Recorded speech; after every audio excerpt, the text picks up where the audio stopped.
There have been many translators of the analects of Confucius into English. Notable translators include James Legger, Ku Hung Ming, William Jennings, Lionel Giles, etc.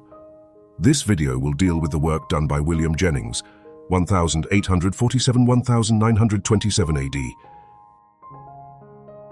It appears that there are two versions of William Jennings' translation, the original version published in 1895, and another version that was adopted by Epiphanius Wilson that was published in 1900.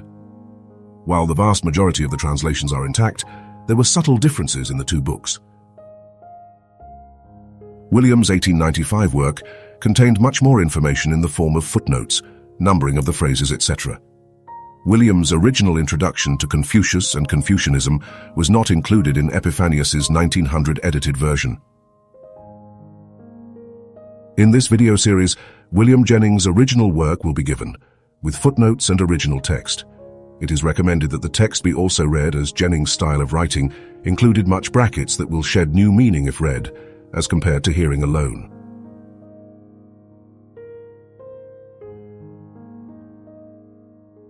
Introduction to the Analects by the translator.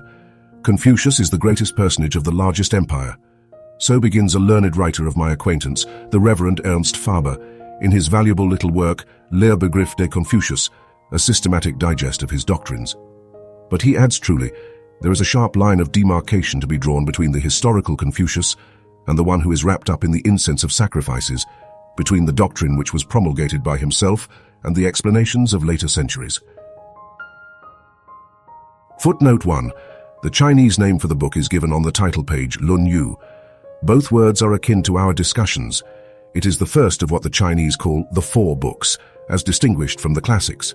The second and third books are the Great Learning and the Doctrine of the Mean, digests of the Lun Yu, made by disciples and other savants of the sage's school, and the fourth is the works of Mencius. His name is held in the highest honor in the whole Chinese empire, from the highest in the land to the lowest peasant. In every city there is a temple erected at the expense of the government for his worship. This temple contains either a statue or a tablet on which his titles are inscribed. In a hall at the rear of the chief, one are tablets to certain of his ancestors and others, and also to his chief disciples. The building is generally the most conspicuous in the city, its walls being painted red. Every spring and autumn worship is paid him there by the chief officers of the city, and offerings of the fruits of the earth are set forth before him, and incense burnt. The emperor himself is required to attend in state at the imperial college to perform these functions. Twice he kneels, and twice 3 times he bows his head to the ground, and then utters the words, "Great art thou, O perfect sage! Thy virtue is full, thy doctrine complete. Among mortal men there has not been thine equal. All kings honor thee. Thy statutes and laws have come gloriously down. Thou art the pattern in this imperial school. Reverently have the sacrificial vessels been set out. Full of awe we sound our drums and bells." Footnote 1. I am indebted for these words to Leges Classics, Volume 1, Proglegomena, p.92. Then follow more praises and particular eulogies. In every school in China, worship is paid him by master and scholars, on the 1st and 15th of each month, or the day of his birth, and at the opening and closing of the school each year. In every village school, his titles are written on red paper and affixed to the wall, and the characters on the paper are usually these. That is, the shrine tablet of the most accomplished, holy, first and most eminent teacher, Kung. The selector of the 100 books did well to choose from the body of Confucian literature the book which contains the most authentic of his sayings. In the Analects, we have the essence of his teaching such as it was, given by various disciples, crude enough, it is true, in substance and arrangement, but bearing every trace of genuineness. Men are asking, and at the present day particularly, what is Confucianism? And what is it that has made Confucius so great and to have exercised such immense influence over his countrymen during 24 centuries? To the first question, Sir Thomas Wade has lately given a sort of answer. See Contemporary Review, November 1894, which he speaks of Confucianism not as a religion, which most certainly it is not, but as a common ethico-political bond enabling millions of human beings to be governed from one center, as the tie between all the various races that make up the vast conglomeration, the 100 of millions that are called Chinese. Confucius was no transcendentalist. He never troubled himself over such matters as first causes, scarcely ever dealt with anything in the abstract, knew nothing about science, and not as much as one of our young schoolboys about the physical universe, was no speculative thinker, and he himself disclaims, as will be seen in the following pages, to have produced anything original, but calls himself merely a transmitter. He was distinctly not a theologian, and the reader will here look in vain for any thoughts of his about God or a future life, or any direct worship of a supreme being. In this, he stands out in marked contrast with what the ancients before him believed, and it is strange that with all his professed respect for ancient beliefs and ancient ways and for the odes, in which the name of God frequently appears, he does not once in these sayings mention the sacred name. The truth is that religion had all along been deteriorating. The further back we go in Chinese history, the more lofty and pure seems to have been the religion. And Confucius was skeptical, in the original sense at least of that term, and to his skepticism is largely due the gradual decay of religious sentiment in the Chinese ever since his day. Yet religious sentiment dies hard, and no wonder that the people welcomed Buddhism, Taoism, or anything else that came in their way, in addition to dry ethical teaching. He will be found to speak freely enough of heaven, it is true, but we cannot gather much from the expression. He seems to have grasped indeed, in common with minds great and small, the idea of immortality, for sacrificial offerings to departed relatives most certainly imply that. But he attached little importance to it, and has nothing to say of it, nor does he speak of any retribution for good and evil after death, any redress or restitution for inequalities and wrongs, or any judgment to come. Very characteristic replies are those to a disciple who questioned him about the spirits of the departed and about death, XL 11. How can one serve them if one cannot serve the living? How can one know about death when one does not understand life? It is to be regretted that we have no writings of Confucius that we can call genuine, and that we have scarcely any methodical and detailed statements of his on any one subject. A lecture to his students would have been valuable, but it is doubtful whether he even lectured.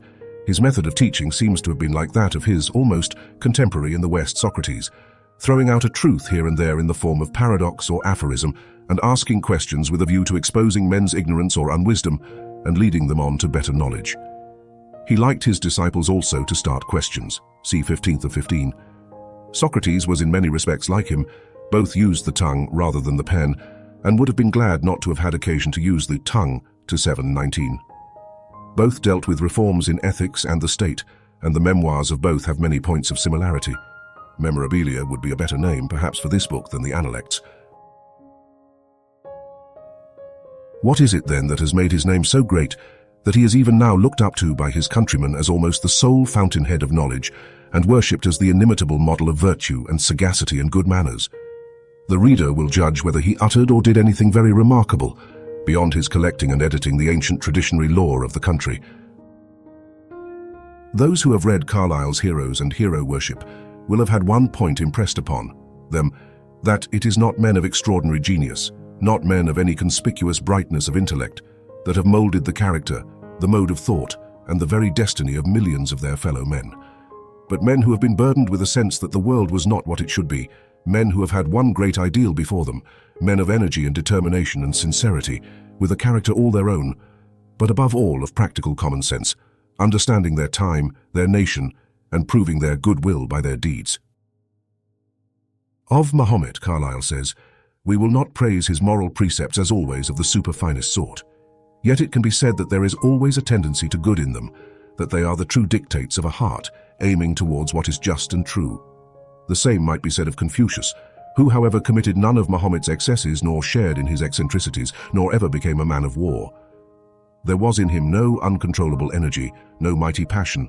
In his character, everything was well measured and orderly. His life, a short sketch of which is given below, spun itself out pathetically enough, but had nothing of tragedy in it. The qualities just mentioned are those that made him great. And it was the circumstances of his times that forced him into public notice. Corruption and disorder were everywhere in the empire, swelling like the waters of a flood. 38th 6. He was a man who had studied thoroughly the history of his country. The golden age of the beginnings of the Chao dynasty was his dream, see Circe 7:5, and Wan and Wu and the Duke of Chao his heroes and typical rulers. These were celebrated in the annals and in the odes which he edited. For an account of these great men and their times I must refer the reader to the Shu King and my introduction to it, or better to Dr. Legge's Chinese Classics, Volume 3, Part 2. His mind was continually going back to founders of dynasties, men of exemplary virtue, and it would almost seem as if he were contemplating another such change in his time. The reforms made by Wan and Seiwu were not lasting. In the long run, and the dynasty had lasted now 600 years, the new line of kings did not prove to be possessed of more energy than its predecessors, though it did actually hold out in spite of its corruptions for 3 long centuries more. The sovereigns parted too much with their power. 1662. The system was feudal. There were 13 principalities or dukedoms, and a great number of smaller territories with their chiefs and heads of clans. An effective control over all these was at first maintained by the king, but in the course of time, princes and chiefs became puffed up with a sense of power, as in the case of the Dukes of Lu and the head of the key clan so frequently mentioned in this book. Some of them usurped the imperial state, fought among themselves, created lesser lords to have someone to yield them fealty, and these again now and then became too strong for their masters and overpowered them in turn. The result was anarchy and confusion, words familiar in Confucian literature. Worthy and wise ministers forsook their posts and fled into retirement. The people were groaning in misery and oppression, and education was neglected, and proprieties gone. This was the condition of the country when Confucius first saw the light. As he grew up in years, everything around him impressed his mind more and more and seemed to demand complete renovation. The Times produced the man. A brief account of his life may here be given.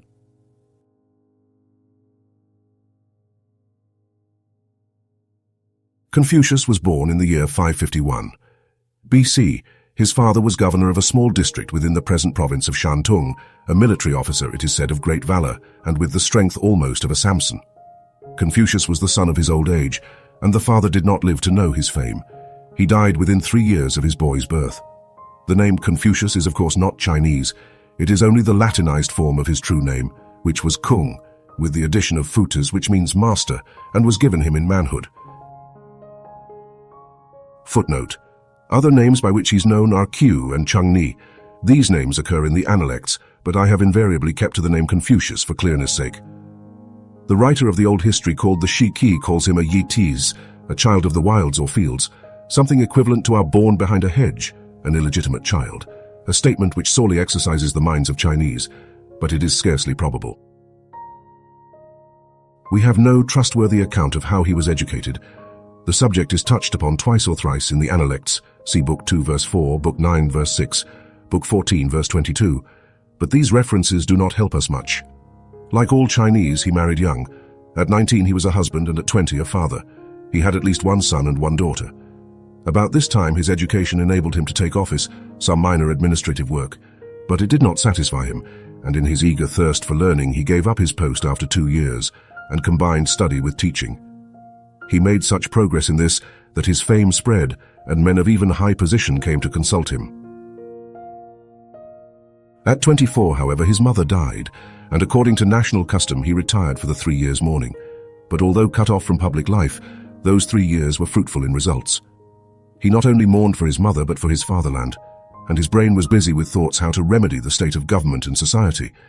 He studied history in order to become a statesman as well as philosopher. His aim being the moral and material welfare of the people, history and other studies were to assist him in this object. We do not know much of the next few years. At the age of 30, he says he was firmly established in what he had learned, which now included music and the proprieties. And then disciples flocked to him. Some of these were sons of men of rank, and by their means he rose more and more to notice, and in the end to higher official life. He was successively a town magistrate, assistant superintendent of public works, and minister of crime and chief judge of his own country of Lu. In the last named capacity he became the idol of the people. It was said that his very appointment was equivalent to putting an end to crime. There were no cases to try. It is known, however, that he did order 1 execution at least, but he was against inflicting capital punishment on those whom the state had omitted to instruct, see Thansex 2, that he called cruel tyranny. On litigation in the courts, his sentiments will be found recorded in Book 12, verse 13. In hearing causes, I am not different from others. The great point is to prevent litigation. But jealousy at his reforms in Lu on the part of neighboring feudal lords led to schemes for his removal. They did not like the contrast, and the artifice narrated in Book 18, verse 4, the sending of a present to the court of Lu of 80 girls, songstresses and danseuses. and the ready acceptance of these by his prince, which put an end to public business for some days, so disgusted Confucius that he at once left the scene.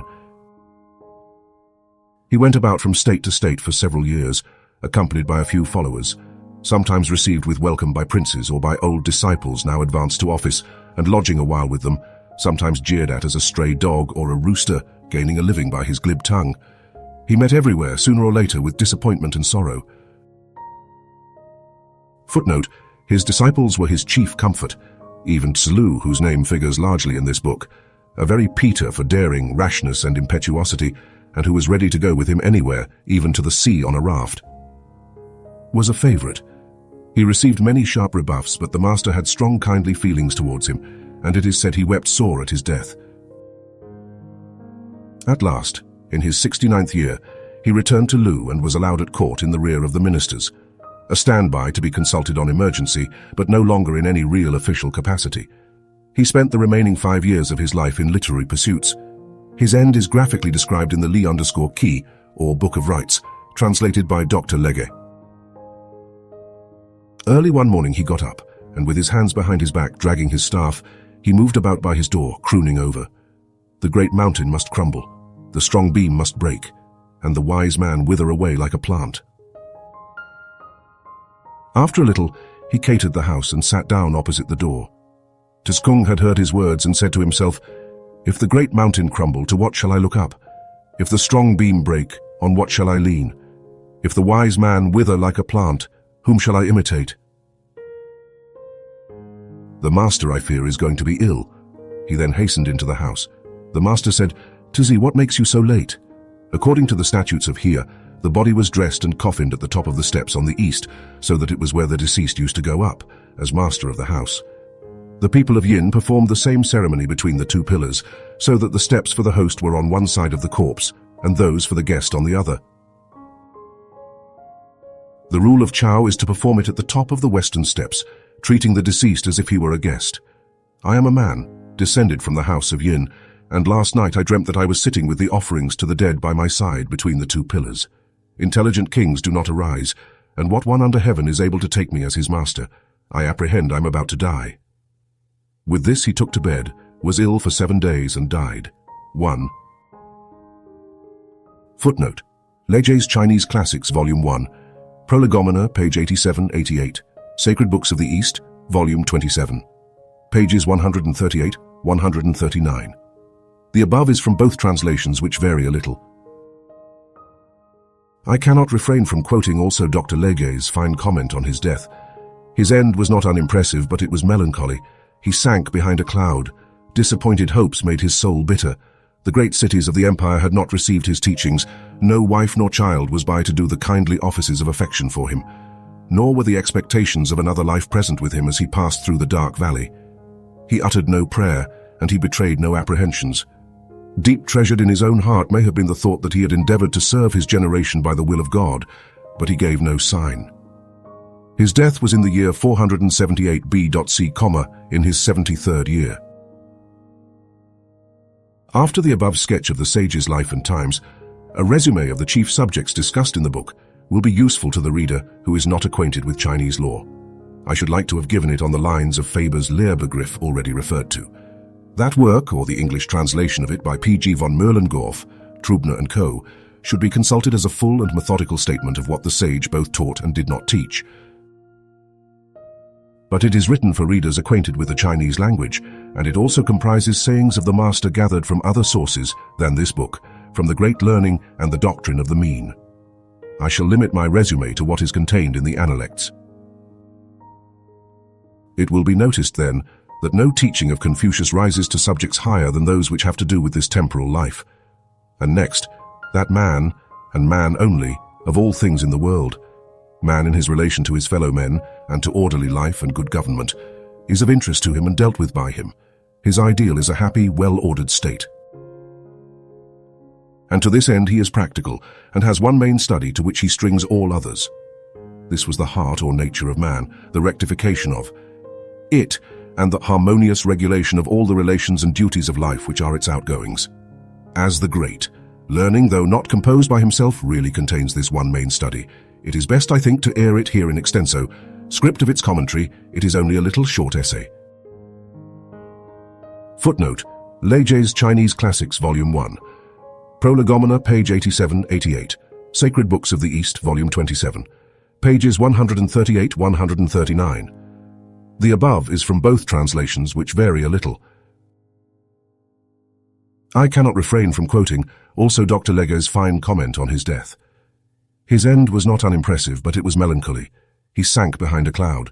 Disappointed hopes made his soul bitter. The great cities of the empire had not received his teachings. No wife nor child was by to do the kindly offices of affection for him, nor were the expectations of another life present with him as he passed through the dark valley. He uttered no prayer, and he betrayed no apprehensions. Deep treasured in his own heart may have been the thought that he had endeavored to serve his generation by the will of God, but he gave no sign. His death was in the year 478 B.C., in his 73rd year. After the above sketch of the sage's life and times, a resume of the chief subjects discussed in the book will be useful to the reader who is not acquainted with Chinese law. I should like to have given it on the lines of Faber's Lehrbegriff already referred to. That work, or the English translation of it by P.G. von Möllendorff, Trubner & Co., should be consulted as a full and methodical statement of what the sage both taught and did not teach. But it is written for readers acquainted with the Chinese language, and it also comprises sayings of the master gathered from other sources than this book, from the great learning and the doctrine of the mean. I shall limit my resume to what is contained in the analects. It will be noticed then that no teaching of Confucius rises to subjects higher than those which have to do with this temporal life. And next, that man and man only of all things in the world, man in his relation to his fellow men and to orderly life and good government, is of interest to him and dealt with by him. His ideal is a happy, well-ordered state. And to this end he is practical, and has one main study to which he strings all others. This was the heart or nature of man, the rectification of it, and the harmonious regulation of all the relations and duties of life which are its outgoings, as the great. Learning, though not composed by himself, really contains this one main study. It is best, I think, to air it here in extenso. Script of its commentary, it is only a little short essay. The norm of the great learning consists in illustrating the illustrious virtue. 1. Consists in loving the people, consists in the persistence in the highest good. Footnote 1. This, Professor von Gabelentz thinks, is that redemptive virtue, which in a sovereign would raise the whole pliable nation out of the depths of degeneracy. If persistence be learned, then one possesses consistency. If one is consistent, then one can rest. If resting, then one can have a tranquil mind. If tranquil, then one can be deliberative. If deliberative, then one can be successful. Things have their root and their offshoots, doings their ends and beginnings.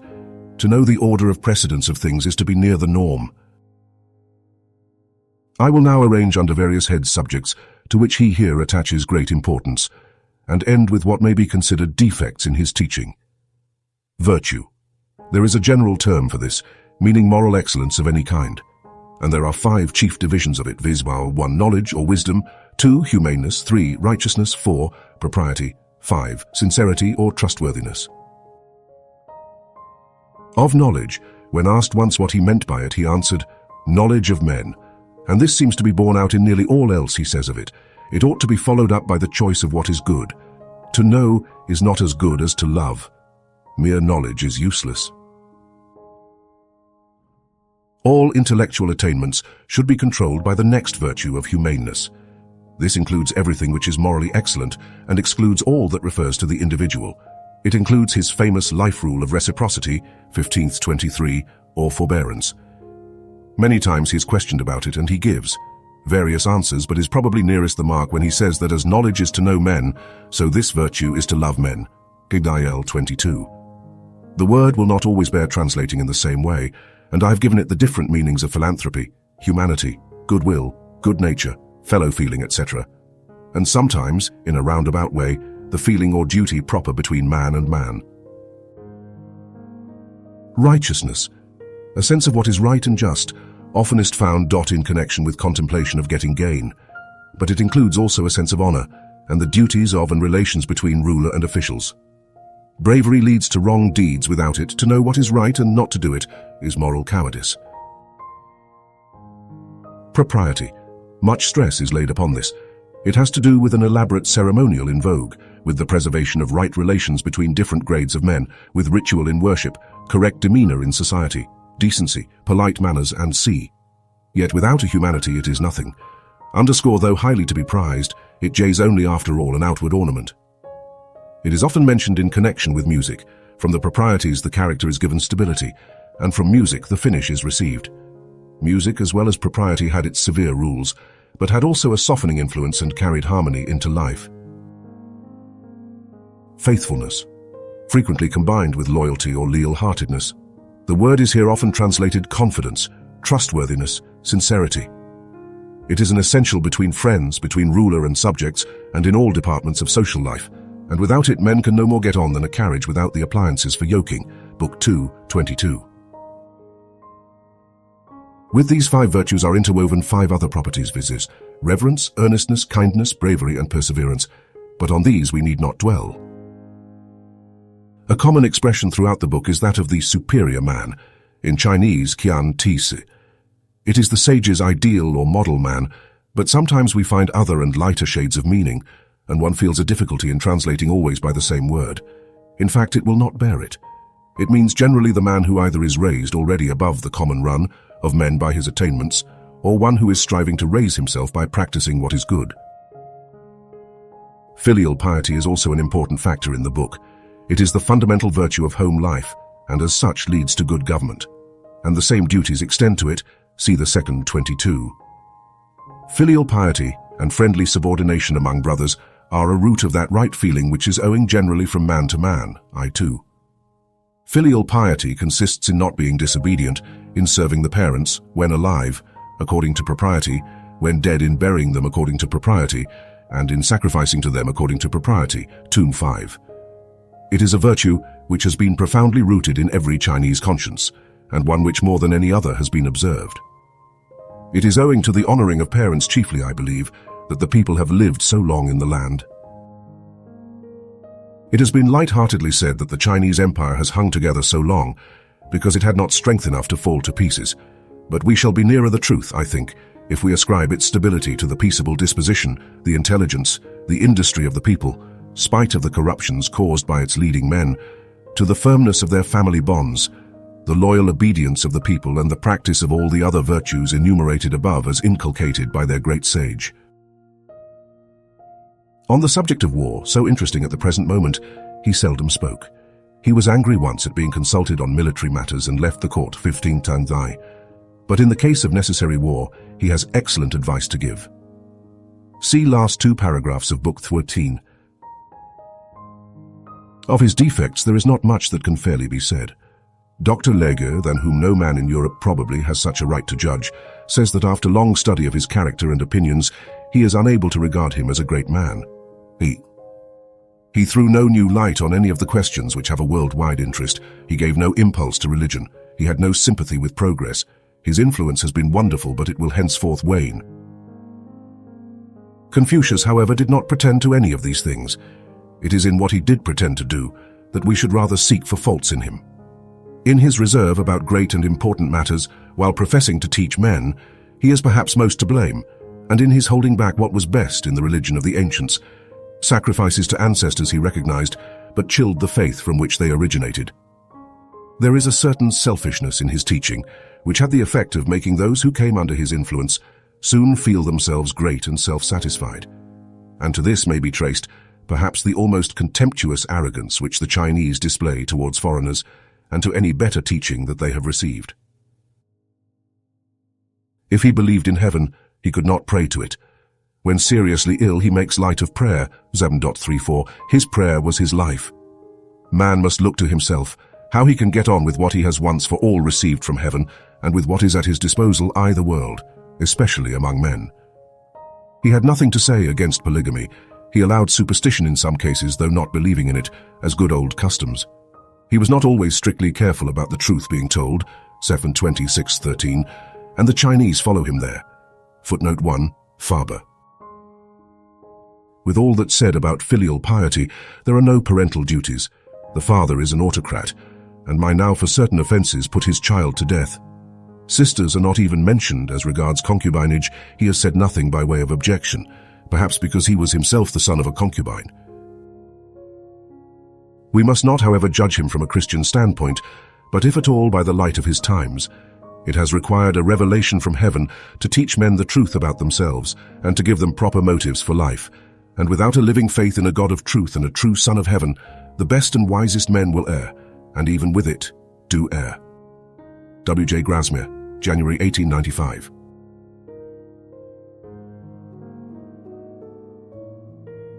Oh, the strangest figure that meets us in the annals of Oriental thought is that of Confucius. To the popular mind, he is the founder of a religion, and yet he has nothing in common with the great religious teachers of the East. We think of Siddhartha, the founder of Buddhism, as the very impersonation of romantic asceticism, enthusiastic self-sacrifice, and faith in the things that are invisible. Zoroaster is the friend of God, talking face to face with the Almighty, and drinking wisdom and knowledge from the lips of omniscience. Mohammed is represented as snatched up into heaven, where he receives the divine communication which he is bidden to propagate with fire and sword throughout the world. These great teachers lived in an atmosphere of the supernatural. They spoke with the authority of inspired prophets. They brought the unseen world close to the minds of their disciples. They spoke positively of immortality, of reward or punishment beyond the grave. The present life they despised, the future was to them everything in its promised satisfaction. The teachings of Confucius were of a very different sort. Throughout his whole writings, he has not even mentioned the name of God. He declined to discuss the question of immortality. When he was asked about spiritual beings, he remarked, "If we cannot even know men, how can we know spirits?"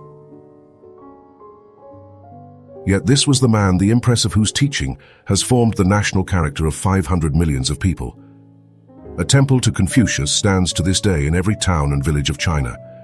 His precepts are committed to memory by every child from the tenderest age, and each year at the Royal University at Pekin, the emperor holds a festival in honor of the illustrious teacher. The influence of Confucius springs, first of all, from the narrowness and definiteness of his doctrine. He was no transcendentalist and never meddled with supramundane things. His teaching was of the earth, earthy. It dealt entirely with the common relations of life, and the golden rule he must necessarily have stumbled upon as the most obvious canon of his system. He strikes us as being the great Stoic of the East, for he believed that virtue was based on knowledge, knowledge of a man's own heart, and knowledge of humankind. There is a pathetic resemblance between the accounts given of the death of Confucius and the death of Zeno. Both died almost without warning in dreary hopelessness, without the ministrations of either love or religion. This may be a mere coincidence, but the lives and teachings of both men must have led them to look with indifference upon such an end. For Confucius in his teaching treated only of man's life on earth, and seems to have had no ideas with regard to the human lot after death. If he had any ideas, he preserved an inscrutable silence about them. As a moralist, he prescribed the duties of the king and of the father, and advocated the cultivation by the individual man of that rest or apathy of mind which resembles so much the disposition aimed at by the Greek and Roman Stoic. Even as a moralist, he seems to have sacrificed the ideal to the practical, and his loose notions about marriage, his tolerance of concubinage, the slight emphasis which he lays on the virtue of veracity, of which indeed he does not seem himself to have been particularly studious in his historic writings, place him low down in the rank of moralists. Yet he taught what he felt the people could receive, and the flat mediocrity of his character and his teachings has been stamped forever upon a people who, while they are kindly, gentle, forbearing and full of family piety, are palpably lacking not only in the exaltation of mysticism, but in any religious feeling generally so called. The second reason that made the teaching of Confucius so influential is based on the circumstances of the time. When this thoughtful, earnest youth awoke to the consciousness of life about him, he saw that the abuses under which the people groaned sprang from the feudal system, which cut up the country into separate territories over which the power of the king had no control. China was in the position of France in the years preceding Philippe Auguste, excepting that there were no places of sanctuary and no truce of God. The great doctrine of Confucius was the unlimited despotism of the emperor, and his moral precepts were intended to teach the emperor how to use his power aright. But the emperor was only typical of all those in authority, the feudal duke, the judge on the bench, and the father of the family. Each could discharge his duties aright only by submitting to the moral discipline which Confucius prescribed. A vital element in this system is its conservatism, its adherence to the imperial idea. As James I said, no bishop, no king. So the imperialists of China have found in Confucianism the strongest basis for the throne and have supported its dissemination accordingly. The Analects of Confucius contain the gist of his teachings and is worthy of study. We find in this work most of the precepts which his disciples have preserved and recorded. They form a code remarkable for simplicity, even crudity, and we are compelled to admire the force of character, the practical sagacity, the insight into the needs of the hour, which enabled Confucius, without claiming any divine sanction, to impose this system upon his countrymen. The name Confucius is only the Latinized form of two words which mean Master Kung. He was born 551 BC, his father being governor of Shantung. He was married at 19 and seems to have occupied some minor position under the government. In his 24th year, he entered upon the 3 years mourning for the death of his mother. His seclusion gave him time for deep thought and the study of history, and he resolved upon the regeneration of his unhappy country. By the time he was 30, he became known as a great teacher, and disciples flocked to him. But he was yet occupied in public duties, and rose through successive stages to the office of chief judge in his own country of Lu. His tenure of office is said to have put an end to crime, and he became the idol of the people in his district. The jealousy of the feudal lords was roused by his fame as a moral teacher and a blameless judge. Confucius was driven from his home and wandered about with a few disciples until his 69th year, when he returned to Lu after accomplishing a work which has borne fruit such as it is to the present day. He spent the remaining 5 years of his life in editing the odes and historic monuments in which the glories of the ancient Chinese dynasty are set forth. He died in his 73rd year, 478 BC. There can be no doubt that the success of Confucius has been singularly great, owing especially to the narrow scope of his scheme, which has become crystallized in the habits, usages, and customs of the people. Especially has it been instrumental in consolidating the empire, and in strengthening the power of the monarch, who as he every year burns incense in the red-walled temple at Pekin, utters sincerely the invocation, "Great art thou, O perfect sage! Thy virtue is full, thy doctrine complete. Among mortal men there has not been thine equal. All kings honor thee. Thy statutes and laws have come gloriously down. Thou art the pattern in this imperial school. Reverently have the sacrificial vessels been set out. Full of awe we sound our drums and bells." Epiphanius Wilson.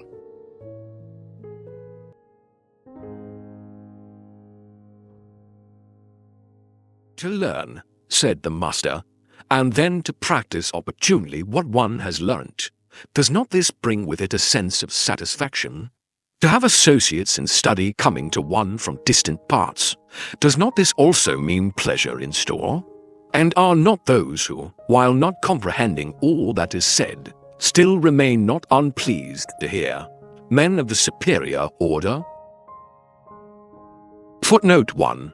The word learning, Professor Legge well remarks, rightly occupies the forefront in the studies of a nation of which its educational system has so long been the distinction and glory. This opening paragraph looks as if it were part of an address of welcome to his pupils. A saying of the scholar you. It is rarely the case that those who act the part of true men in regard to their duty to parents and elder brothers are at the same time willing to turn currishly upon their superiors. It has never yet been the case that such as desire not to commit that offense have been men willing to promote anarchy or disorder. Men of superior mind busy themselves first in getting at the root of things, and when they have succeeded in this, the right course is open to them. Well, are not filial piety and friendly subordination among brothers a root of that right feeling which is owing generally from man to man? Footnote 2. A disciple, now himself become a master. He and Sang, paragraph 4 are the only ones distinguished by this title of scholar. Philosopher, I think, too grand a word. The master observed, Rarely do we meet with the right feeling due from one man to another, where there is fine speech and studied mien. Footnote: that right feeling which is owing generally from man to man. In these words I give the fullest meaning I can of the term jinn, which will frequently occur in this book. We have no exact English equivalent for it. It is the virtue of humanitas, the right feeling of man to his kind. The composition of the character man and to indicates this to some extent. It is not always possible to render the term by the same words. Sometimes philanthropy, in its deepest sense, sometimes social good feeling, will express its meaning.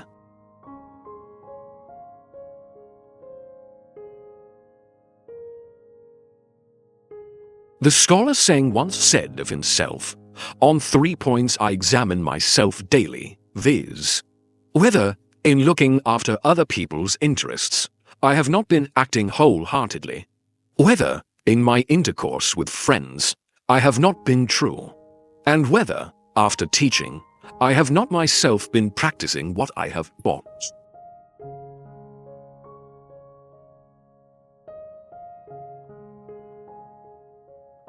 The master once observed that to rule well one of the larger states meant strict attention to its affairs and conscientiousness on the part of the ruler, careful husbanding of its resources, with at the same time a tender care for the interests of all classes, and the employing of the masses in the public service at suitable seasons.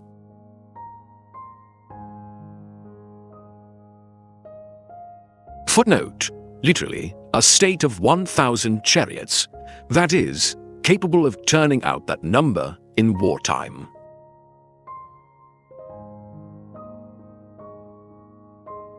"Let young people," said he, "show filial piety at home, respectfulness towards their elders when away from home. Let them be circumspect, be truthful, their love going out freely towards all, cultivating goodwill to men. And if in such a walk there be time or energy left for other things, let them employ it in the acquisition of literary or artistic accomplishments."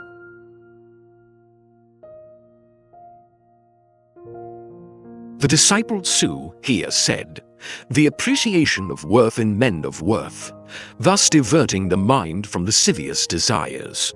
Ministering to parents, while one is the most capable of so doing, serving one's ruler, when one is able to devote himself entirely to that object. Being sincere in one's language and intercourse with friends, this I certainly must call evidence of learning, though others may say there has been no learning." Sayings of the Master. 1. If the great man be not grave, he will not be revered, neither can his learning be solid. 2. Give prominent place to loyalty and sincerity. 3. Have no associates in study who are not advanced somewhat like yourself. 4. When you have erred, be not afraid to correct yourself.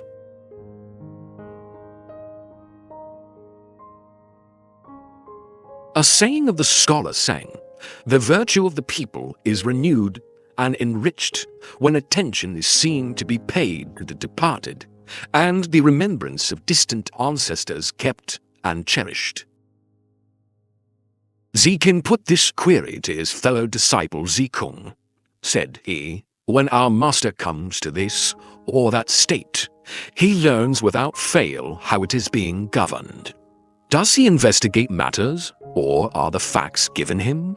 Zikung answered, "Our master is a man of pleasant manners and of probity, courteous, moderate, and unassuming. It is by his being such that he arrives at the facts. Is not his way of arriving at things different from that of others?"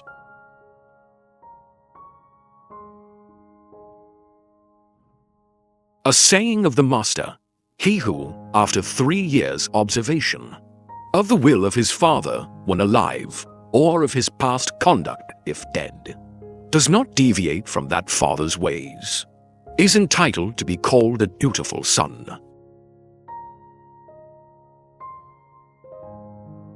Sayings of the scholar you, for the practice of the rules of propriety. One excellent way is to be natural. This naturalness became a great grace in the practice of kings of former times. Let everyone, small or great, follow their example. It is not, however, always practicable. And it is not so in the case of a person who does things naturally, knowing that he should act so, and yet who neglects to regulate his acts according to the rules.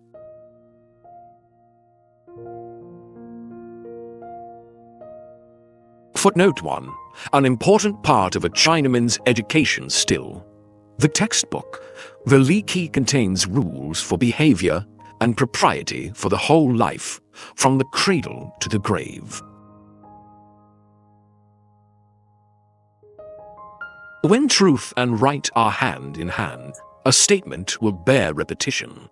When respectfulness and propriety go hand in hand, disgrace and shame are kept afar off. Remove all occasion for alienating those to whom you are bound by close ties, and you have them still to resort to. A saying of the master, the man of greater mind who, when he is eating, craves not to eat to the full. Who has a home, but craves not for comforts in it? Who is active and earnest in his work, and careful in his words? Who makes towards men of high principle, and so maintains his own rectitude, that a man may be styled a devoted student? Zi Kung asked, "What say you, sir, of the poor who do not cringe and fawn? And what of the rich who are without pride and haughtiness?" "They are passable," the master replied, "yet they are scarcely in the same category as the poor who are happy, and the rich who love propriety." In the book of the Odes, Zi Kung went on to say, we read of one, polished as by the knife and file, the graving tool, the smoothing stone. Does that coincide with your remark, or? "Such as you," replied the master, "may well commence a discussion on the Odes.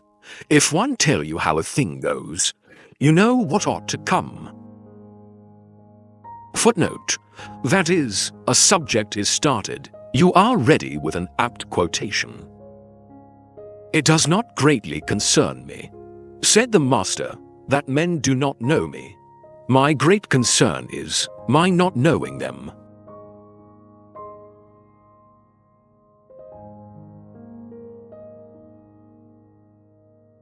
Sayings of the master. Let a ruler base his government upon virtuous principles, and he will be like the pole star, which remains steadfast in its place, while all the host of stars turn towards it. The Book of Odes contains 300 pieces, but one expression in it may be taken as covering the purport of all, viz., unswerving mindfulness. Footnote.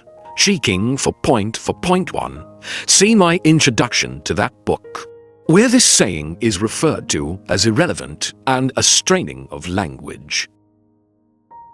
To govern simply by statute, and to reduce all to order by means of pains and penalties, is to render the people evasive and devoid of any sense of shame.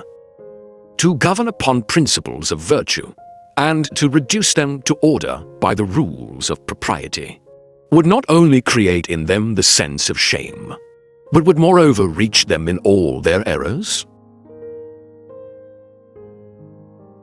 When I attained the age of 15, I became bent upon study.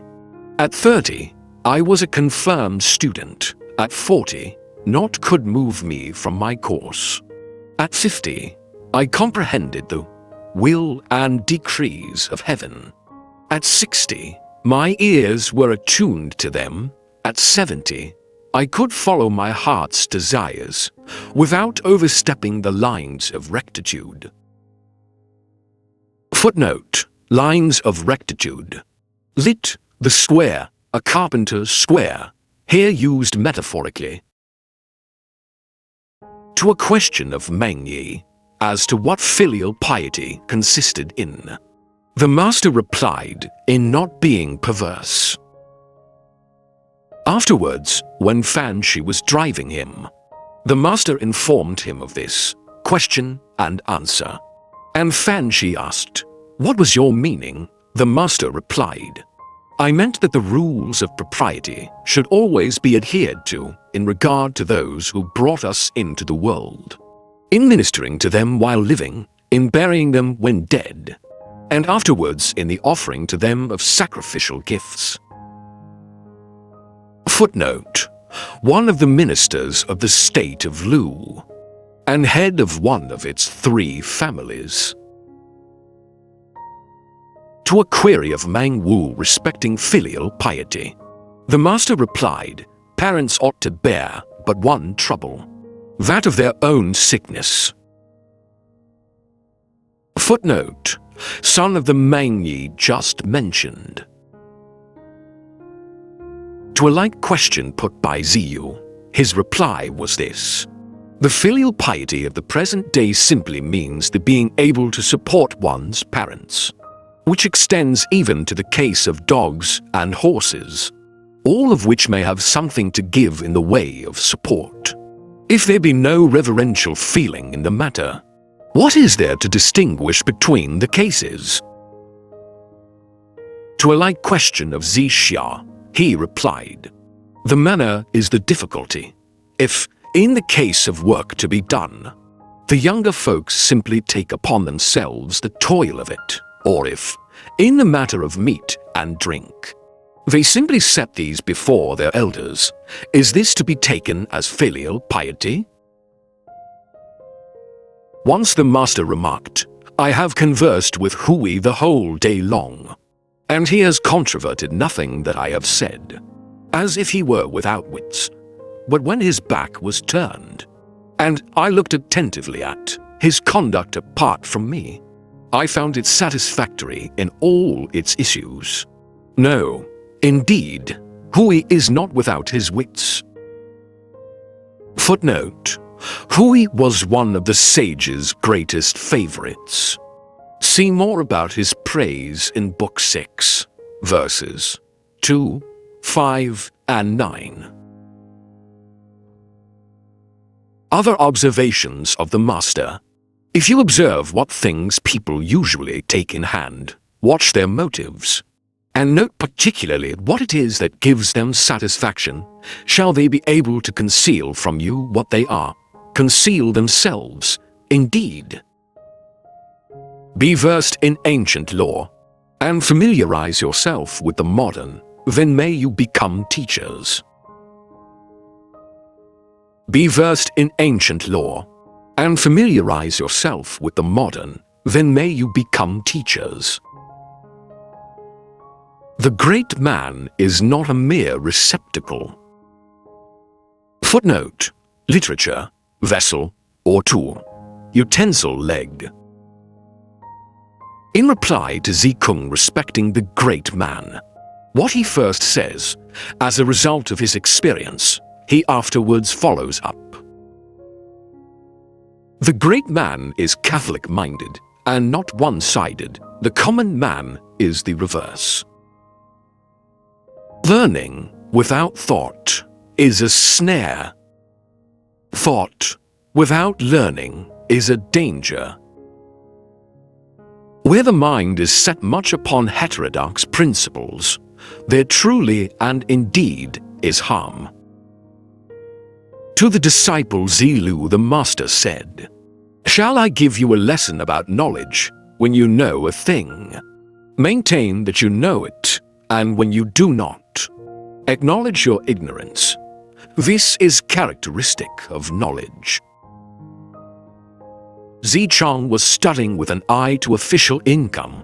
The master addressed him thus: "Of the many things you hear, hold aloof from those that are doubtful, and speak guardedly with reference to the rest. Your mistakes will then be few. Also, of the many courses you see adopted, hold aloof from those that are risky and carefully follow the others. You will then seldom have occasion for regret. Thus, being seldom mistaken in your utterances, and having few occasions for regret in the line you take. You are on the high road to your preferment. To a question put to him by Duke Guy as to what should be done in order to render the people submissive to authority, Confucius replied, "Promote the straightforward, and reject those whose courses are crooked, and the thing will be effected. Promote the crooked and reject the straightforward, and the effect will be the reverse." Footnote of Lu Confucius's native state.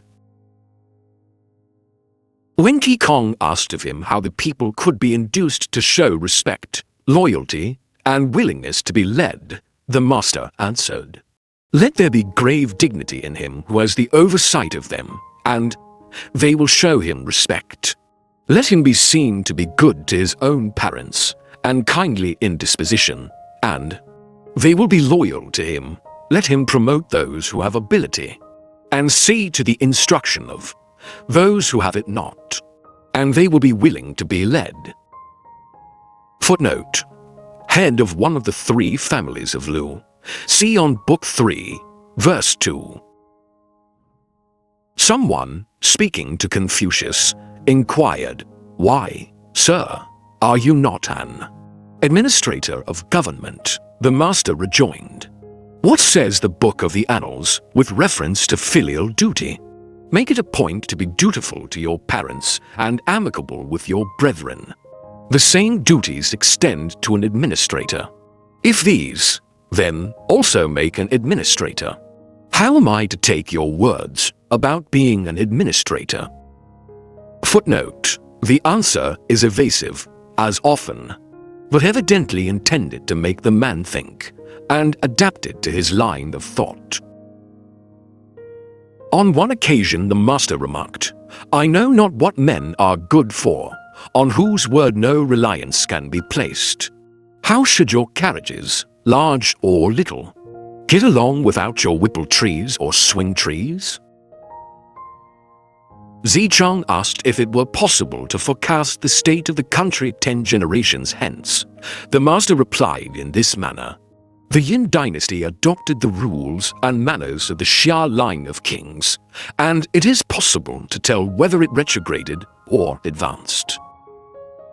The Chao line has followed the Yin, adopting its ways, and whether there has been deterioration or improvement may also be determined.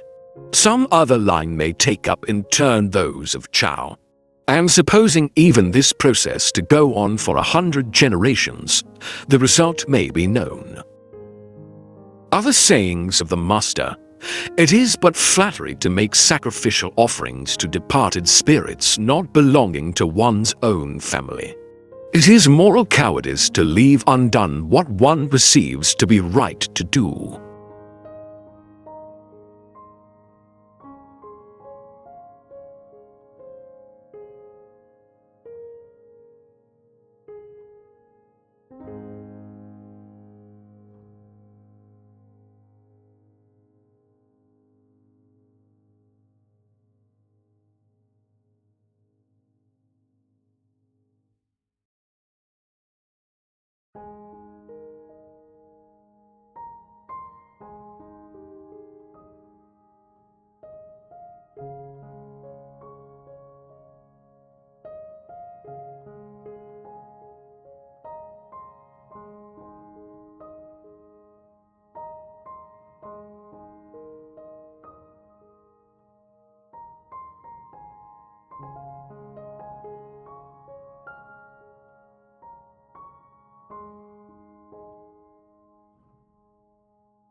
Alluding to the head of the key family and the 8 lines of posturers before their ancestral hall, Confucius remarked, "If the key can allow himself to go to this extent, to what extent will he not allow himself to go?" Footnote 1. The chief of the Qi clan was virtually the Duke of Lu, under whom Confucius for a time held office. Footnote 2. These posturers were mutes who took part in the ritual of the ancestral temple, waving plumes, flags, etc. Each line or rank of these contained 8 men. Only in the sovereign's household should there have been 8 lines of them.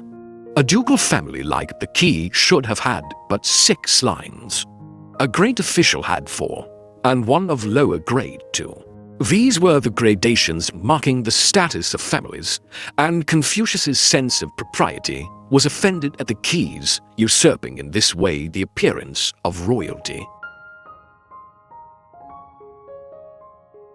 The 3 families were in the habit, during the removal of the sacred vessels after sacrifice, of using the hymn commencing, "Harmoniously the princes draw," mere with reverent tread, assisting in his worship. "Heaven's Son, the great and dread." "How," exclaimed the master, "can such words be appropriated in the ancestral hall of the 3 families?" Footnote 3. 3 great families related to each other, in whose hands the government of the state of Lu then was, and of which the Qi was the chief. Footnote 4. The technical term removal means all this. Footnote 5. See the Shi-King, Book 4, 2, 7. Here was another offense against propriety. This hymn was for use only in the temple of the sovereign. "Where a man," said he again, "has not the proper feelings due from one man to another, how will he stand as regards the rules of propriety?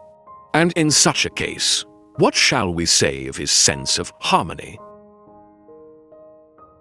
On a question being put to him by Lin Feng, a disciple, as to what was the radical idea upon which the rules of propriety were based, the master exclaimed, "Ah, that is a large question. As to some rules, where there is likelihood of extravagance, they would rather demand economy. In those which relate to mourning, and where there is likelihood of being easily satisfied, what is wanted is real sorrow." Footnote 1.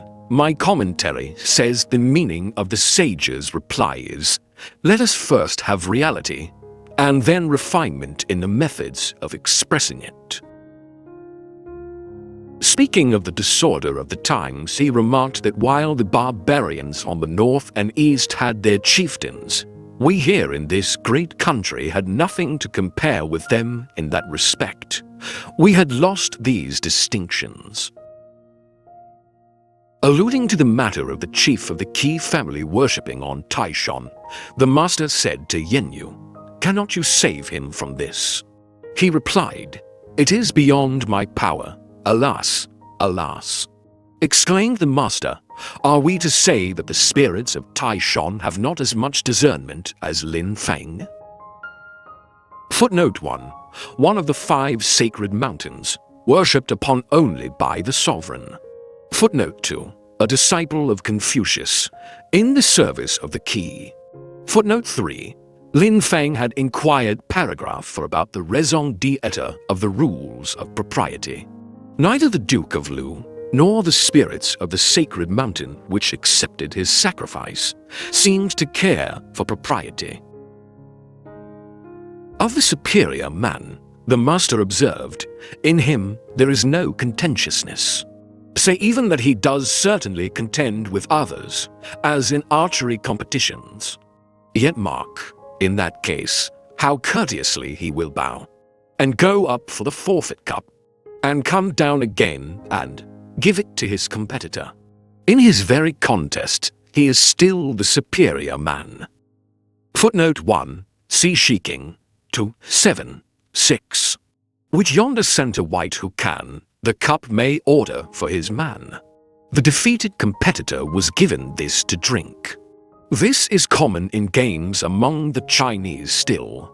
In the Book of Rites we read that the liquor was properly for nourishing the aged or sick, and the archer sought to win that he might decline what was suitable only for feeble persons. Su Xia once inquired what inference might be drawn from the lines. Dimples playing in witching smile, beautiful eyes, so dark, so bright. Oh, and her face may be thought the while colored by art, red rose on white. Coloring, replied the master, requires a pure and clear background. Then, said the other, rules of ceremony require to have a background. Ah, exclaimed the master, you are the man to catch the drift of my thought, such as you may well introduce a discussion on the odes. Footnote 1. The first two lines are found in the Shiking 153. The song quoted is said to really to have been one of the many not admitted by Confucius into his collection. Said the master, as regards the ceremonial adopted and enforced by the Xia dynasty, I am able to describe it, although their own descendants in the state of Qi can adduce no adequate testimony in favor of its use there. So, too, I am able to describe the ceremonial of the Yin dynasty, although no more can the Sung people show sufficient reason for its continuance amongst themselves. And why cannot they do so? Because they have not documents enough, nor men learned enough. If only they had such, I could refer them to them in support of their usages. Footnote 1. A small eastern state in which this ancient ceremonial was still kept up. Footnote 2. Another state a little westward of Qi and south of the Yellow River. When I am present at the great quinquennial sacrifice to the manes of the royal ancestors, the master said, from the pouring out of the oblation onwards, I have no heart to look on. Footnote 1, viz. At the court of Lu, the complaint is again of the Duke's usurping regal functions. It was proper only for the king to offer this great sacrifice. Someone asked what was the purport of this great sacrifice, and the master replied, I cannot tell. The position in the empire of him who could tell you is as evident as when you look at this, pointing to the palm of his hand. Footnote 1. An ambiguous and evasive answer. As much as to say, the king should best know his own affairs. When he offered sacrifices to his ancestors, he used to act as if they were present before him. In offering to other spirits it was the same. He would say, if I do not myself take part in my offerings, it is all the same as if I did not offer them. Footnote 1. He speaks in the first person, but his words stem to be directed against the irregularities of others.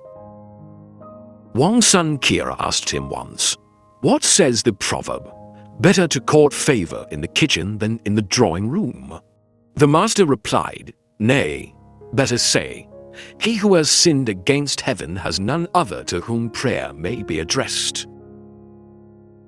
Footnote 1. A great official in the state of Wei, the occasion seems to have been a visit of Confucius to that state, which Kia suspected was with a view to seeking office. And the latter's allusion to the proverb was intended, it is thought, to insinuate that it would be better to present his petition to him than to headquarters. The sage could not but rebuke him. Of the Zhou dynasty, the master remarked, "It looks back upon to other dynasties. And what a rich possession it has in its records of those times. I follow Zhou." Footnote 1. That is, the Xia and Yin, the Xia, BC 20 to 05 to 1766. The Yin, BC 1756 to 1122. The Zhou lasted from BC 1122 to 55. On his first entry into the Grand Temple, he inquired about every matter connected with its usages. Someone thereupon remarked, "Who says that the son of the man of Su understands about ceremonial?" On entering the Grand Temple, he inquired about everything. This remark coming to the master's ears, he said, "What I did is part of the ceremonial." Footnote 1. Su was Confucius's birthplace. His father was a governor of the town. In archery, he said, "The great point to be observed is not simply the perforation of the leather. For men have not all the same strength. That was the fashion in the olden days." Footnote 1. Not strength, but sure aim is what is now wanted. Once, seeing that his disciple Su Kong was desirous that the ceremonial observance of offering a sheep at the new moon might be dispensed with, the master said, "Ah, you grudge the loss of the sheep. I grudge the loss of the ceremony."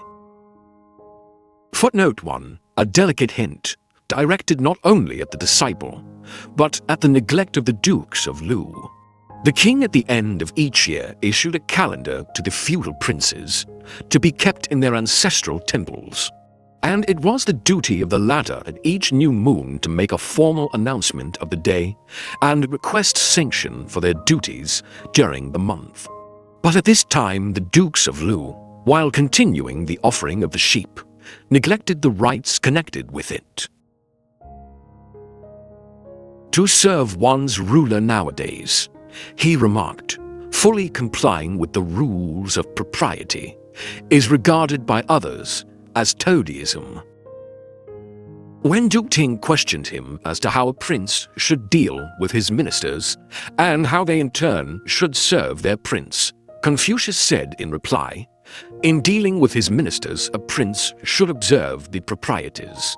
In serving his prince, a minister should observe the duty of loyalty." Footnote 1. Of Lu. It was this ruler who took Confucius under his wing. He promoted him from a town magistracy to the office of Minister of Works, and afterwards to that of Minister of Justice. And it was while he occupied these posts that he became the idol of the people, and his name a household word. Referring to the first of the odes, he remarked that it was mirthful without being lewd, and sad also without being painful. Footnote 1. Shiking 111. Duke Gai asked the disciple Sai Wo respecting the places for sacrificing to the earth. The latter replied, "The family of the Great Chu of the Xia dynasty chose a place of pine trees. The Yin founders chose cypresses, and the Zhou founders chestnut trees, solemn and majestic, to inspire, 'tis said, the people with feelings of awe." The master on hearing of this exclaimed, "Never an allusion to things that have been enacted in the past. Never a remonstrance against what is now going on. He has gone away without a word of censure." Footnote 1.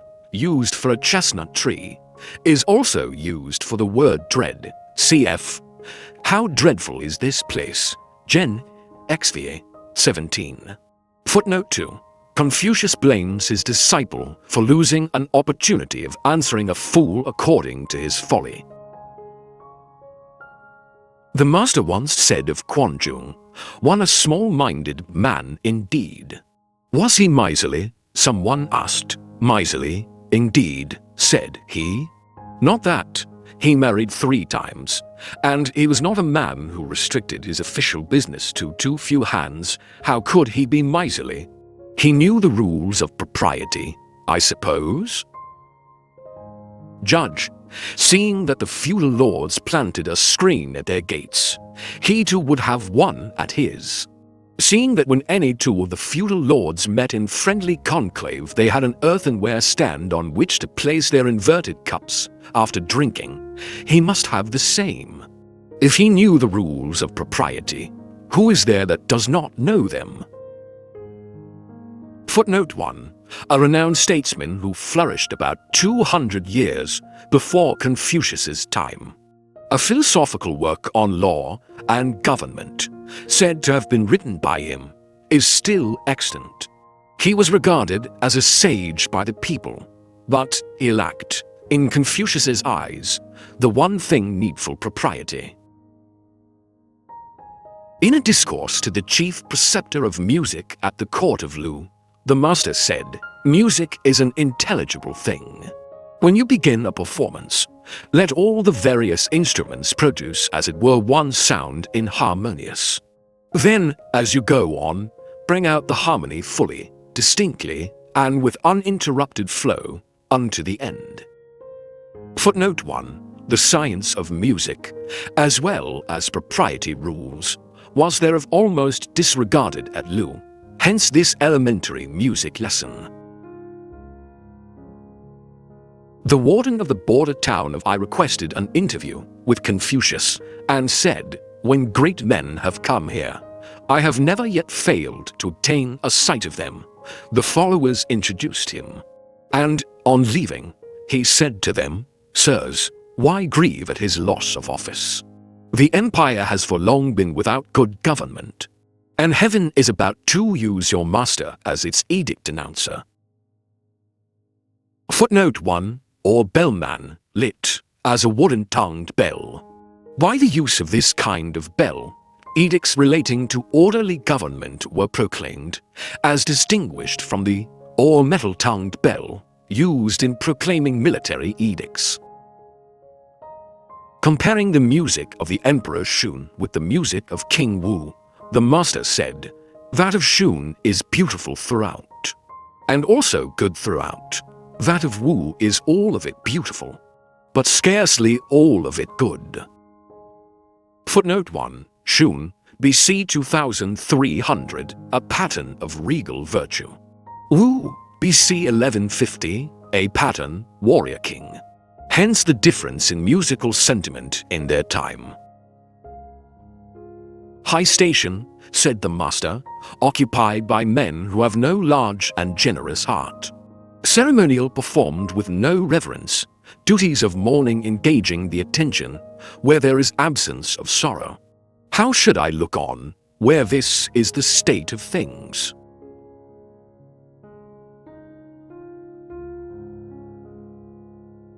Sayings of the master. It is social good feeling that gives charm to a neighborhood. And where is the wisdom of those who choose an abode where it does not abide? Those who are without it cannot abide long, either in straitened or in happy circumstances. Those who possess it find contentment in it. Those who are wise go after it as men go after gain. Only they in whom it exists can have right likings and dislikings for others. Where the will is set upon it, there will be no room for malpractices. Riches and honor are what men desire, but if they arrive at them by improper ways, they should not continue to hold them. Poverty and low estate are what men dislike, but if they arrive at such a condition by improper ways, they should not refuse it. If the superior man make not of social good feeling, how shall he fully bear that name? Not even whilst he eats his meal will the superior man forget what he owes to his fellow men. Even in hurried leave-takings, even in moments of frantic confusion, he keeps true to this virtue. I have not yet seen a lover of philanthropy, nor a hater of misanthropy such, that the former did not take occasion to magnify that virtue in himself, and that the latter, in his positive practice of philanthropy, did not, at times, allow in his presence something savoring of misanthropy. Say you, is there anyone who is able for one whole day to apply the energy of his mind to this virtue? Well, I have not seen anyone whose energy was not equal to it. It may be there are such, but I have never met with them. The faults of individuals are peculiar to their particular class and surroundings, and it is by observing their faults that one comes to understand the condition of their good feelings towards their fellows. One may hear the right way in the morning and at evening die. Footnote 1, a vague utterance. All depends on the meaning of may, literally, the sentences. At morn hearing the right way Tao, at eve dying, possible. The scholar who is intent upon learning the right way, and who is yet ashamed of poor attire and poor food, is not worthy of being discoursed with. The masterly man's attitude to the world is not exclusively this or that. Whatsoever is right, to that he will be a party. The masterly man has an eye to virtue, the common man to earthly things. The former has an eye to penalties for error, the latter to favor. Where there is habitual going after gain, there is much ill will. When there is ability in a ruler to govern a country by adhering to the rules of propriety, and by kindly condescension, what is wanted more? Where the ability to govern thus is wanting, what has such a ruler to do with the rules of propriety? One should not be greatly concerned at not being in office, but rather about the requirements in oneself for such a standing. Neither should one be so much concerned at being unknown, but rather with seeking to become worthy of being known. Addressing his disciple Sang-sin, the master said, Sang-sin, the principles which I inculcate have one main idea upon which they all hang. Aye, surely, he replied, when the master was gone out. The other disciples asked what was the purport of this remark. Tsang's answer was, the principles of our master's teaching are these: wholeheartedness and kindly forbearance, these and nothing more. Other observations of the master: men of loftier mind manifest themselves in their equitable dealings, small-minded men in their going after gain. When you meet with men of worth, think how you may attain to their level. When you see others of an opposite character, look within and examine yourself. A son, in ministering to his parents, may on occasion offer gentle remonstrances. When he sees that their will is not to heed such, he should nevertheless still continue to show them reverent respect, never obstinacy. And if he have to suffer, let him do so without murmuring. Whilst the parents are still living, he should not wander far, or, if a wanderer, he should at least have some fixed address. If for 3 years he do not veer from the principles of his father, he may be called a dutiful son. Footnote 1, see his illustration of this, Book 19, 18 note. 3 years was the period of mourning for a parent. A son should not ignore the years of his parents. On the one hand, they may be a matter for rejoicing that they have been so many, and on the other, for apprehension that so few remain. People in olden times were loath to speak out, fearing the disgrace of not being themselves as good as their words. Those who keep within restraints are seldom losers. To be slow to speak, but prompt to act, is the desire of the superior man. Virtue dwells not alone, she must have neighbors. An observation of Tzu, officiousness in the service of princes, leads to disgrace, among friends to estrangement.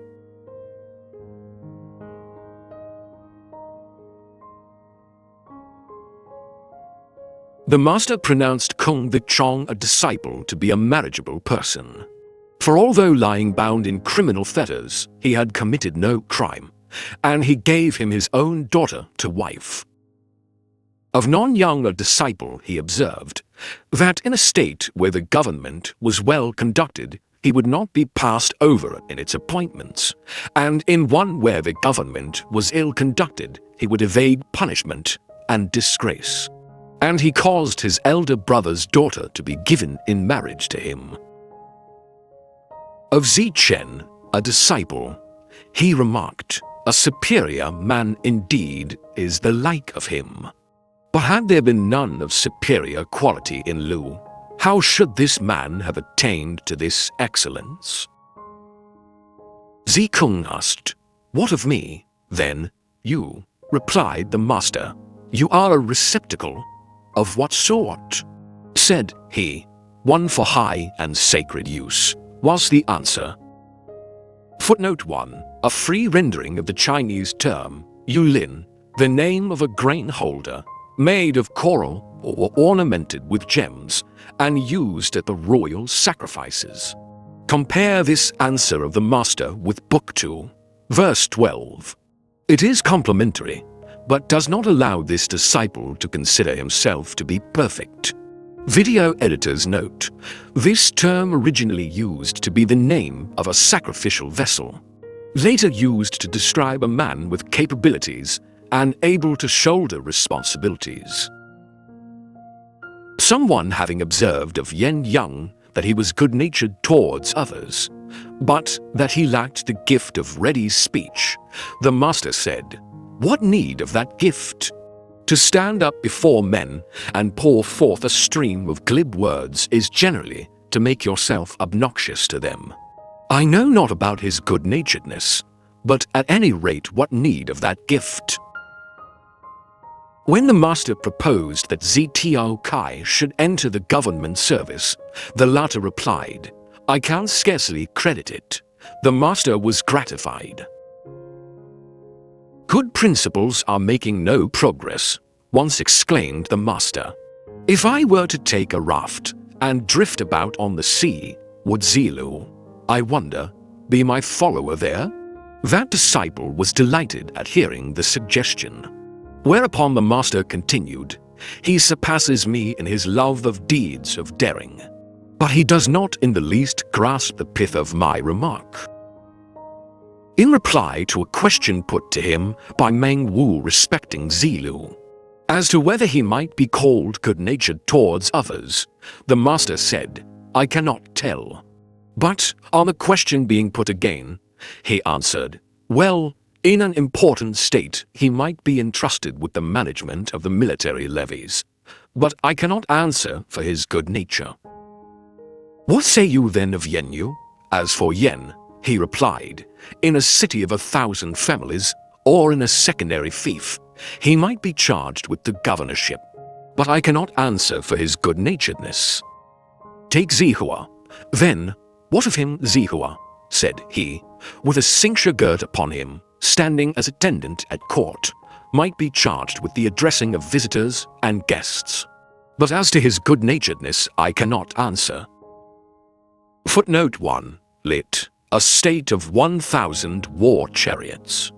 Footnote 2, lit. A state of 100 war chariots.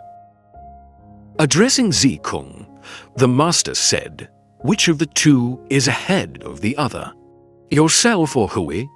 "How shall I dare," he replied, "even to look at Hui? Only let him hear one particular, and from that he knows 10. Whereas I, if I hear one, may from it know 2. You are not a match for him, I grant you, said the master, you are not his match.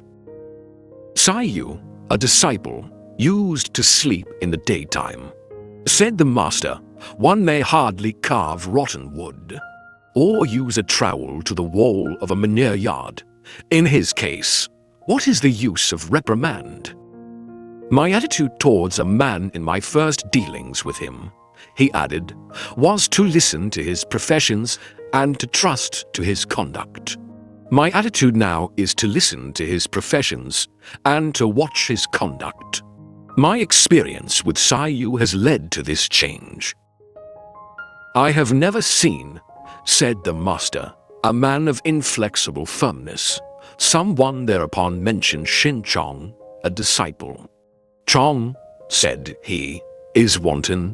Where do you get at his inflexibleness? Zikung made the remark, that which I do not wish others to put upon me, I also wish not to put upon others. Nay, said the master, you have not got so far as that. Footnote 1. Here is an approach, on the negative side, to the Golden Rule. See also Book 12, verse 2, for a similar approach to it made by Confucius himself. Also Book 15, verse 23. In view of the frequent quotation of these passages, I have deemed it important to be exact about the verbs. Here the word ka is used to add to, as a burden. In the other passages it is she, to spread out, to display, to set before. The same disciple once remarked, there may be access so as to hear the master's literary discourses, but when he is treating of human nature and the way of heaven, there may not be such success. Footnote 1. Certain deeper subjects were only for those who had ears to hear. Zilu, after once hearing him upon some subject, and feeling himself as yet incompetent to carry into practice what he had heard, used to be apprehensive only lest he should hear the subject revived. Zikung asked how it was that Kung Wan had come to be so styled Wan the Talented. The master's answer was, because, though a man of an active nature, he was yet fond of study, and he was not ashamed to stoop to put questions to his inferiors. Footnote. A former high official of the state of Wei, his name had been Kung Yu. The posthumous title of Wan the Talented or Accomplished had been conferred upon him. But there was evidently room for doubt as to whether his whole character deserved it. Respecting Zichan, the master said that he had four of the essential qualities of the superior man. In his own private walk, he was humble-minded. In serving his superiors, he was deferential. In his looking after the material welfare of the people, he was generously kind. And in his exaction of public service from the latter, he was just. Footnote 3. A great statesman of Confucius's time. Speaking of Yenping, he said, he was one who was happy in his mode of attaching men to him. However long the intercourse, he was always deferential to them. Footnote 1. Another great officer of the same period. Referring to Zhong Wan, he asked, what is to be said of this man's discernment? This man with his tortoise house, with the pillar heads and posts bedizened with scenes of hill and mere. Footnote 1. A great statesman of Lu, given to superstition. Footnote 2. Properly watergrass, and altogether more strictly, his pillar heads representing hills, and the king posts of the roof watergrass. Zichong put a question relative to the chief minister of Su, Ziwam. He said, 3 times he became chief minister, and on none of these occasions did he betray any sign of exultation. 3 times his ministry came to an end, and he showed no sign of chagrin. He used without fail to inform the new minister as to the old mode of administration. What say you of him? That he was a loyal man, said the master. "But was he a man of fellow feeling?" Said the disciple. "Of that I am not sure," he answered. "How am I to get at that?" The disciple went on to say, after the assassination of the Prince of Sea by the officer Sui, the latter's fellow official Chinwon, who had half a score teams of horses, gave up all and turned his back upon him. On coming to another state, he observed, "There are here characters somewhat like that of our minister Sui," and he turned his back upon them. Proceeding to a certain other state, he had occasion to make the same remark, and left. What say you of him? That he was a pure-minded man, answered the master. But was he a man of fellow feeling? Urged the disciple. Of that I am not sure, he replied. How am I to get at that? Kiwon was one who thought 3 times over a thing before he acted. The master, hearing this of him, observed, twice would have been enough. Footnote 1. An officer of Lu. Of Ningwu, the master said that when matters went well in the state, he used to have his wits about him, but when they went wrong, he lost them. His intelligence might be equaled, but not his witlessness. Footnote 2. An officer of Wei, a century before the sage's time. Once, when the master lived in the state of Qin, he exclaimed, "Let me get home again. Let me get home. My school children are wild and impetuous. Though they are somewhat accomplished and perfect in one sense in their attainments, yet they know not how to make nice discriminations." Footnote 1. A familiar way of speaking of his disciples in their hearing. Of Pei Yi and Shi he said, by the fact of their not remembering old grievances, they gradually did away with resentment. Footnote 2. A celebrated pair of brothers, princes, who lived in the latter part of the 12th century BC, as we shall meet with their names 2 or 3 times more. Some account of them may be given there. Their father was feudal prince of a small state during the reign of the last king of the Yin dynasty, and he desired to make the younger of them his successor. But nothing could induce the younger brother to supplant the elder, and he fled the country on his father's death. The elder in turn declined the heirship and also retired, leaving the throne to a third brother. They emerged from their retreat in their old age to find a change in the dynasty, and refusing allegiance to the house of Chao, they retired again to a mountain district, lived as they could on wild fruits, and finally died of starvation. Their faithfulness to each other and their steadfast adherence to what they considered a duty is praised both by Confucius and Mencius. Of Wei Shangkao he said, "Who calls him straightforward?" A person once begged some vinegar of him, and he begged it from a neighbor, and then presented him with it. Footnote 1. A man of Lu, well known for his straightforwardness and honesty. Fine speech, said he, and studied mien, and superfluous show of deference. Of such things so Qiu Ming was ashamed. I too am ashamed of such things. Also of hiding resentment felt towards an opponent, and treating him as a friend. Of this kind of thing he was ashamed, and so too am I. Footnote 2. Some celebrity of older times. Editor's note. Zhuo Quming was a Chinese historian who was a contemporary of Confucius. He lived in the state of Lu during the spring and autumn period. He was a historian, literator, thinker, and essayist who worked as a Lu official. Wikipedia. Attended once by the 2 disciples Yen Yuan and Zilu, he said, "Come now, why not tell me, each of you, what in your hearts you are really after?" "I should like," said Zilu, "for myself and my friends and associates, carriages and horses, and to be clad in light furs." Nor would I mind much if they should become the worse for wear. And I should like, said Yen Yuan, to live without boasting of my abilities, and without display of meritorious deeds. Ziyu then said, I should like, sir, to hear what your heart is set upon. The master replied, It is this, in regard to old people, to give them quiet and comfort. In regard to friends and associates, to be faithful to them. In regard to the young, to treat them with fostering affection and kindness. Footnote 3, alias Hui, footnote 4.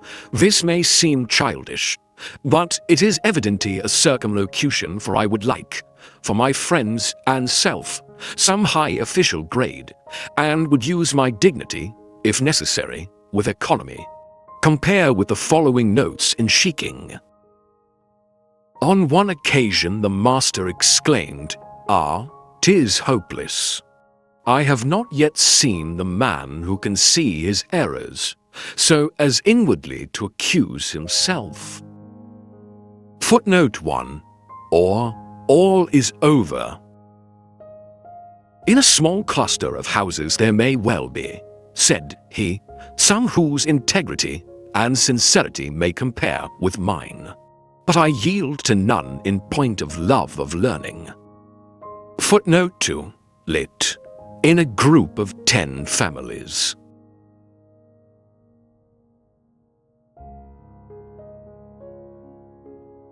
Of Yen Yang a disciple the master said, Young might indeed do for a prince.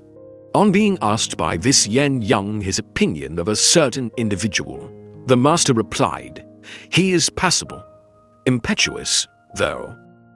But, argued the disciple, if a man habituate himself to a reverent regard for duty even while in his way of doing things he is impetuous in the oversight of the people committed to his charge, is he not passable? If on the other hand, he habituate himself to impetuosity of mind, and show it also in his way of doing things, is he not then over-impetuous? You are right, said the master. Footnote 1, lit. For a south-facer. It was then, and is still the custom for persons of royal rank to sit facing the south. Yen Yang was one of the most approved of the sage's disciples. Footnote 2, Jung Kong, in the original. But this was only the posthumous title of the Yen Yang just mentioned. And I think it better to avoid confusion in the names. The same remark applies to paragraph 4. Footnote 3, Zi Sang Pei Zi, in the original, evidently some official.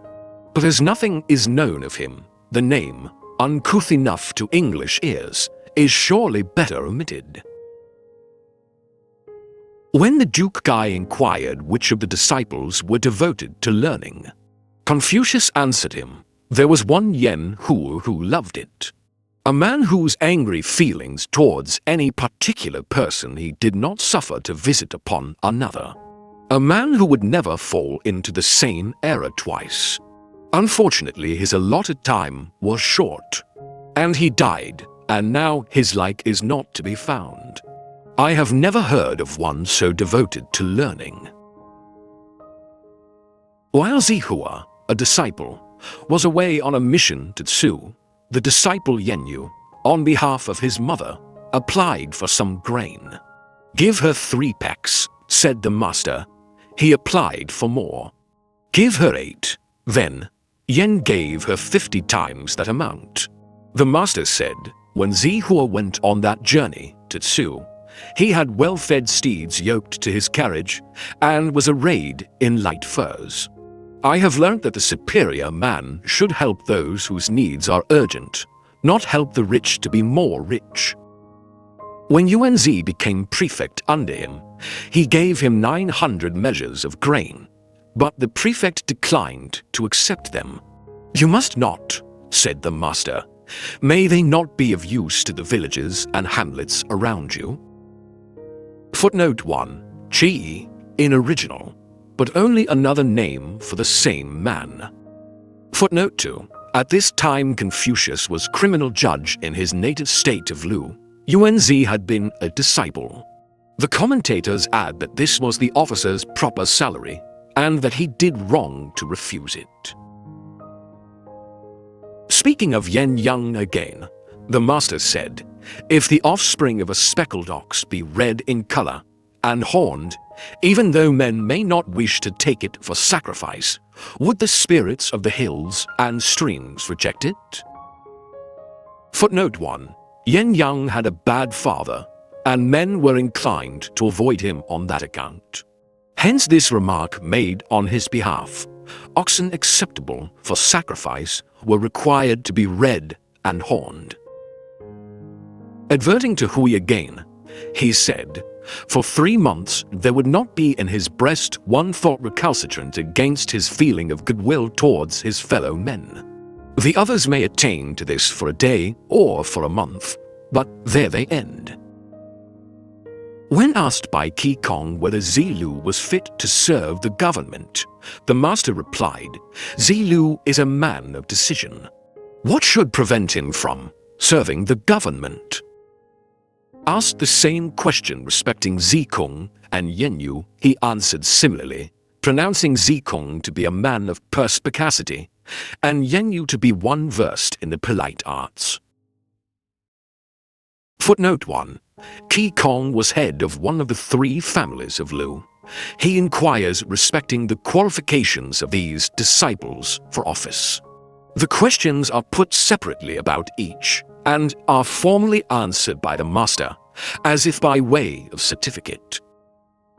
When the head of the Qi family sent for Min Ziqing to make him governor of the town of Pi, that disciple said, "Politely decline for me.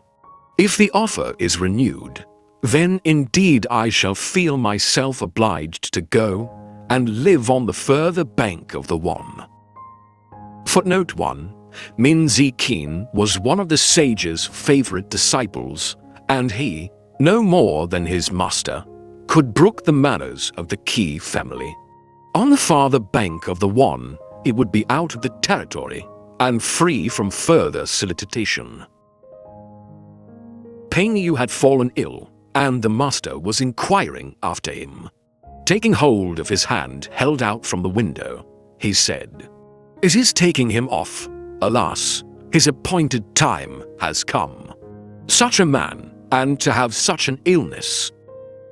Footnote 1. Another favorite disciple. He was suffering, it is thought, from leprosy. Of Wu again, a right worthy man indeed was he.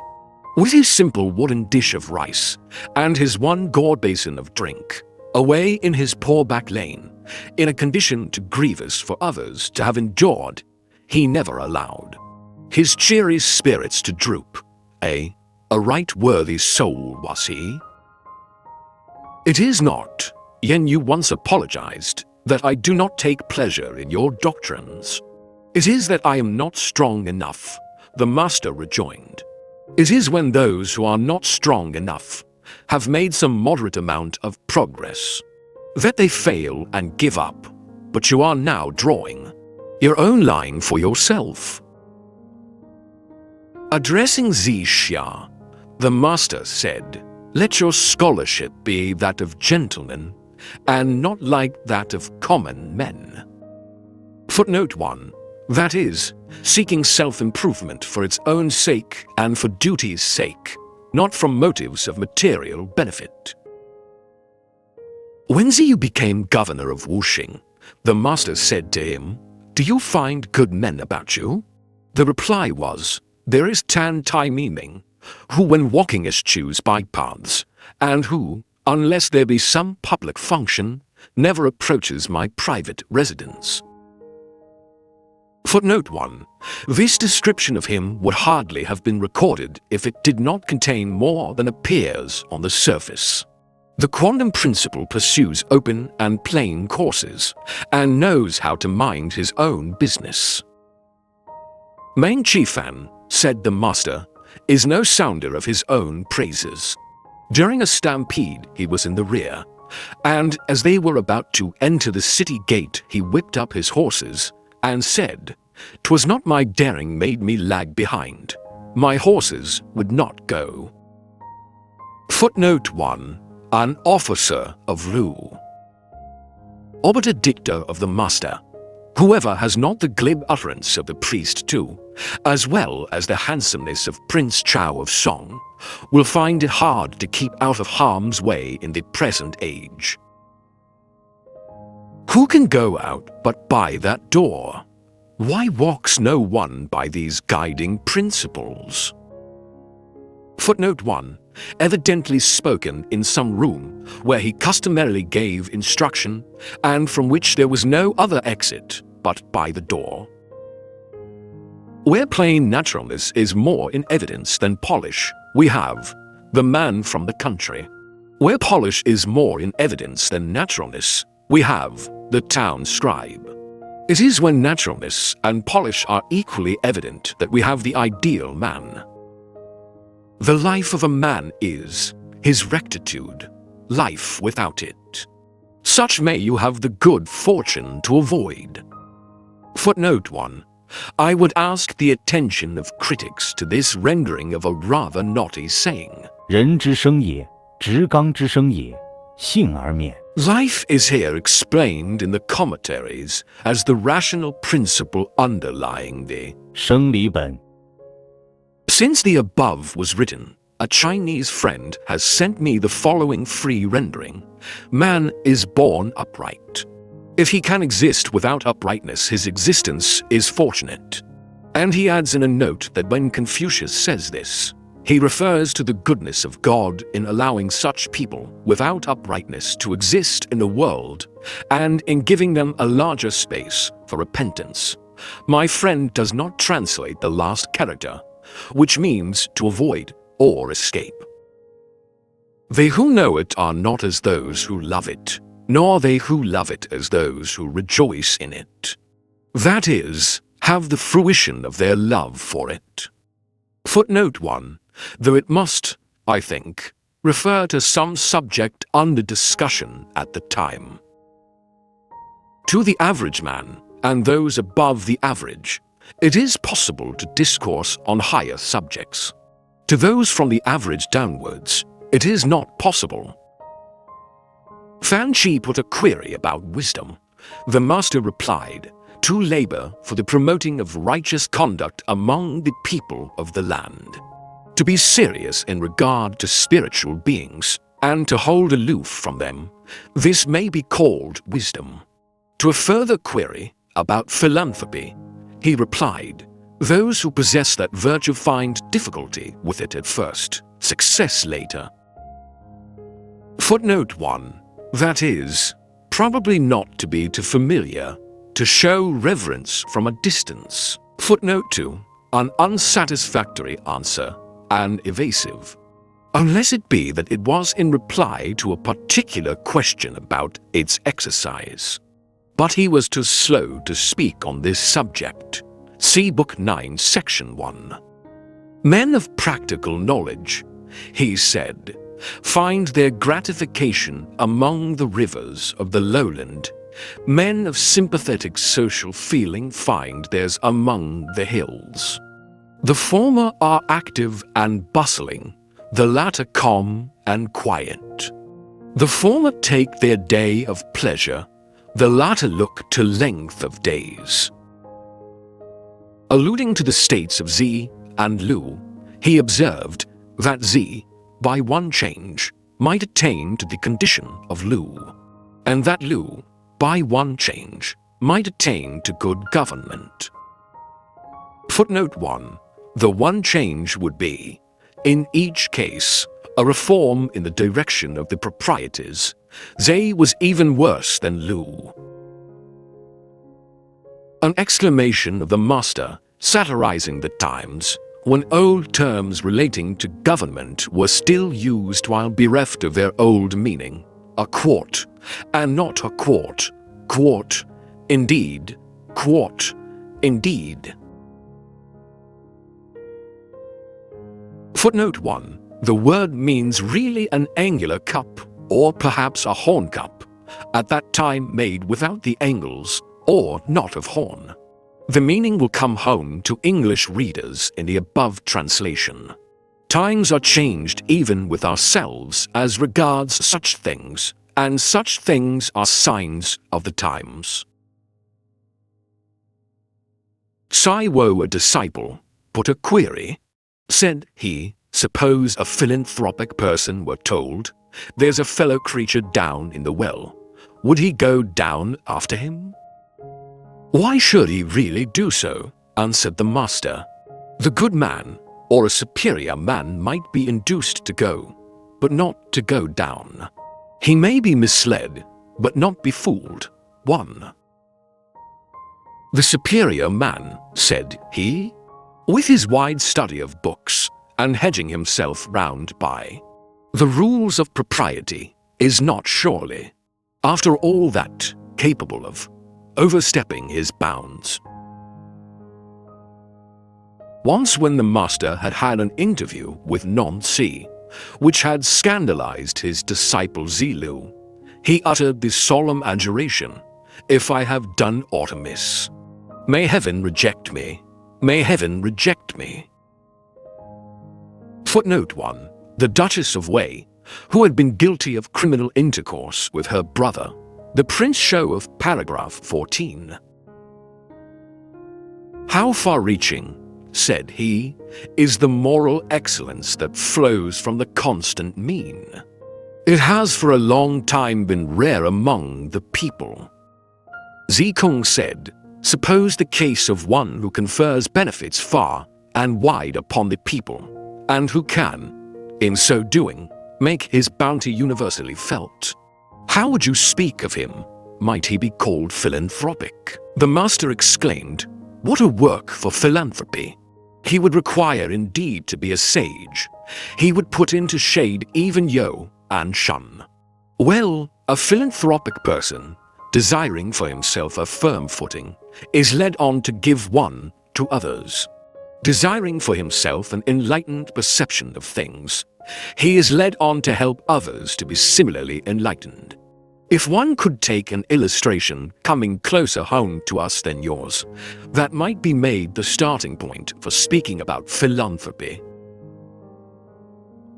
Footnote 1. I cannot conceive how Dr. Legg has been able to translate this last sentence thus, to be able to judge of others by what is nigh in ourselves. This may be called the art of virtue.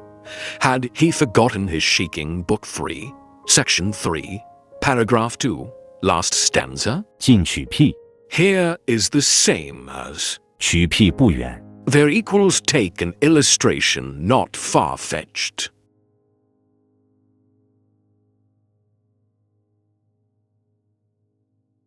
Said the master, I, as a transmitter and not an originator, and as one who believes in and loves the ancients, venture to compare myself with our old Piang. Footnote 1. In reference to his editing the 6 classics of his time. Footnote 2. It is uncertain who this was. The hour is said to indicate endearment or familiarity.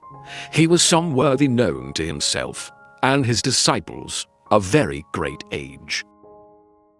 What find you indeed in me? A quiet brooder and memorizer, a student never satiated with learning, an unwearied monitor of others. The things which weigh heavily upon my mind are these: failure to improve in the virtues, failure in discussion of what is learnt, inability to walk according to knowledge received as to what is right and just, inability also to reform what has been amiss. In his hours of recreation and refreshment, the master's manner was easy and unconstrained, affable and winning. Once he exclaimed, Alas, I must be getting very feeble. 'Tis long since I have had a repetition of the dreams in which I used to see the Duke of Chao. Footnote 1. This was one of his beloved ancients, famous for what he did in helping to found the dynasty of Chao, a man of great political wisdom, a scholar also, and poet. It was the dream of Confucius's life to restore the country to the condition in which the Duke of Chao left it. "Concentrate the mind," said he, "upon the good way. Maintain firm hold upon virtue. Rely upon philanthropy. Find recreation in the arts." Footnote 1. These were 6 in number, viz., ceremonial, music, archery, horsemanship, language, and calculation. "I have never withheld instruction from any, even from those who have come for it with the smallest offering, lit, with their packets of dried meat. No subject do I broach, however, to those who have no eager desire to learn. No encouraging hint do I give to those who show no anxiety to speak out their ideas. Nor have I anything more to say to those who, after I have made clear one corner of the subject, cannot from that give me the other 3. If the master was taking a meal, and there were any in mourning beside him, he would not eat to the full. On one day on which he had wept, on that day he would not sing." Addressing his favorite disciple, he said, "To you only and myself it has been given to do this, to go when called to serve, and to go back into quiet retirement when released from office." Silu, hearing the remark, said, "But if, sir, you had the handling of the army of one of the greater states, whom would you have associated with you in that case?" The master answered, "Not the one who'll rouse the tiger, not the one who'll wade the hoe, not the man who can die with no regret.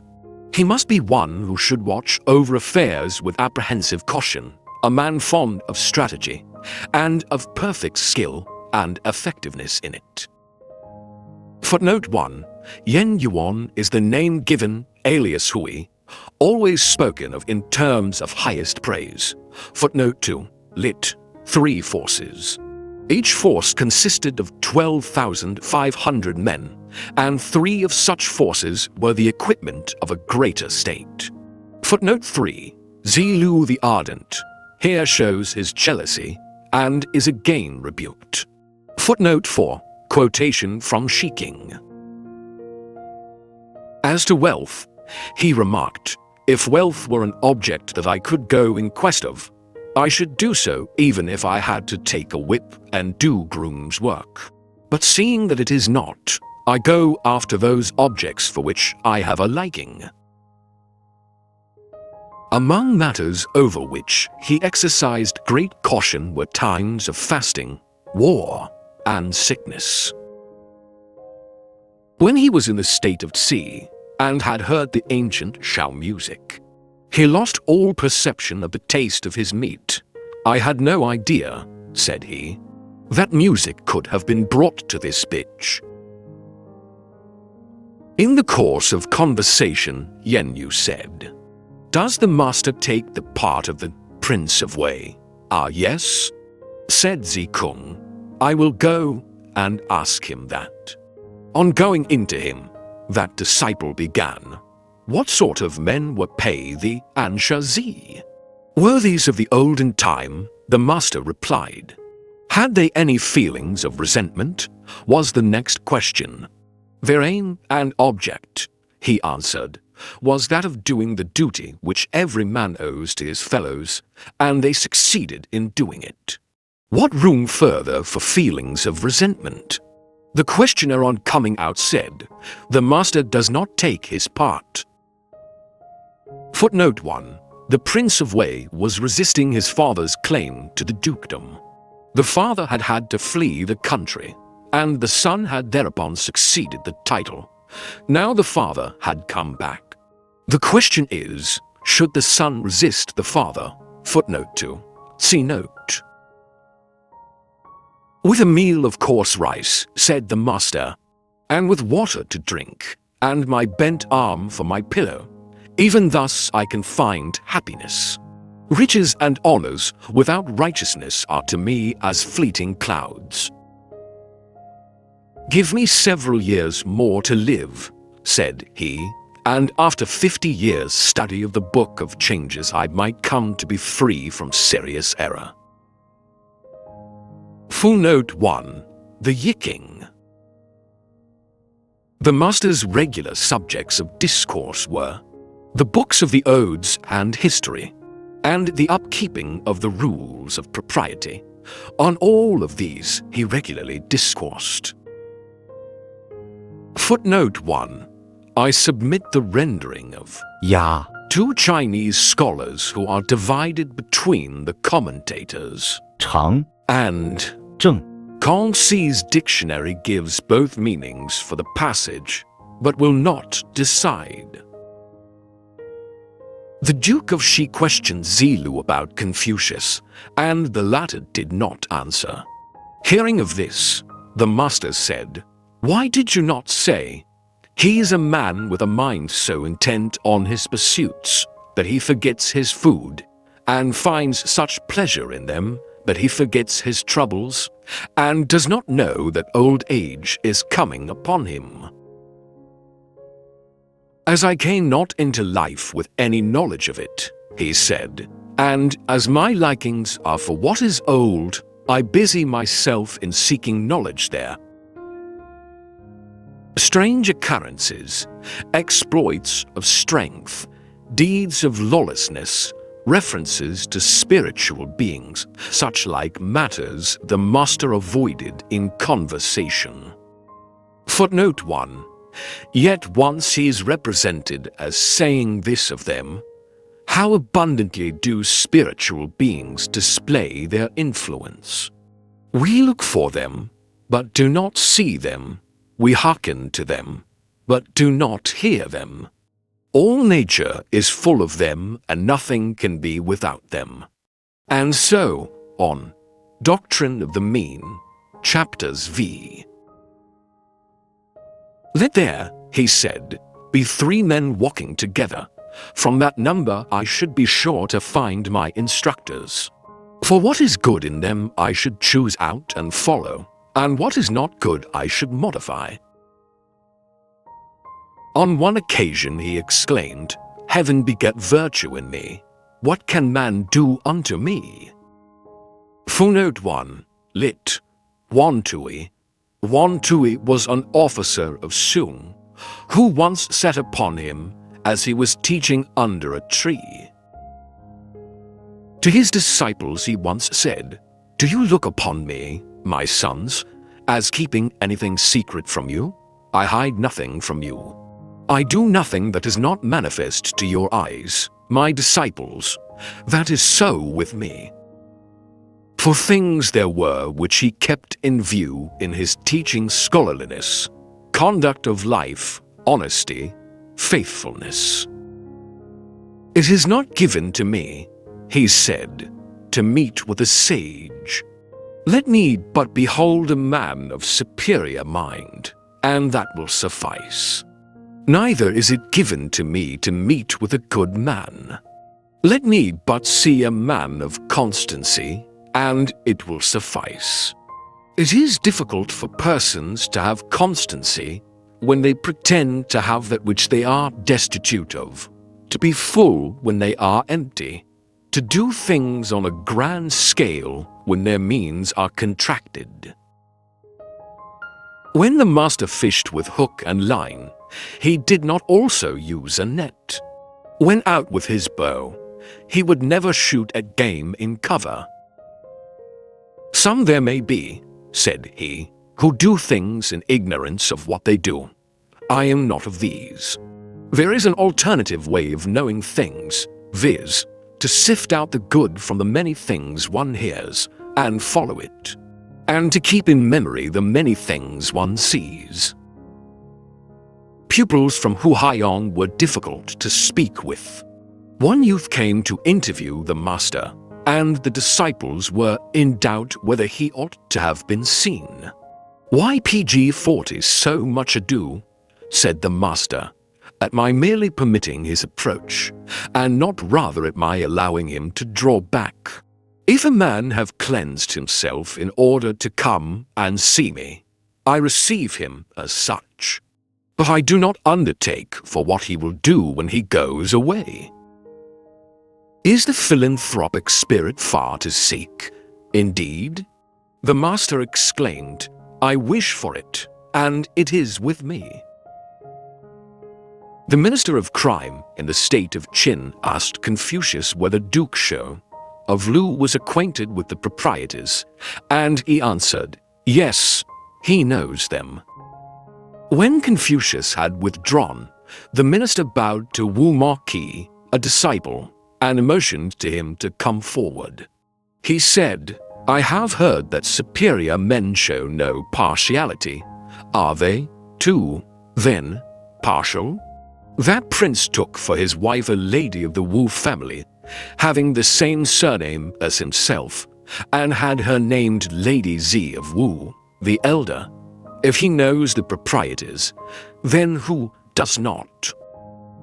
The disciple reported this to the master, who thereupon remarked, well for me, if I err in any way. Others are sure to know of it.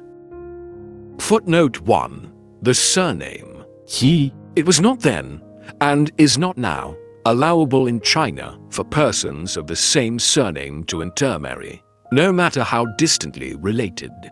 And these surnames were few in comparison with those of Western countries. When the master was in company with anyone who sang, and who sang well, he must needs have the song over again, and after that would join in it. Although in letters, he said, I may have none to compare with me, yet in my personification of the superior man I have not as yet been successful. A sage and a philanthropist, how should I have the ambition? Said he. All that I can well be called is this. An insatiable student, an unwearied teacher, this, and no more. Exactly what we, your disciples, cannot by any learning manage to be, said Kong Si Hua. Once when the master was seriously ill, Zi Lu requested to be allowed to say prayers for him. Are such available? Asked the master. Yes, said he. And the manual of prayers says, pray to the spirits above and to those here below. My praying has been going on a long while, said the master. Footnote 1. It is not precisely known what this collection of prayers was. They seem to have been more of the nature of eulogies for the departed, and this disciple, forward as ever, seems to have anticipated his master's death. Noteworthy is the sage's answer, meaning, my life has been a prayer. It was true, and yet it savors a little of self-satisfaction. Lavish living, he said, renders men disorderly. Miserliness makes them hard. Better, however, the hard than the disorderly. Again, the man of superior mind is placidly composed. The small-minded man is in a constant state of perturbation. The master was gentle, yet could be severe, had an overawing presence, yet was not violent, was deferential, yet easy.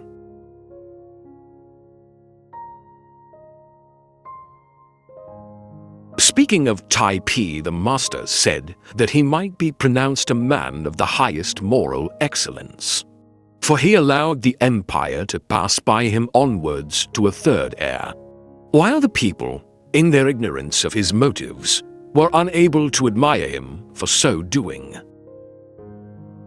Footnote 1. Hereby hangs a historical tale. Tai Pi lived during the decline of the Yin dynasty.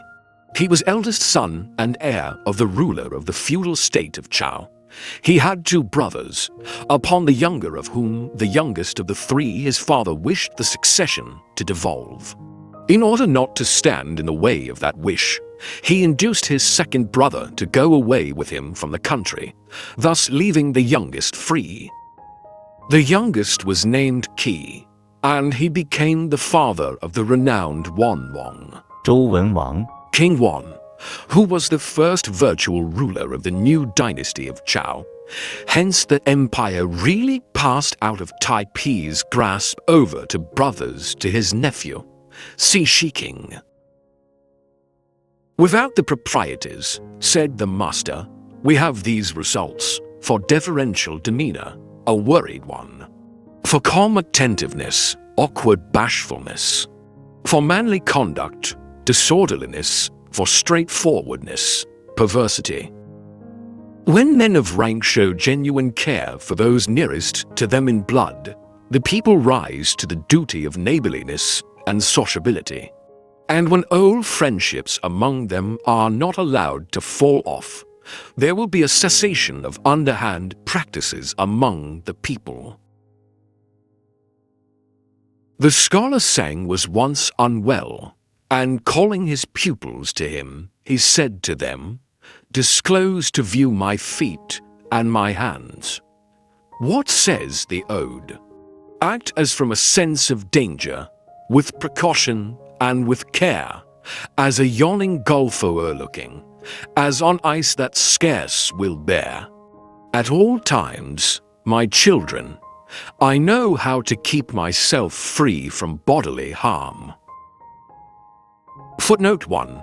A lesson on filial duty, best understood by a Chinaman.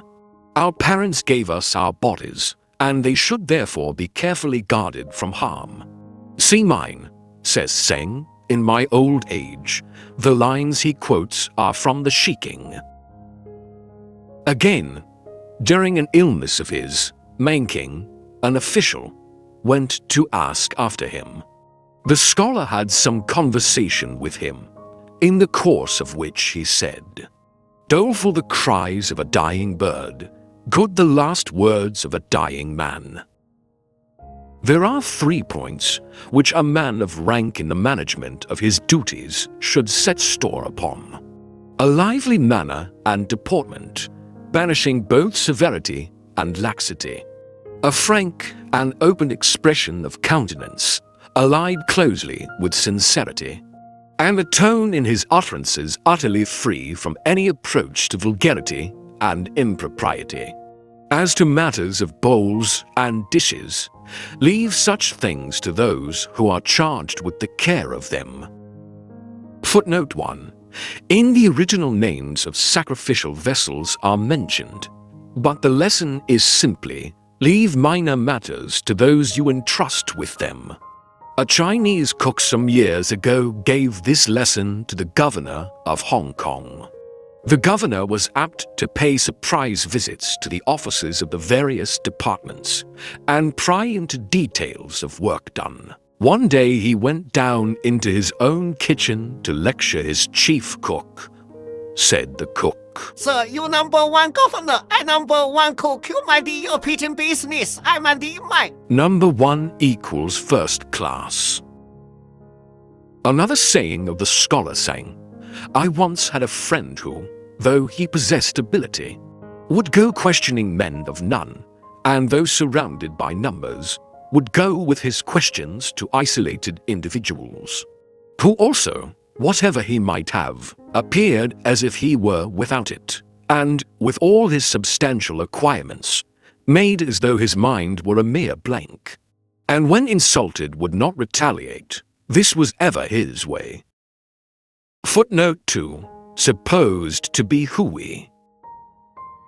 Again he said, the man that is capable of being entrusted with the charge of a minor on the throne, and given authority over a large territory, and who, during the important term of his superintendence cannot be forced out of his position, is not such a superior man, that he is, indeed. Again, the learned official must not be without breadth and power of endurance. The burden is heavy, and the way is long. Suppose that he take his duty to his fellow men as his peculiar burden, is that not indeed a heavy one? And since only with death it is done with, is not the way long? Sentences of the Master. From the Book of Odes we receive impulses. From the Book of the Rules, stability. From the Book on Music, refinement. Footnote 1. Comparison of three of the classics, the Shiking, the Li Qi, and the Yo. The last is lost. The people may be put into the way they should go, though they may not be put into the way of understanding it. The man who likes bravery, and yet groans under poverty, has mischief in him. So, too, has the misanthrope, groaning at any severity shown towards him. Footnote 1. Lit. Disorder. Even if a person were adorned with the gifts of the Duke of Chow, yet if he were proud and avaricious, all the rest of his qualities would not indeed be worth looking at. Not easily found is the man who, after 3 years' study, has failed to come upon some fruit of his toil. The really faithful lover of learning holds fast to the good way till death. He will not go into a state in which a downfall is imminent, nor take up his abode in one where disorder reigns. When the empire is well ordered, he will show himself. When not, he will hide himself away. Under a good government, it will be a disgrace to him if he remain in poverty and low estate. Under a bad one, it would be equally disgraceful to him to hold riches and honors. If not occupying the office, devise not the policy. When the Professor Chi began his duties, how grand the finale of the first of the odes used to be, how it rang in one's ears. I cannot understand persons who are enthusiastic, and yet not straightforward, nor those who are ignorant, and yet not attentive, nor again those folks who are simple-minded and yet untrue. Learn as if never overtaking your object, and yet as if apprehensive of losing it. How sublime was the handling of the empire by Shan and Yu! It was as nothing to them. Footnote 1. These two and Yo next paragraph were emperors of the legendary period. Yo, BC 2356 to 2158. Shan, BC 2255 to 2205. Yu the Great, founder of the He dynasty, BC 2205 to 2197. How great was Yo as a prince? Was he not sublime? Say that heaven only is great. Then was Yo alone after its pattern. How profound was he? The people could not find a name for him. How sublime in his achievements! How brilliant in his scholarly productions! Shan had for his ministers 5 men, by whom he ordered the empire. King Wu in his day stated that he had 10 men as assistants for the promotion of order. With reference to these facts, Confucius observed, "Ability is hard to find. Is it not so indeed?" During the 3 years interregnum between Yo and Shan, there was more of it than in the interval before this present dynasty appeared. There were, at this latter period, 1 woman and 9 men only. When 2/3 of the empire were held by King Wan, he served with that portion the house of Yin. We speak of the virtue of the house of Chow. We may say, indeed, that it reached the pinnacle of excellence. As to you, added the master, I can find no flaw in him, living on meager food and drink, yet providing to the utmost in his filial offerings to the spirits of the dead. Dressing in coarse garments, yet most elegant when vested in his sacrificial apron and coronet. Dwelling in a poor palace, yet exhausting his energies over those boundary ditches and watercourses, I can find no flaw in you. Footnote 1. It was these labors for the proper irrigation of the soil and the controlling of inundations that gave him his greatest celebrity.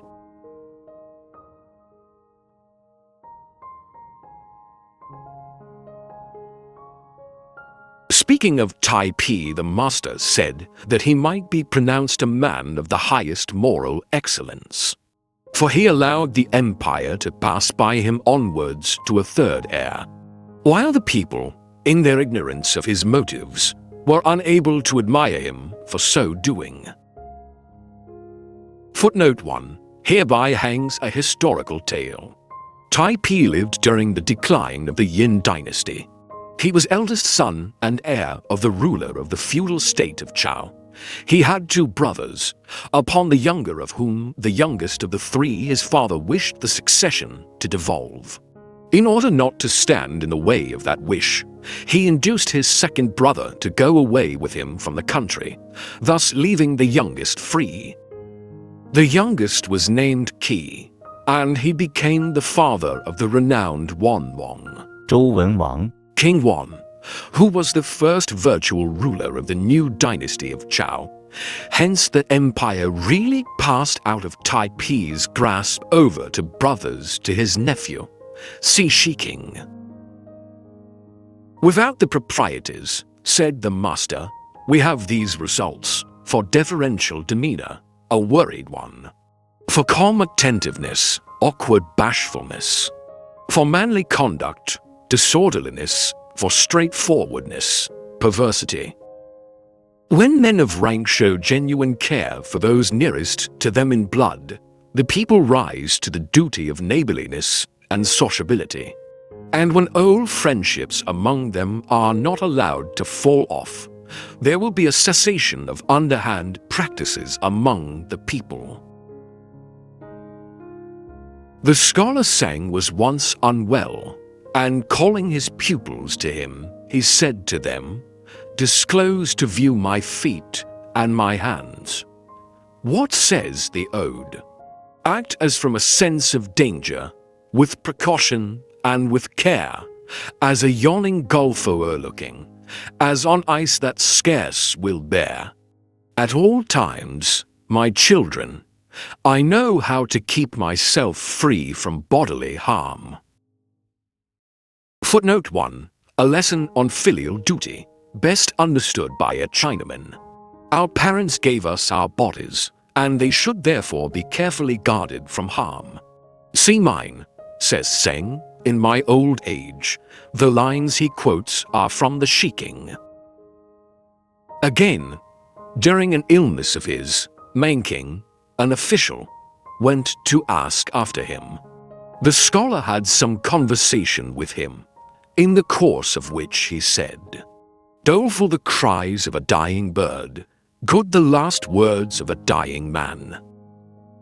There are 3 points which a man of rank in the management of his duties should set store upon: a lively manner and deportment, banishing both severity and laxity; a frank and open expression of countenance, allied closely with sincerity; and a tone in his utterances utterly free from any approach to vulgarity and impropriety.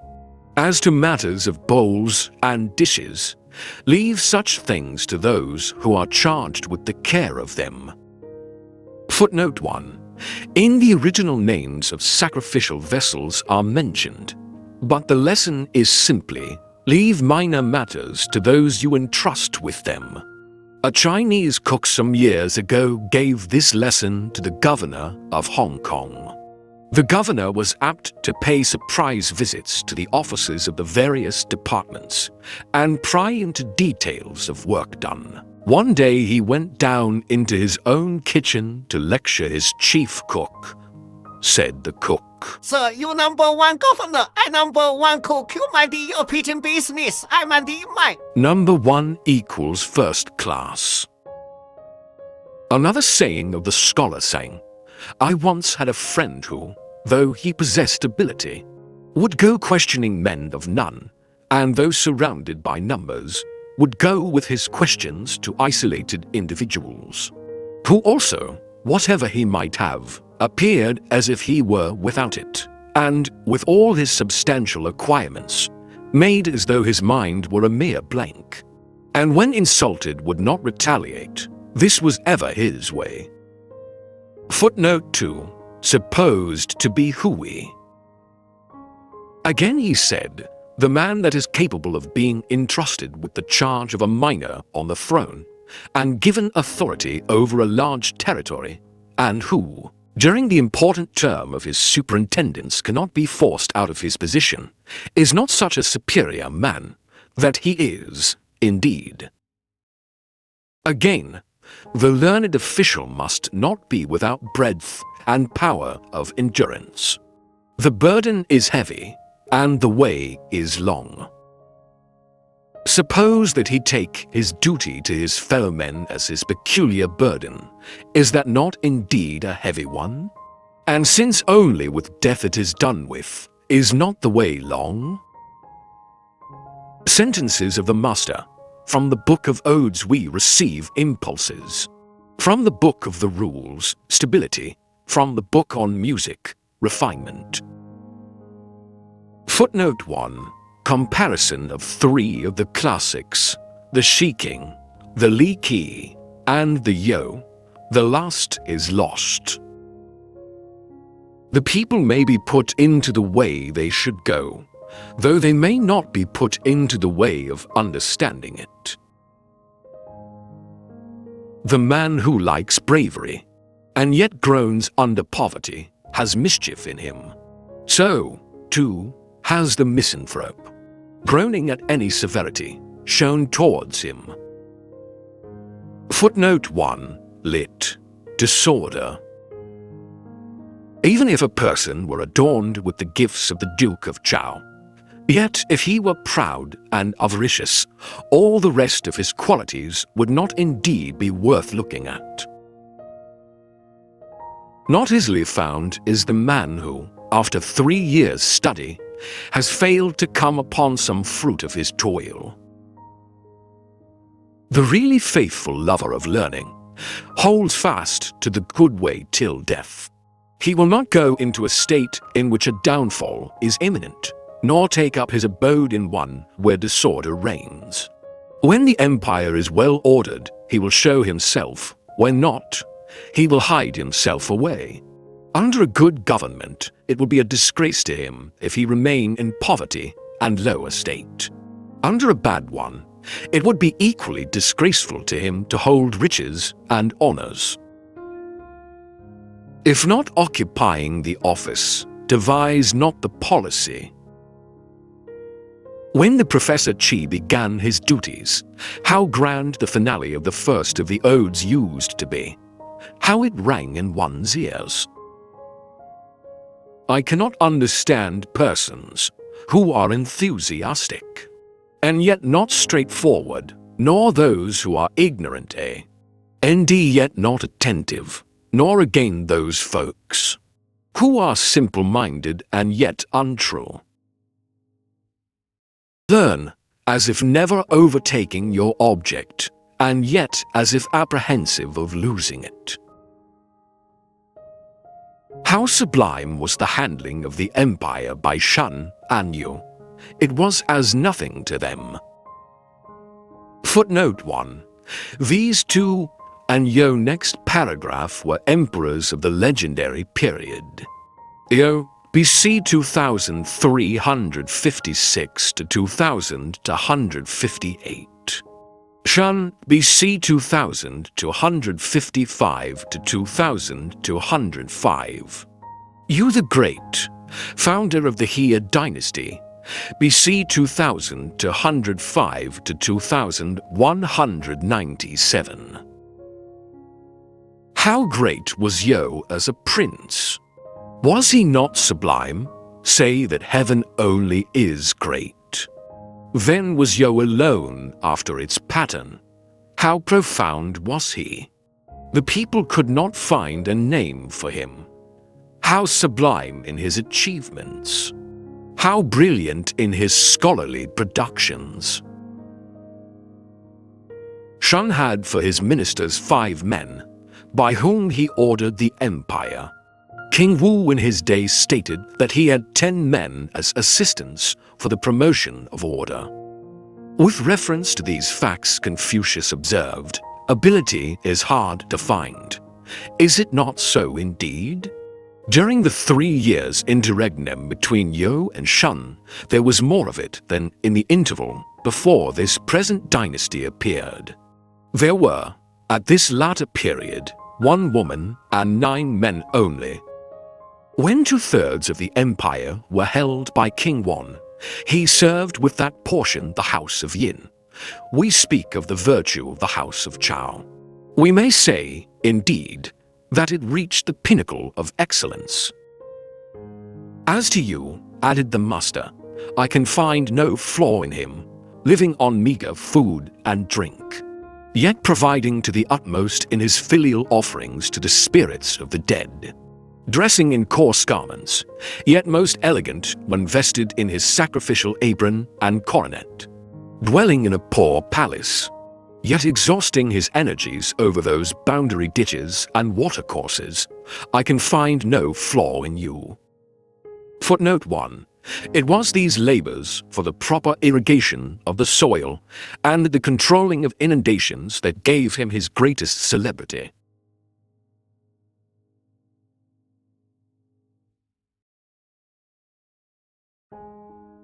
Topics on which the master rarely spoke were advantage and destiny and duty of man to man.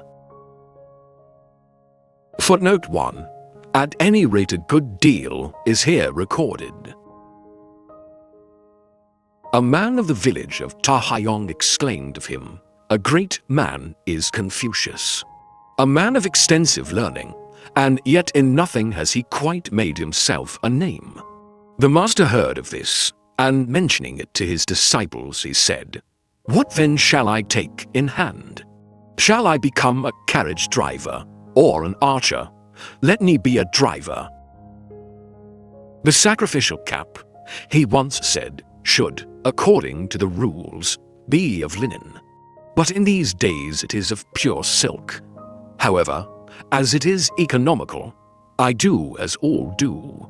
The rule says, make your bow when at the lower end of the hole. But nowadays the bowing is done at the upper part.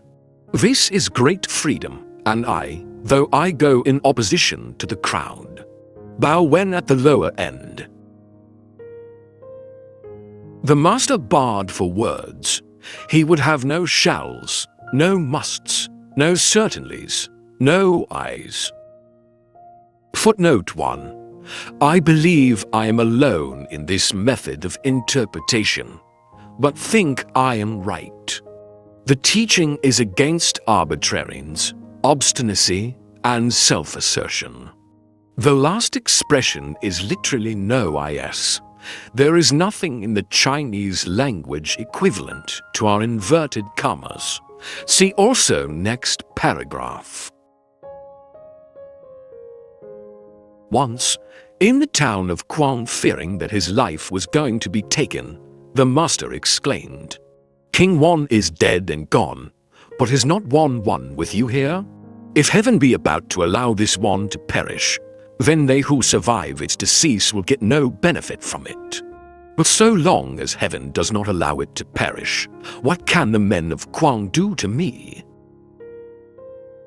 Footnote 1. Wan was the honorary appellation of the great sage and ruler, whose praise is in the Shiking as one of the founders of the Chao dynasty, and the term represented civic talent and virtues, as distinct from Wu, the martial talent, the latter being the honorary title of his son and successor. Wan also often stands for literature and polite accomplishments. Here Confucius simply means, if you kill me, you kill a sage. A high state official, after questioning Zikung, said, "Your master is a sage, then? How many and what varied abilities must be his?" The disciple replied, "Certainly heaven is allowing him full opportunities of becoming a sage, in addition to the fact that his abilities are many and varied." When the master heard of this, he remarked, Does that high official know me? In my early years, my position in life was low, and hence my ability in many ways, though exercised in trifling matters. In the gentleman is there indeed such variety of ability? No. From this, the disciple Lao used to say, "'Twas a saying of the master." At a time when I was not called upon to use them, I acquired my proficiency in the polite arts. "Am I, indeed," said the master, "possessed of knowledge? I know nothing. Let a vulgar fellow come to me with a question, a man with an emptyish head. I may thrash out with him the matter from end to end, and exhaust myself in doing it." "Ah," exclaimed he once, "the phoenix does not come, and no symbols issue from the river. May I not as well give up?" Footnote 1. These birds, in Chinese fable and poetry, were supposed to appear as the harbingers of good when virtuous men were numerous, and when the empire was about to become prosperous. See Shiking. The symbols from the river have reference also to an ancient fable, in which a dragon horse emerged from the water with symbolic outlines on his back, lines which first suggested to the Emperor Fuxi the 8 mystic diagrams, afterwards the subject of the obscure classic, the Yiking, or Book of Changes. No such omens of good, no such revelations from the spirit world now. Confucius does not necessarily show that he believed in such fables.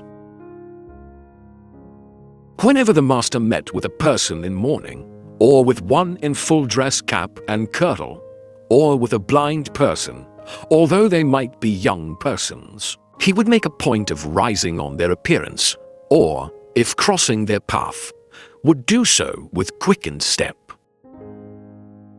Footnote 1. This, in each case, to show his respect or sympathy.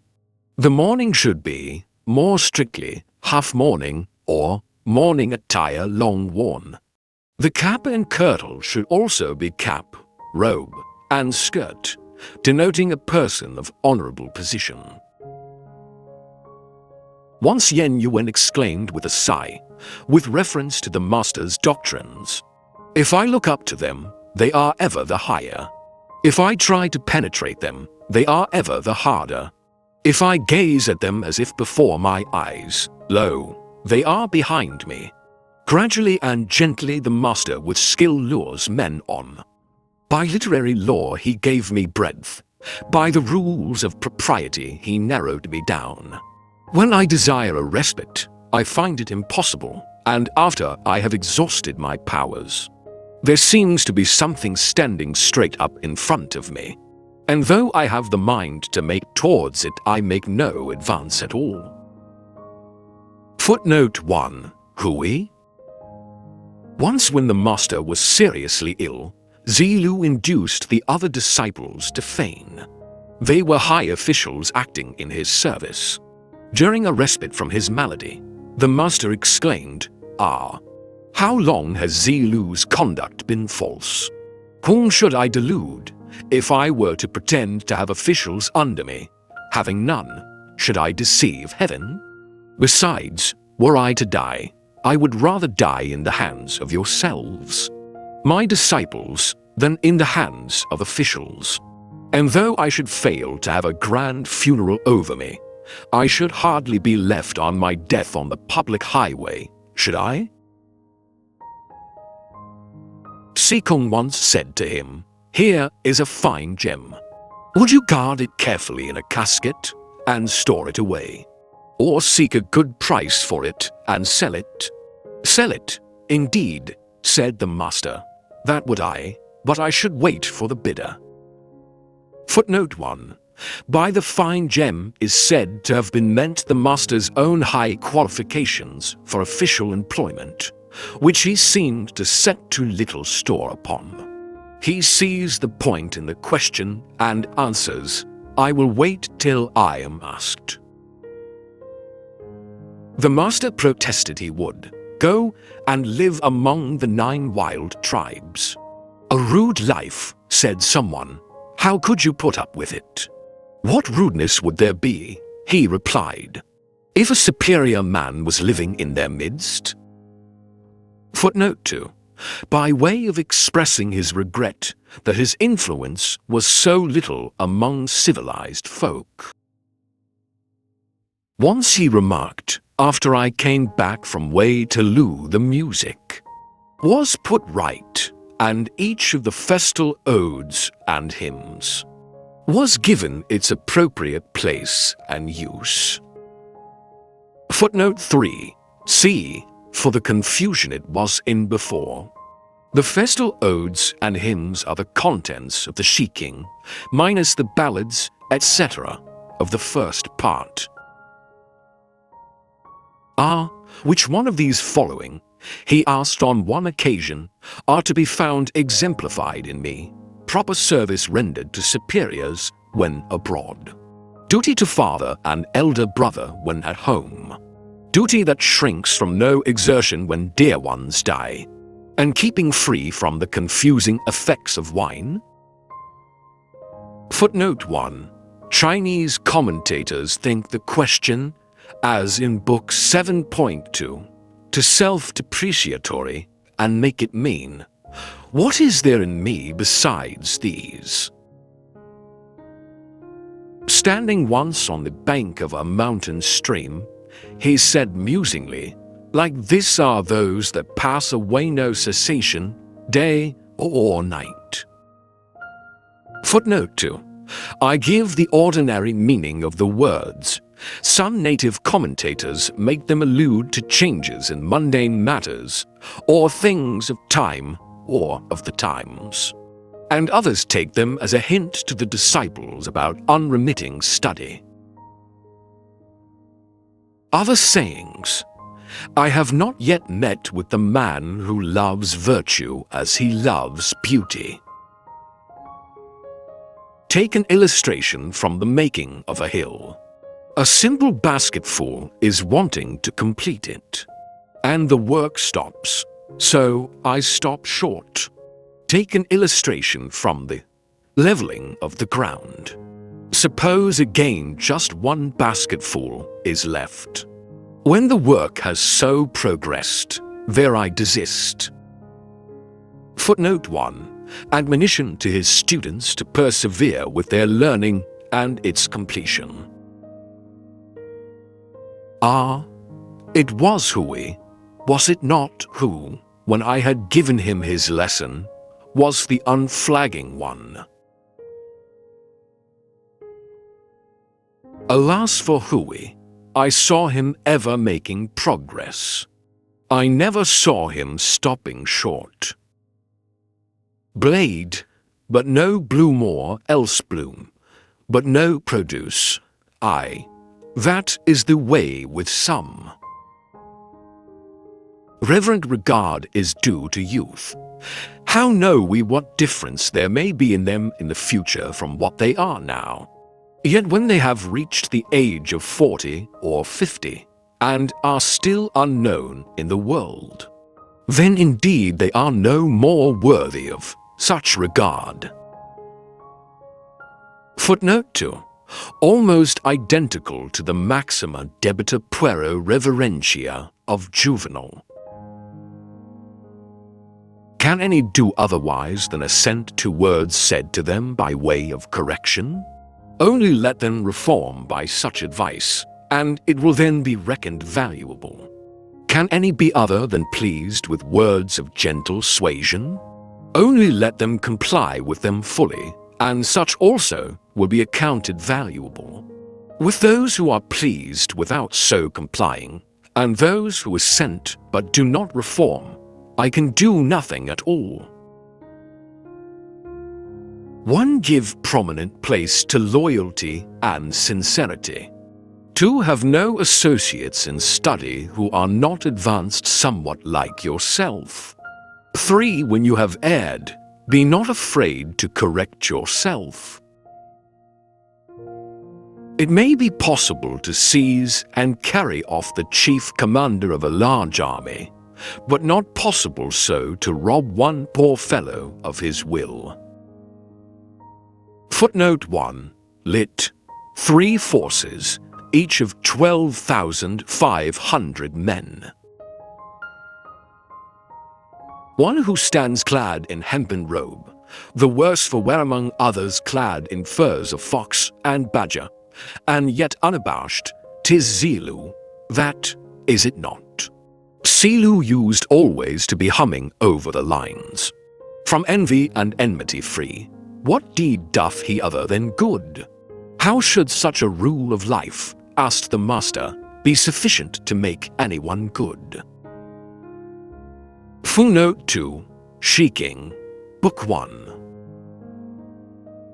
When the year grows chilly, we know the pine and cypress are the last to fade. Footnote 3. Good men are like the evergreens. The wise escape doubt, the good-hearted trouble, the bold apprehension.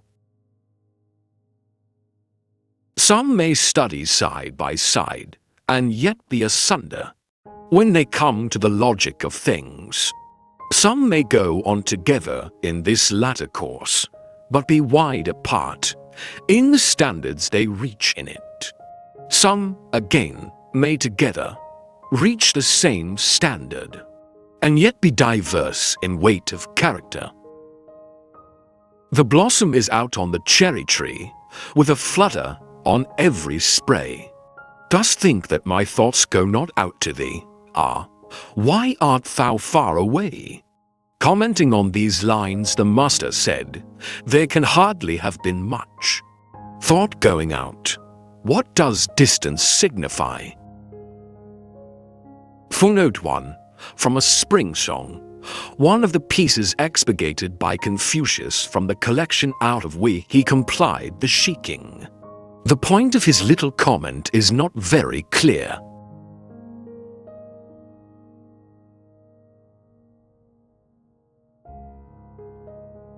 In his own village, Confucius presented a somewhat plain and simple appearance, and looked unlike a man who possessed ability of speech. But in the ancestral temple, and at court, he spoke with the fluency and accuracy of a debater, but ever guardedly. At court, conversing with the lower order of great officials, he spoke somewhat firmly and directly. With those of the higher order his tone was somewhat more affable. When the prince was present, he was constrainedly reverent in his movements, and showed a proper degree of grave dignity in demeanor.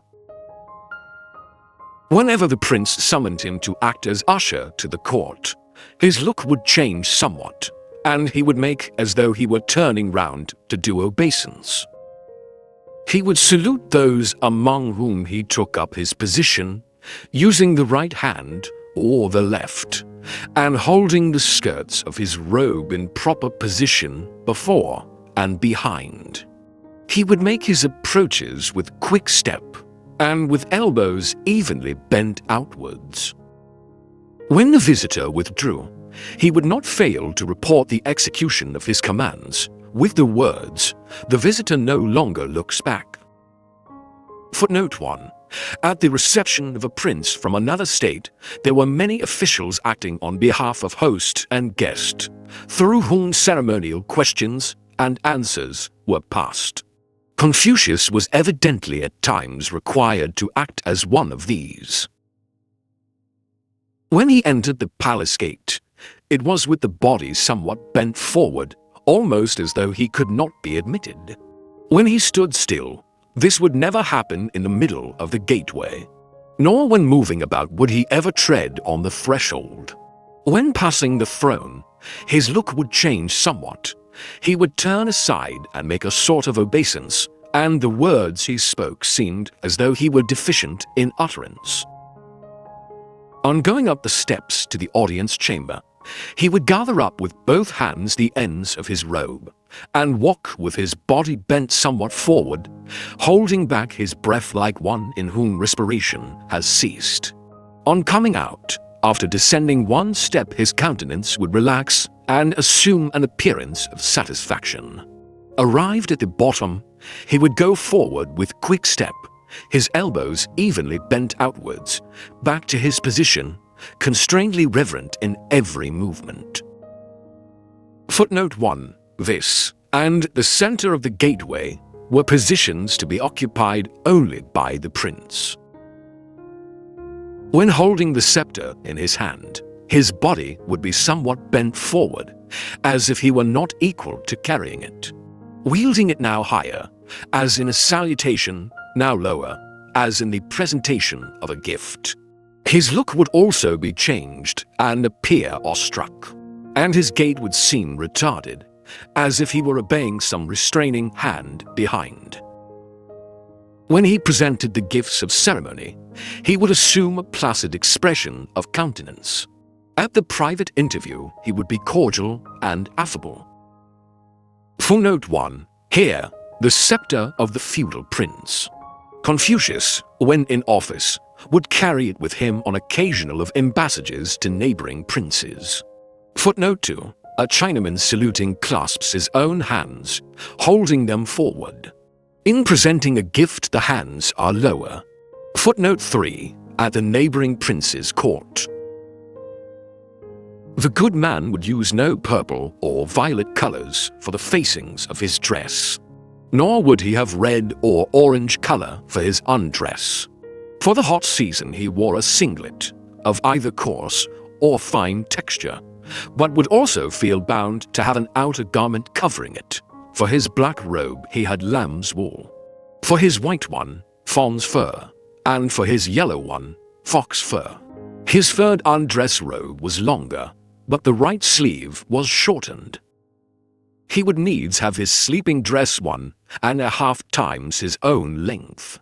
For ordinary home wear, he used thick substantial fox or badger furs. When he left off mourning, he would wear all his girdle trinkets. His kirtle in front, when it was not needed for full cover, he must needs have cut down. He would never wear his black lamb's wool or a dark-colored cap when he went on visits of condolence to mourners. On the first day of the new moon, he must have on his court dress and to court. Footnote 1.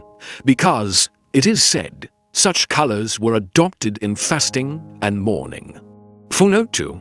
Because, it is said, such colors were adopted in fasting and mourning.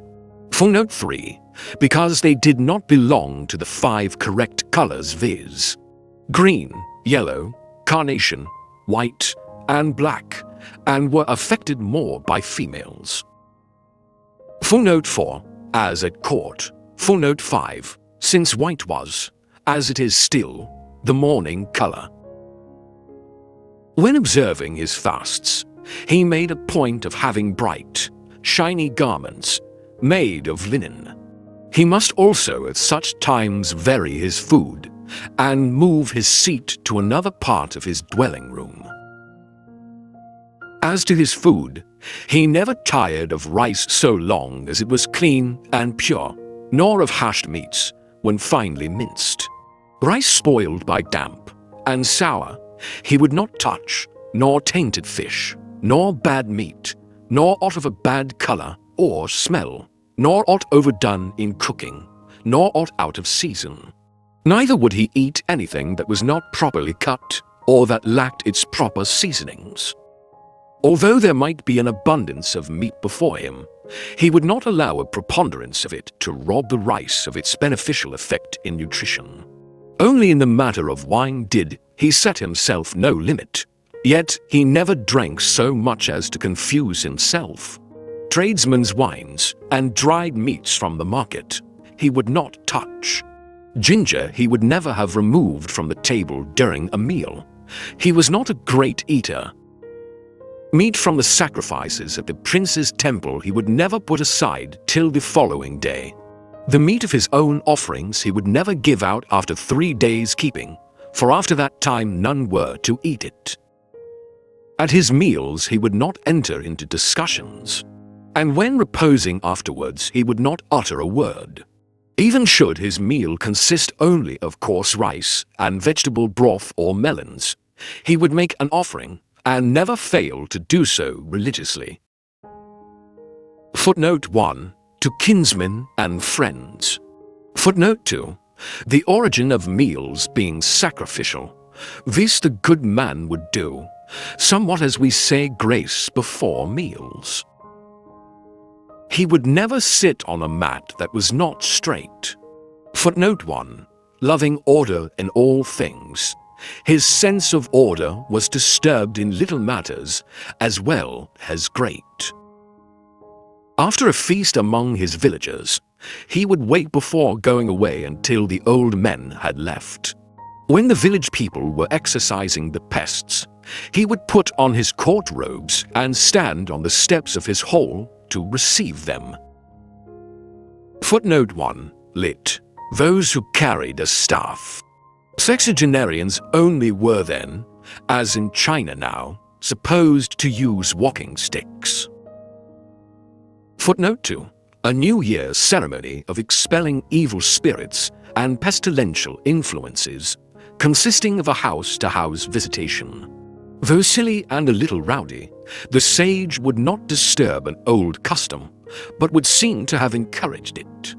During the recent plague in Hong Kong, the Chinese requested permission for a special performance of this kind. It now consists mainly in processions, firing off crackers, etc. When he was sending a message of inquiry to a person in another state, he would bow twice on seeing the messenger off. Qi Kang once sent him a present of some medicine. He bowed and received it, but remarked, "Until I am quite sure of its properties, I must not venture to taste it." Footnote 1.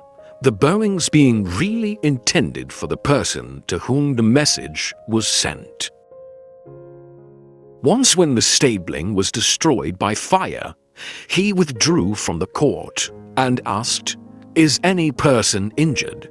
without inquiring as to the horses. Whenever the prince sent him a present of food, he was particular to set his mat in proper order, and would be the first one to taste it. If the prince's present was one of raw meat, he must needs have it cooked and make an oblation of it. If the gift were a live animal, he would be sure to keep it and care for it.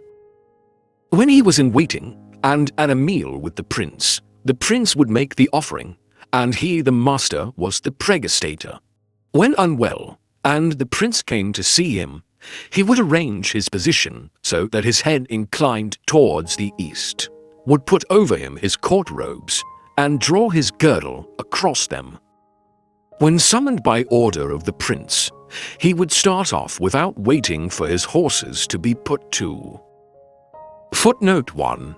The act of grace before eating. On his entry into the Grand Temple, he inquired about everything connected with its usages. If a friend died, and there were no near relatives to take him to, he would say, "Let him be buried from my house."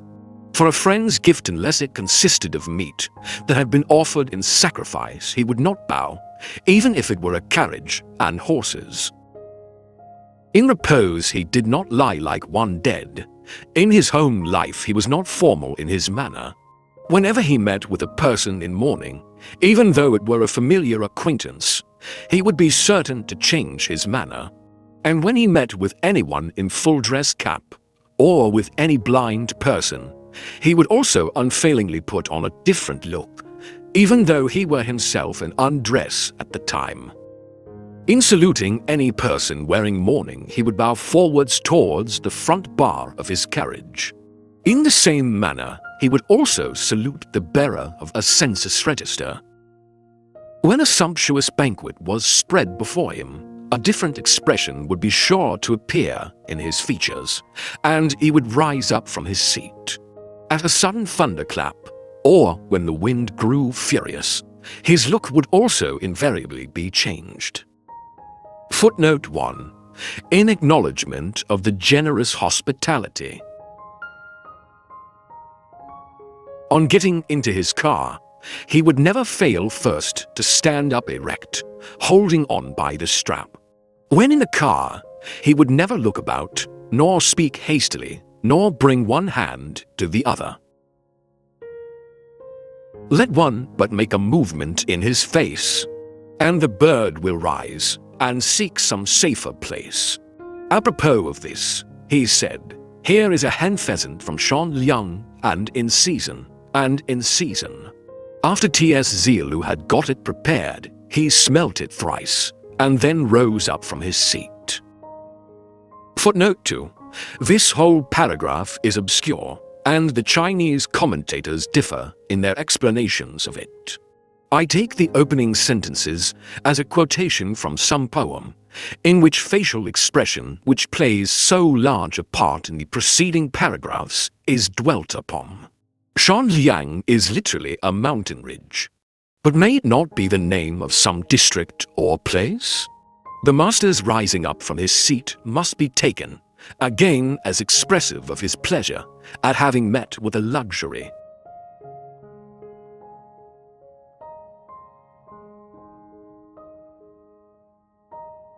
The first to make progress in the proprieties and in music, said the master, are plain countrymen. After them, the men of higher standing. If I had to employ any of them, I should stand by the former. Footnote 1.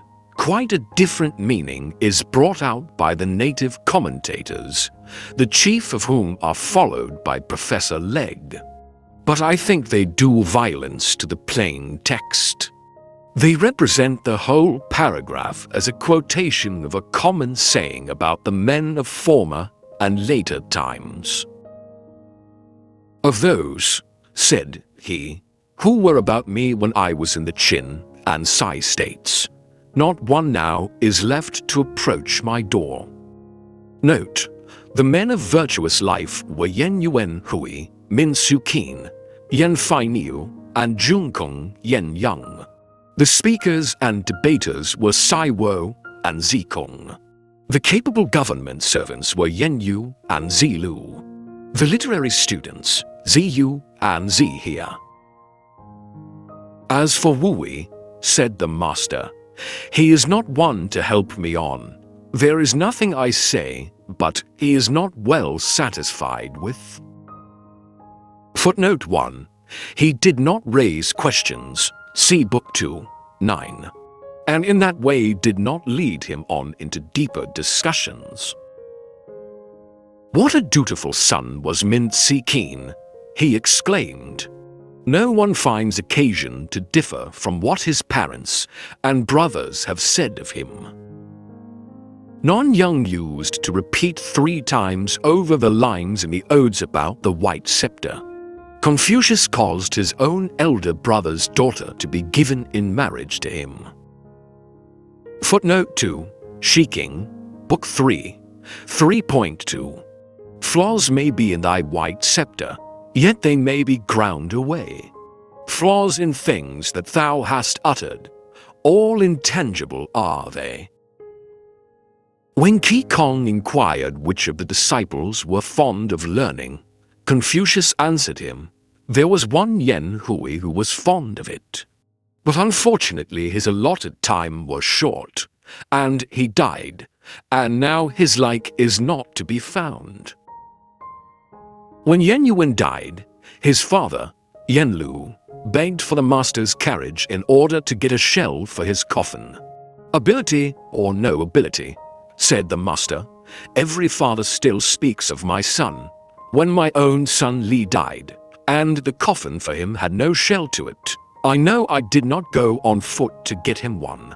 But that was because I was, though retired, in the wake of the ministers, and could not therefore well do so. Footnote 1. He was still about the court when required for consultation, and was obliged to act as a high officer should. Yen Lu was not in such a position. On the death of Yen Yuan, the master exclaimed, "O me, heaven is ruining me, heaven is ruining me." On the same occasion, his wailing for that disciple becoming excessive, those who were about him said, "Sir, this is too much." "Too much," said he, "if I am not to do so for him, then for whom else?" The disciples then wished for the deceased a grand funeral. The master could not on his part consent to this. They nevertheless gave him one. Upon this he remarked, "He used to look upon me as if I were his father. I could never, however, look on him as a son. 'Twas not my mistake, but yours, my children." Footnote 2.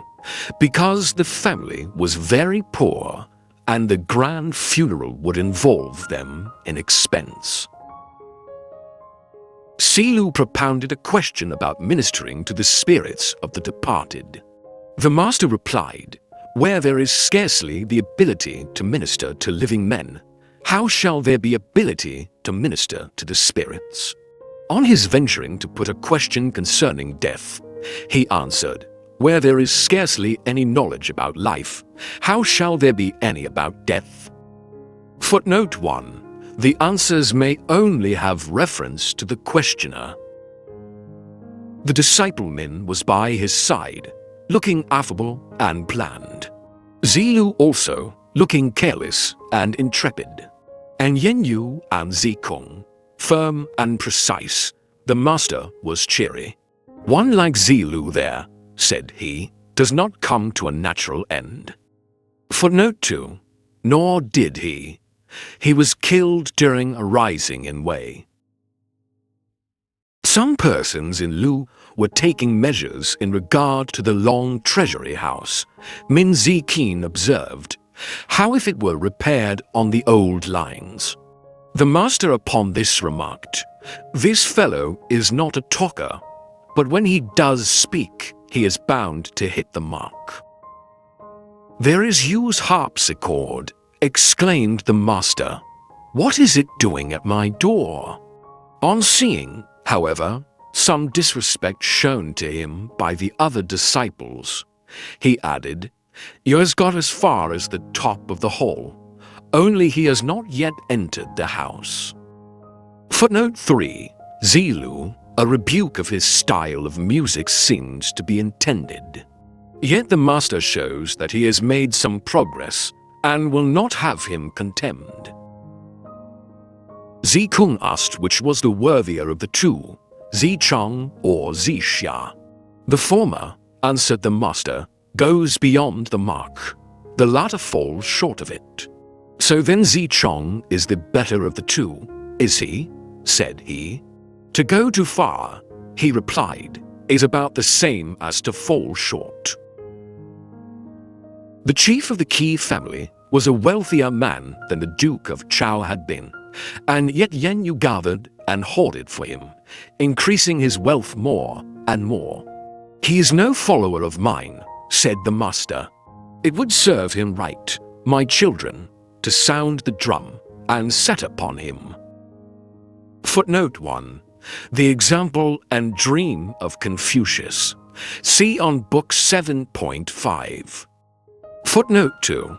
Drums were sounded in the marketplace to collect the people to witness the punishment of criminals. Characteristics of 4 disciples. Zikao was simple-minded, Sang Si, a dullard. Zichong, full of airs, Zilu, rough. As to Hui, said the master, he comes near to perfection, while frequently in great want.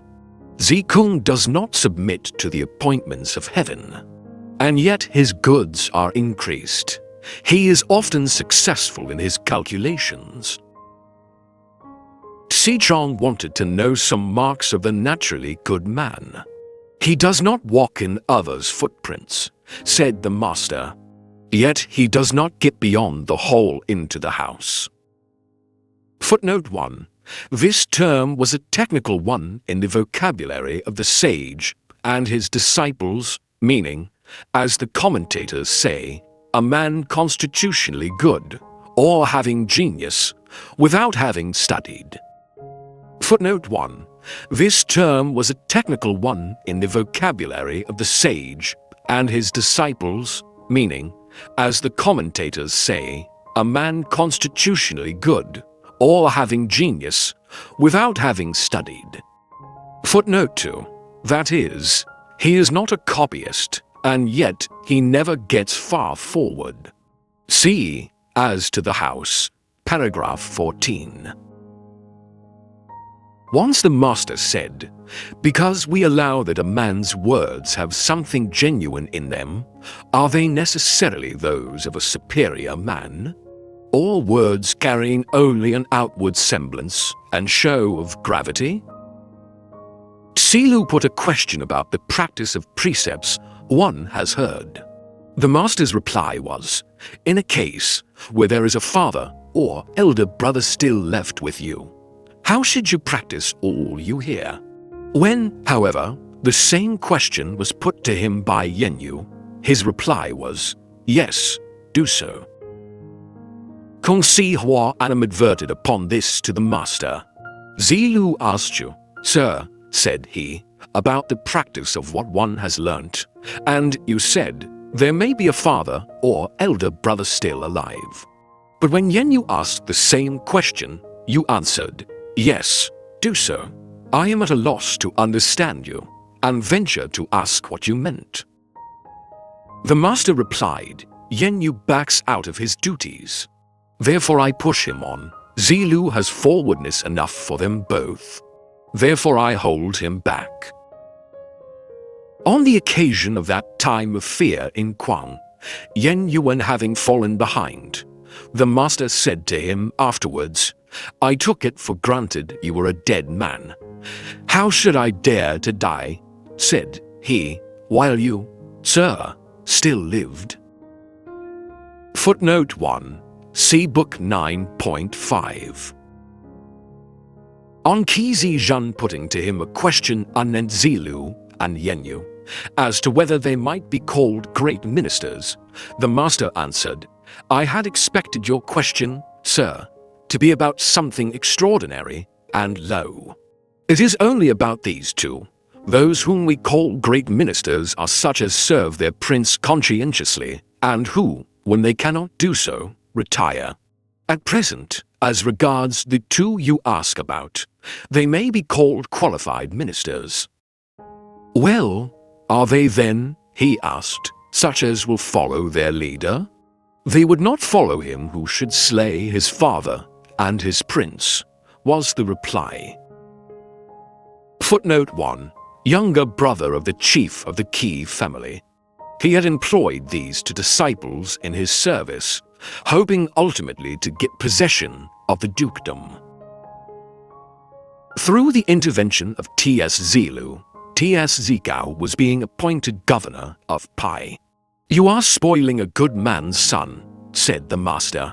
Zilu rejoined, but he will have the people and their PG-60 superiors to gain experience from, and there will be the altars. What need to read books? He can become a student afterwards. Here is the reason for my hatred of glib-tongued people, said the master. Footnote 1. See on Book 6.7.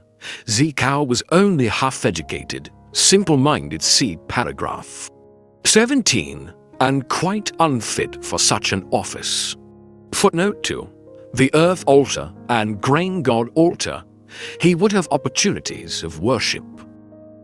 Footnote 3. A good story is given by Dr. Legg in a chapter on the disciples, corroborating what is there said about Zilu. At their first interview, the master asked him what he was fond of, and he replied, my long sword.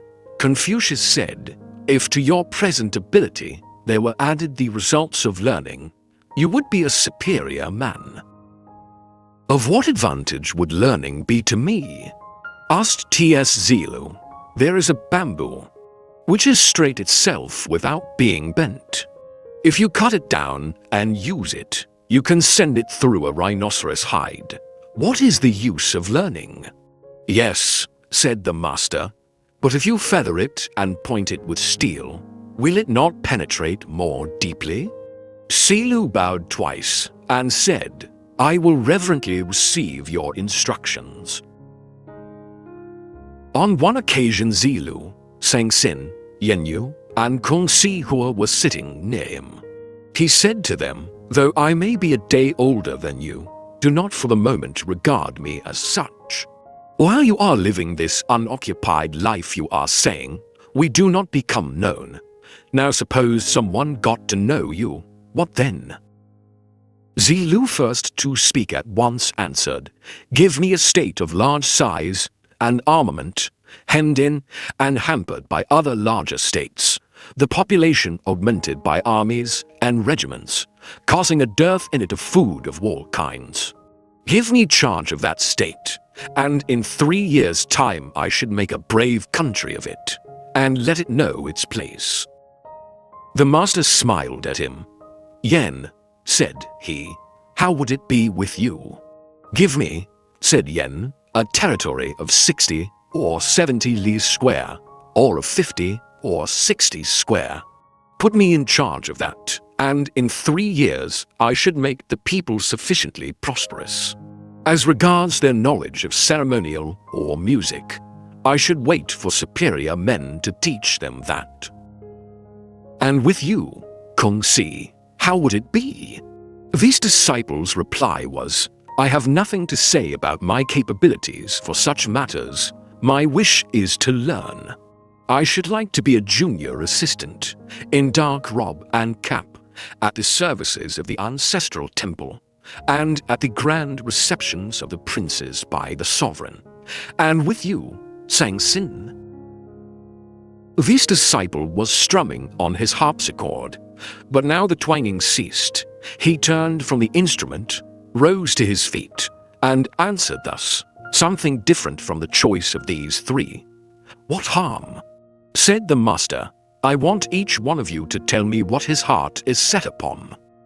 Well, then, said he, give me in the latter part of spring dressed in full spring-tide attire in company with 5 or 6 young fellows of 20, or 6 or 7 lads under that age, to do the ablutions in the ice stream, enjoy a breeze in the rain dance, and finish up with songs on the road home. The master drew in his breath, sighed, and exclaimed, Ah, I take with you.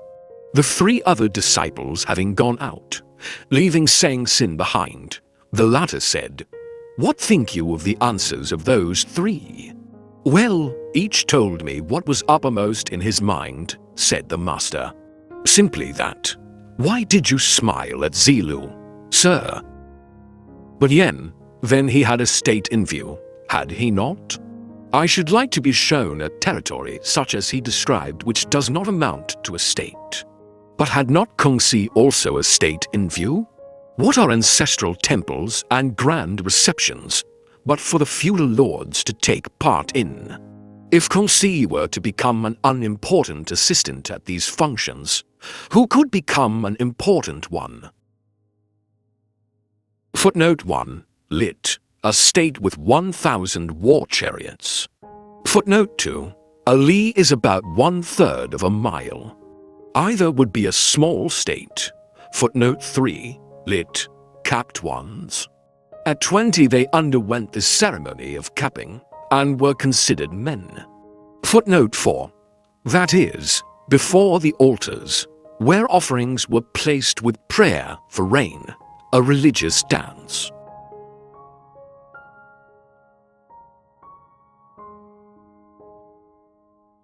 Yen Yuan was asking about man's proper regard for his fellow man. The master said to him, self-control and a habit of falling back upon propriety virtually affect it. Let these conditions be fulfilled for one day, and everyone round will betake himself to the duty. Is it to begin in oneself, or think you, indeed, it is to begin in others? I wanted you to be good enough, said Yen Yuan, to give me a brief synopsis of it. Then said the master, without propriety use not your eyes. Without it use not your ears, nor your tongue, nor a limb of your body. I may be lacking in diligence, said Yen Yuan, but with your favor I will endeavor to carry out this advice. Footnote 1. 天下 The empire, the world, here to Le Monde. Jung Kung asked about man's proper regard for his fellows. To him the master replied thus, when you go forth from your door, be as if you were meeting some guest of importance. When you are making use of the common people for state purposes, be as if you were taking part in a great religious function. Do not set before others what you do not desire yourself. Let there be no resentful feelings against you when you are away in the country, and none when at home. I may lack diligence, said Jung Kong, but with your favor I will endeavor to carry out this advice. As Zimon Yu asked the like question, the answer he received was this: the words of the man who has a proper regard for his fellows are uttered with difficulty. His words uttered with difficulty, he echoed in surprise. Is that what is meant by proper regard for one's fellow creatures? Where there is difficulty in doing, the master replied, will there not be some difficulty in utterance? Footnote 1. Another disciple, each seems to have been answered according to his ability or character. The same disciple put a question about the superior man. Superior men, he replied, are free from trouble and apprehension. Free from trouble and apprehension, said he.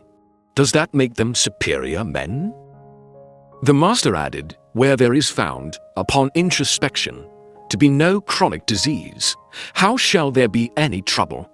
How shall there be any apprehension? The same disciple, being in trouble, remarked, I am alone in having no brother, while all else have theirs younger or elder. Zixia said to him, I have heard this one. Death and life have destined times. Wealth and honors rest with heaven. Let the superior man keep watch over himself without ceasing, showing deference to others, with propriety of manners, and all within before seized will be his brethren. How should he be distressed for lack of brothers? Footnote 1. From Confucius, it is generally thought. Footnote 2. The supposed boundaries of the earth. But evidently, as in the Shiking, Book 4, verse 5.3, a meiosis for the empire. Zichong asked what sort of man might be termed enlightened. The master replied that a man with whom drenching slander and cutting calumny gain no currency may well be called enlightened. He with whom such things make no way may well be called enlightened in the extreme. Footnote 1. This is no proper answer, but it had doubtless reference to some circumstances unmentioned. Zikung put a question relative to government. In reply, the master mentioned 3 essentials: sufficient food, sufficient armament, and the people's confidence. But, said the disciple, if you cannot really have all 3, and one has to be given up, which would you give up first? The armament, he replied. And if you are obliged to give up one of the remaining 2, which would it be? The food, said he. Death has been the portion of all men from of old. Without the people's trust, nothing can stand. Kizi Xing once said, give me the inborn qualities of a gentleman, and I want no more. How are such to come from book learning? Zikung exclaimed, Sir, I regret to hear such words from you, a gentleman. But a team of 4 can ne'er overtake the tongue. Literary accomplishments are much the same as inborn qualities, and inborn qualities as literary accomplishments. A tiger's or leopard's skin without the hair might be a dog's or sheep's when so made bare. Footnote 1. A great officer of the state of Wei. Duke Gai was consulting Yu Zhou, said he. It is a year of dearth, and there is an insufficiency for ways and means. What am I to do? "Why not apply the tithing statute?" said the minister. "But two tithings would not be enough for my purposes," said the duke. "What would be the good of applying the statute?" The minister replied, "So long as the people have enough left for themselves, who of them will allow their prince to be without enough? But when the people have not enough, who will allow their prince all that he wants?" Footnote 1. A former disciple of Confucius, now a minister of Lu. Footnote 2. On the royal tents, see Shiking, Book 2.6.7. Zichong was asking how the standard of virtue was to be raised, and how to discern what was illusory or misleading. The master's answer was, "Give a foremost place to honesty and faithfulness, and tread the path of righteousness, and you will raise the standard of virtue." As to discerning what is illusory, here is an example of an illusion. Whom you love you wish to live. Whom you hate you wish to die. To have wished the same person to live, and also to be dead, there is an illusion for you. Duke King of Tsi consulted Confucius about government. His answer was, "Let a prince be a prince, and ministers be ministers. Let fathers be fathers, and sons be sons." "Good," exclaimed the duke. "Truly, if a prince fail to be a prince, and ministers to be ministers, and if fathers be not fathers, and sons not sons, then, even though I may have my allowance of grain, should I ever be able to relish it?" Footnote 1. That is, revenue or personal allowance from the state. "The man to decide a cause with half a word," exclaimed the master, "is Zilu. Zilu never let a night pass between promise and performance." Footnote 1.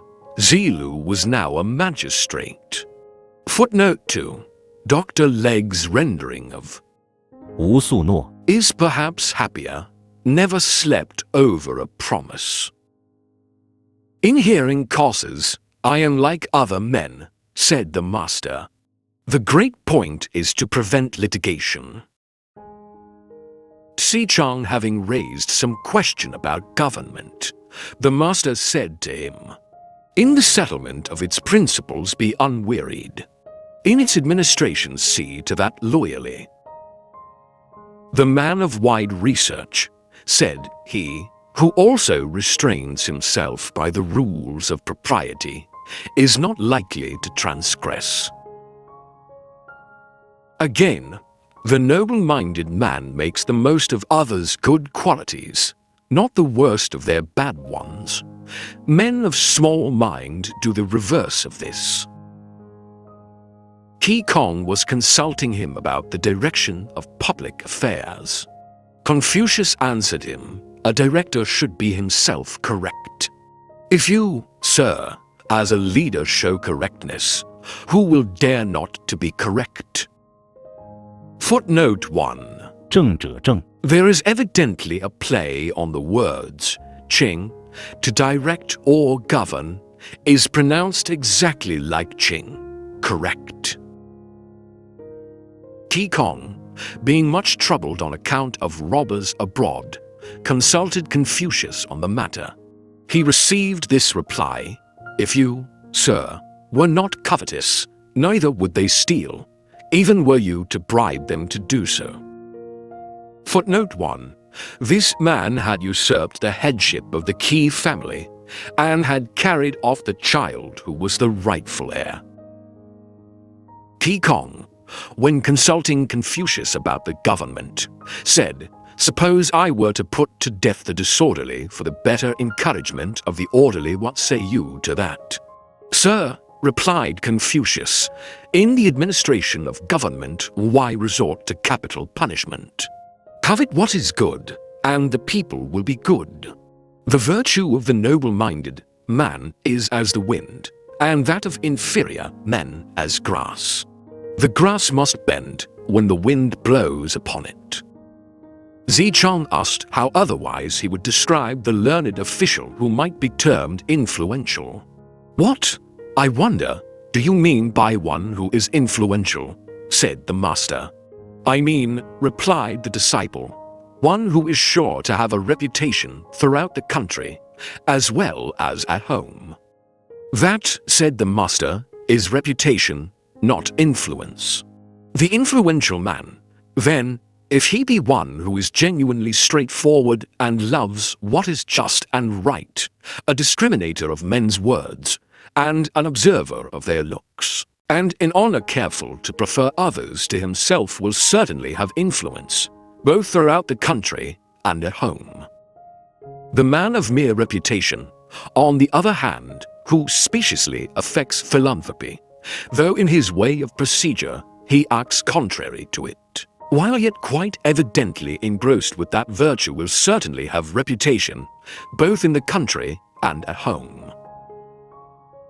Fan Chi, strolling with him over the ground below the place of the rain dance, said to him, "I venture to ask how to raise the standard of virtue, how to reform dissolute habits, and how to discern what is illusory." "Ah, a good question indeed," he exclaimed. "Well, is not putting duty first and success second a way of raising the standard of virtue? And is not attacking the evil in oneself, and not the evil which is in others, a way of reforming dissolute habits? And as to illusions, is not one morning's fit of anger, causing a man to forget himself, and even involving in the consequences those who are near and dear to him, is not that an illusion?" The same disciple asked him what was meant by a right regard for one's fellow creatures. He replied, "It is love to man." Asked by him again what was meant by wisdom, he replied, "It is knowledge of man." Fan Chi did not quite grasp his meaning. The master went on to say, "Lift up the straight, set aside the crooked, so can you make the crooked straight." Fan Chi left him, and meeting with Xia, he said, "I had an interview just now with the master, and I asked him what wisdom was. In his answer he said, 'Lift up the straight, set aside the crooked, and so can you make the crooked straight.' What was his meaning?" "Ah, words rich in meaning, those," said the other. "When Shun was emperor, and was selecting his men from among the multitude, he lifted up Cao Yo, and men devoid of right feelings towards their kind went far away. And when Tong was emperor, and chose out his men from the crowd, he lifted up Yi Yin with the same result." Footnote 1. 人 Here the master is quite explicit in his reply. Footnote 2. See book to point 19. Footnote 3. The former was made minister of crime and controller of the frontier tribes, and it is chiefly to him that the glories of Shun's reign are attributed. The latter was Tang's prime minister, and he is spoken of as the destroyer of the He dynasty and founder of the Shang or Yin. Zikung was consulting him about a friend. "Speak to him frankly and respectfully," said the master, "and gently lead him on. If you do not succeed, then stop. Do not submit yourself to indignity." The learned saying observed, "In the society of books the superior man collects his friends. In the society of his friends he is furthering goodwill among men."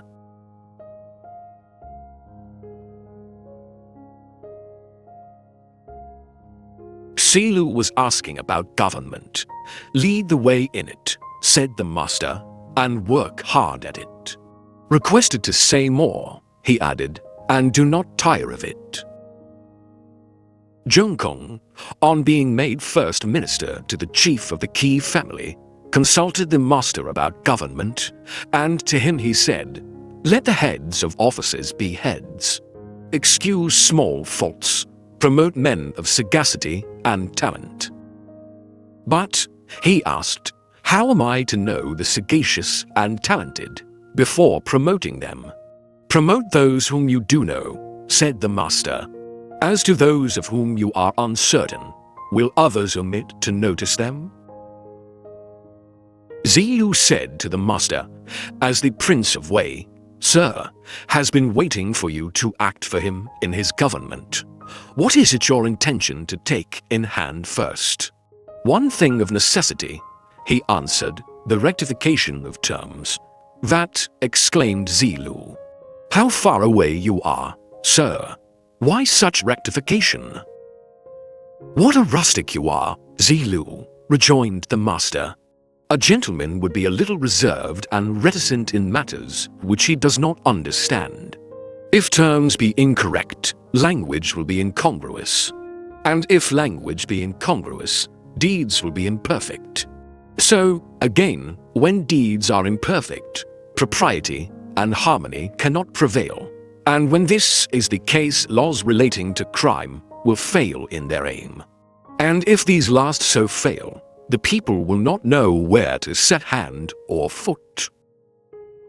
Hence, a man of superior mind, certain first of his terms, is fitted to speak, and being certain of what he says can proceed upon it. In the language of such a person, there is nothing heedlessly irregular, and that is the sum of the matter.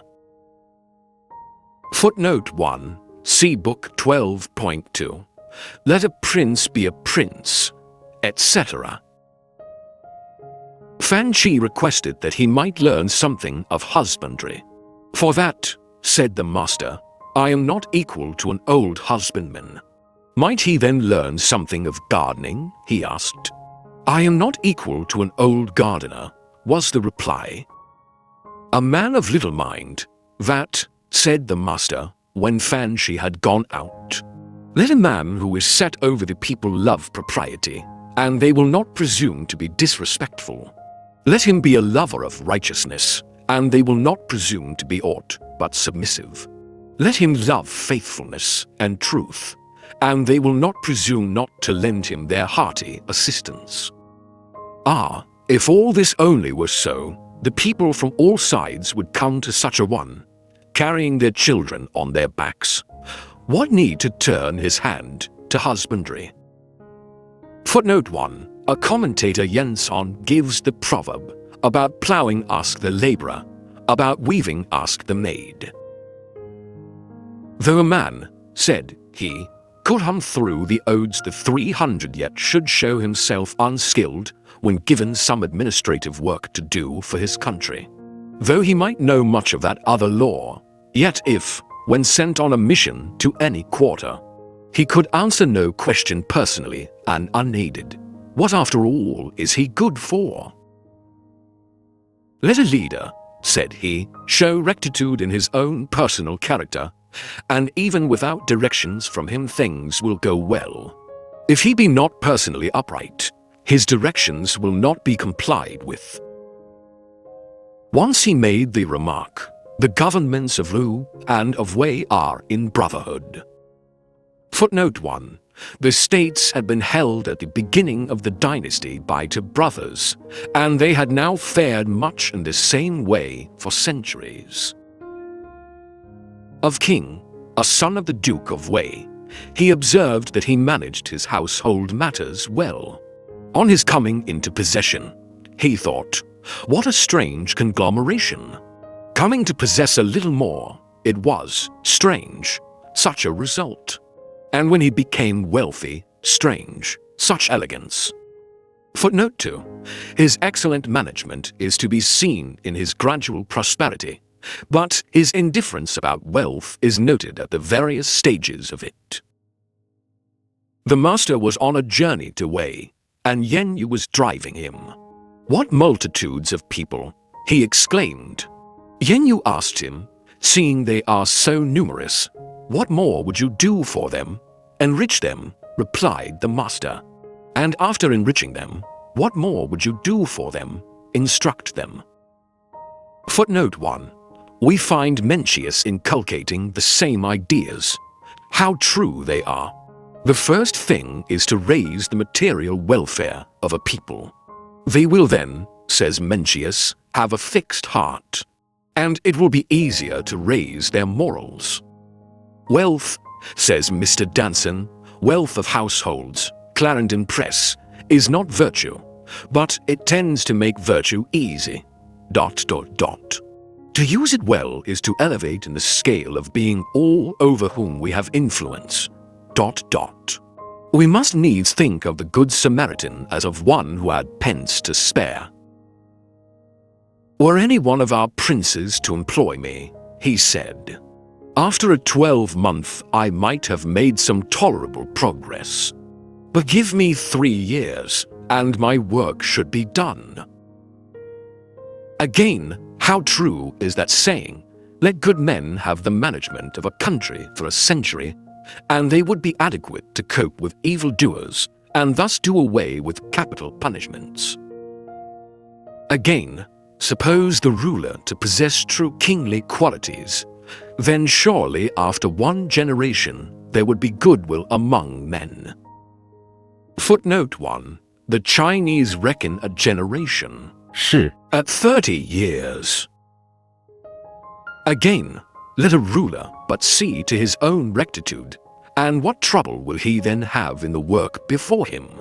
If he be unable to rectify himself, how is he to rectify others? Once when Yen Yu was leaving the court, the master accosted him.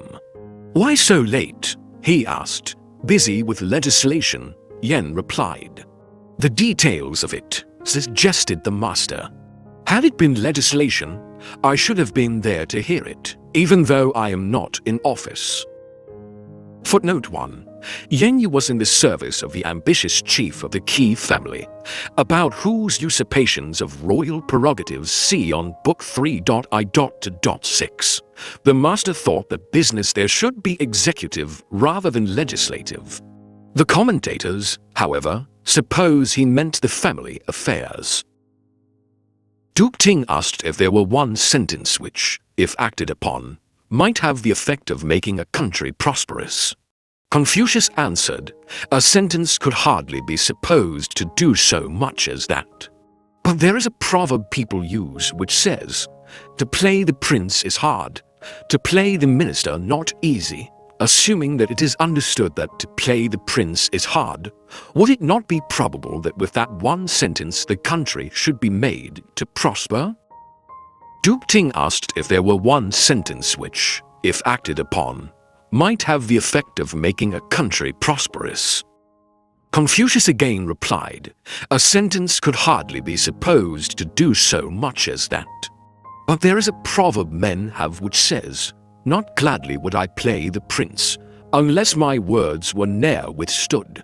Assuming that the words were good, and that none withstood them, would not that also be good?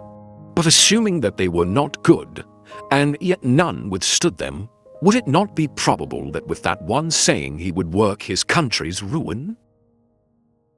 When the Duke of She consulted him about government, he replied, where the near are gratified, the war will follow. When Xia became governor of Khufu and consulted him about government, he answered, do not wish for speedy results.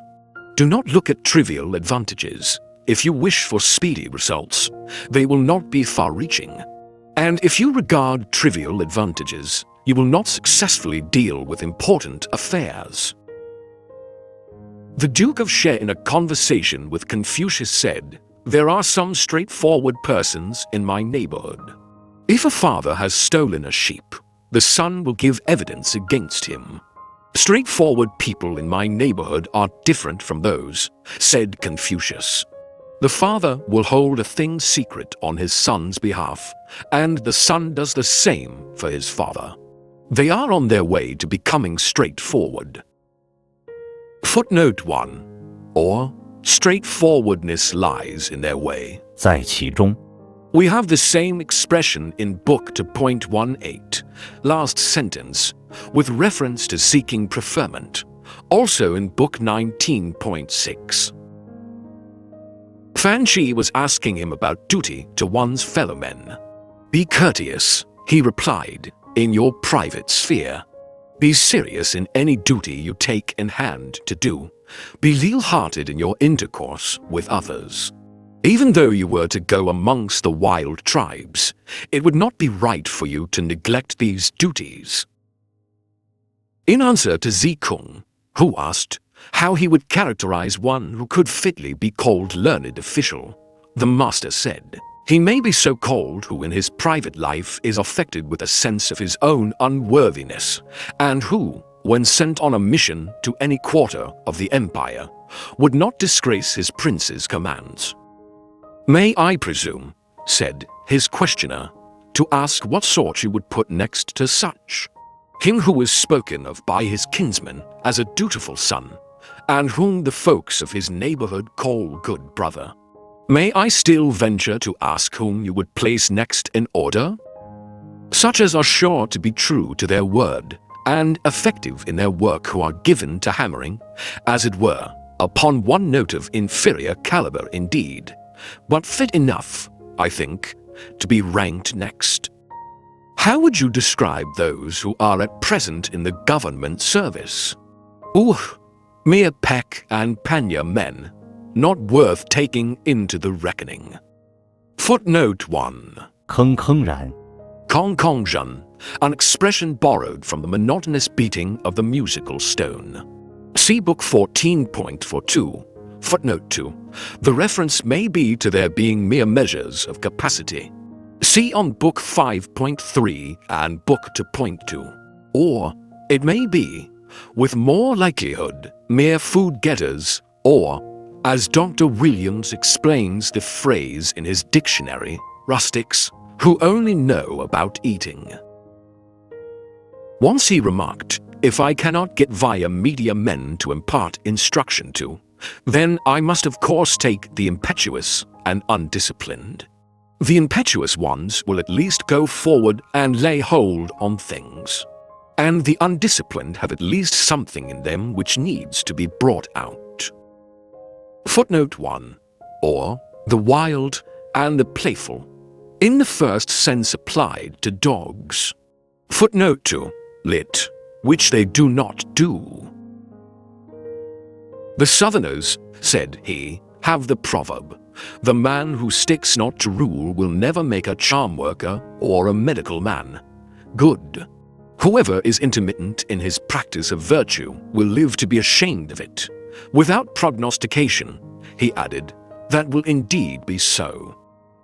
Footnote 1. There would be little difference between these professions then, and they are not much unlike now. Footnote 2. This sentence is from the Book of Changes, the 横 Hang diagram, Book 30.6. "The nobler-minded man," he remarked, "will be agreeable even when he disagrees. The small-minded man will agree and be disagreeable." Zikung was consulting him and asked, "What say you of a person who was liked by all in his village?" "That will scarcely do," he answered. "What, then, if they all disliked him?" "That, too," said he, "is scarcely enough. Better if he were liked by the good folk in the village, and disliked by the bad." "The superior man," he once observed, "is easy to serve, but difficult to please. Try to please him by the adoption of wrong principles, and you will fail. Also, when such a one employs others, he uses them according to their capacity. The inferior man is, on the other hand, difficult to serve, but easy to please. Try to please him by the adoption of wrong principles, and you will succeed. And when he employs others, he requires them to be fully prepared for everything. Again, the superior man can be high without being haughty.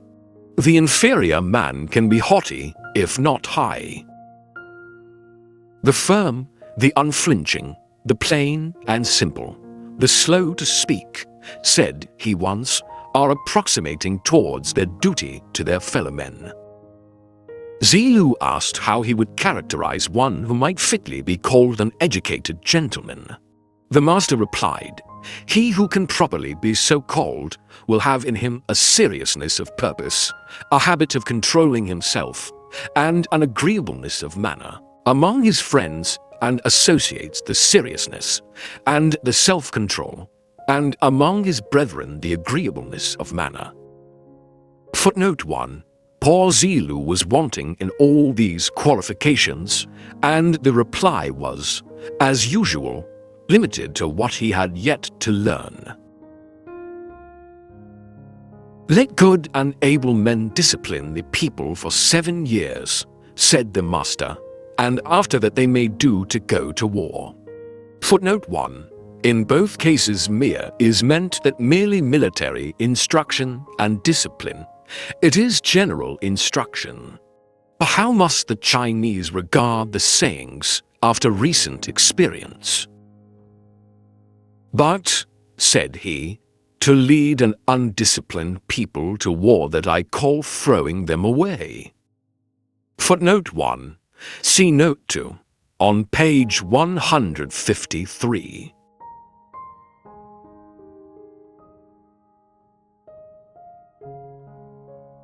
Yuanzi asked what might be considered to bring shame on one. Pay, said the master. Pay ever looking to that, whether the country be well or badly governed. Footnote 1. A former disciple, now in office, see Book 6.3.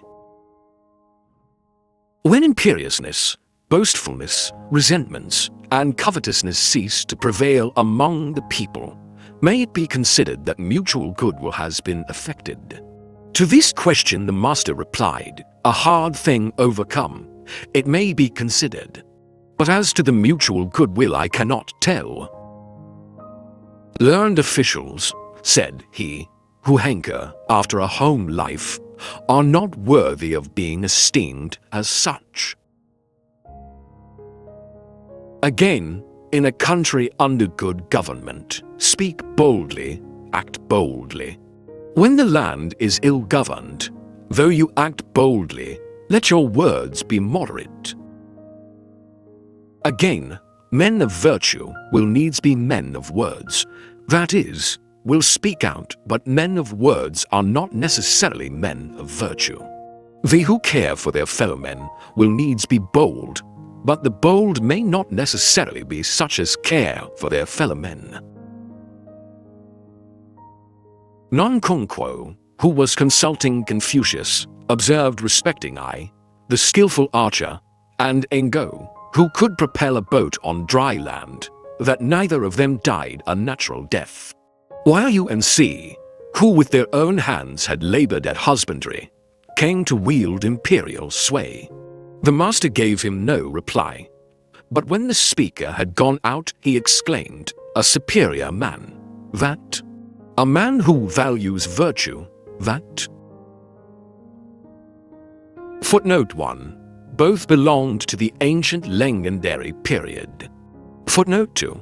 On U, see Book 8.1. On Z, see Shiking, Book 3.2.1, for a full account. Footnote 3. From modesty, it is thought, because the allusion to U and C was taken to referring to Confucius himself, and the allusion to those who died violent deaths as referring to the men in power above him. There have been noble-minded men, said he, who yet were wanting in philanthropy. But never has there been a small-minded man who had philanthropy in him. He asked, can anyone refuse to toil for those he loves? Can anyone refuse to exhort? Who is true-hearted? Speaking of the preparation of government notifications in his day, he said, Pai would draw up a rough sketch of what was to be said. The Shishu then looked it carefully through and put it into proper shape. Ziyu next, who was master of the ceremonial of state intercourse, improved and adorned its phrases. And Zi-chan of Tang Li added his scholarly embellishments thereto. Footnote 1. the third son and heir. To someone who asked his opinion of the last named, he said he was a kind-hearted man. Asked what he thought of ZC, he exclaimed, "Alas for him! Alas for him!" Asked again about Quanjung, his answer was, as to him, he once seized the town of Pin with its 300 families from the chief of the Pit clan, who, afterwards reduced to living upon coarse rice, with all his teeth gone, never uttered a word of complaint. Footnote 1. Prime Minister of the State of Qing. It is said that Confucius wept on hearing of his death. See more about his opinion of him, Book 5.15. Footnote 2. Prime Minister of the State of Su, a double-minded man. He had used his influence against Confucius. Footnote 3. See on Book 3.22. His prince had allowed him to take the town as a reward for his services, and as a punishment to the other officer. Confucius sees more to commend in the sufferer. "It is no light thing," said he, "to endure poverty uncomplainingly, and a difficult thing to bear wealth without becoming arrogant."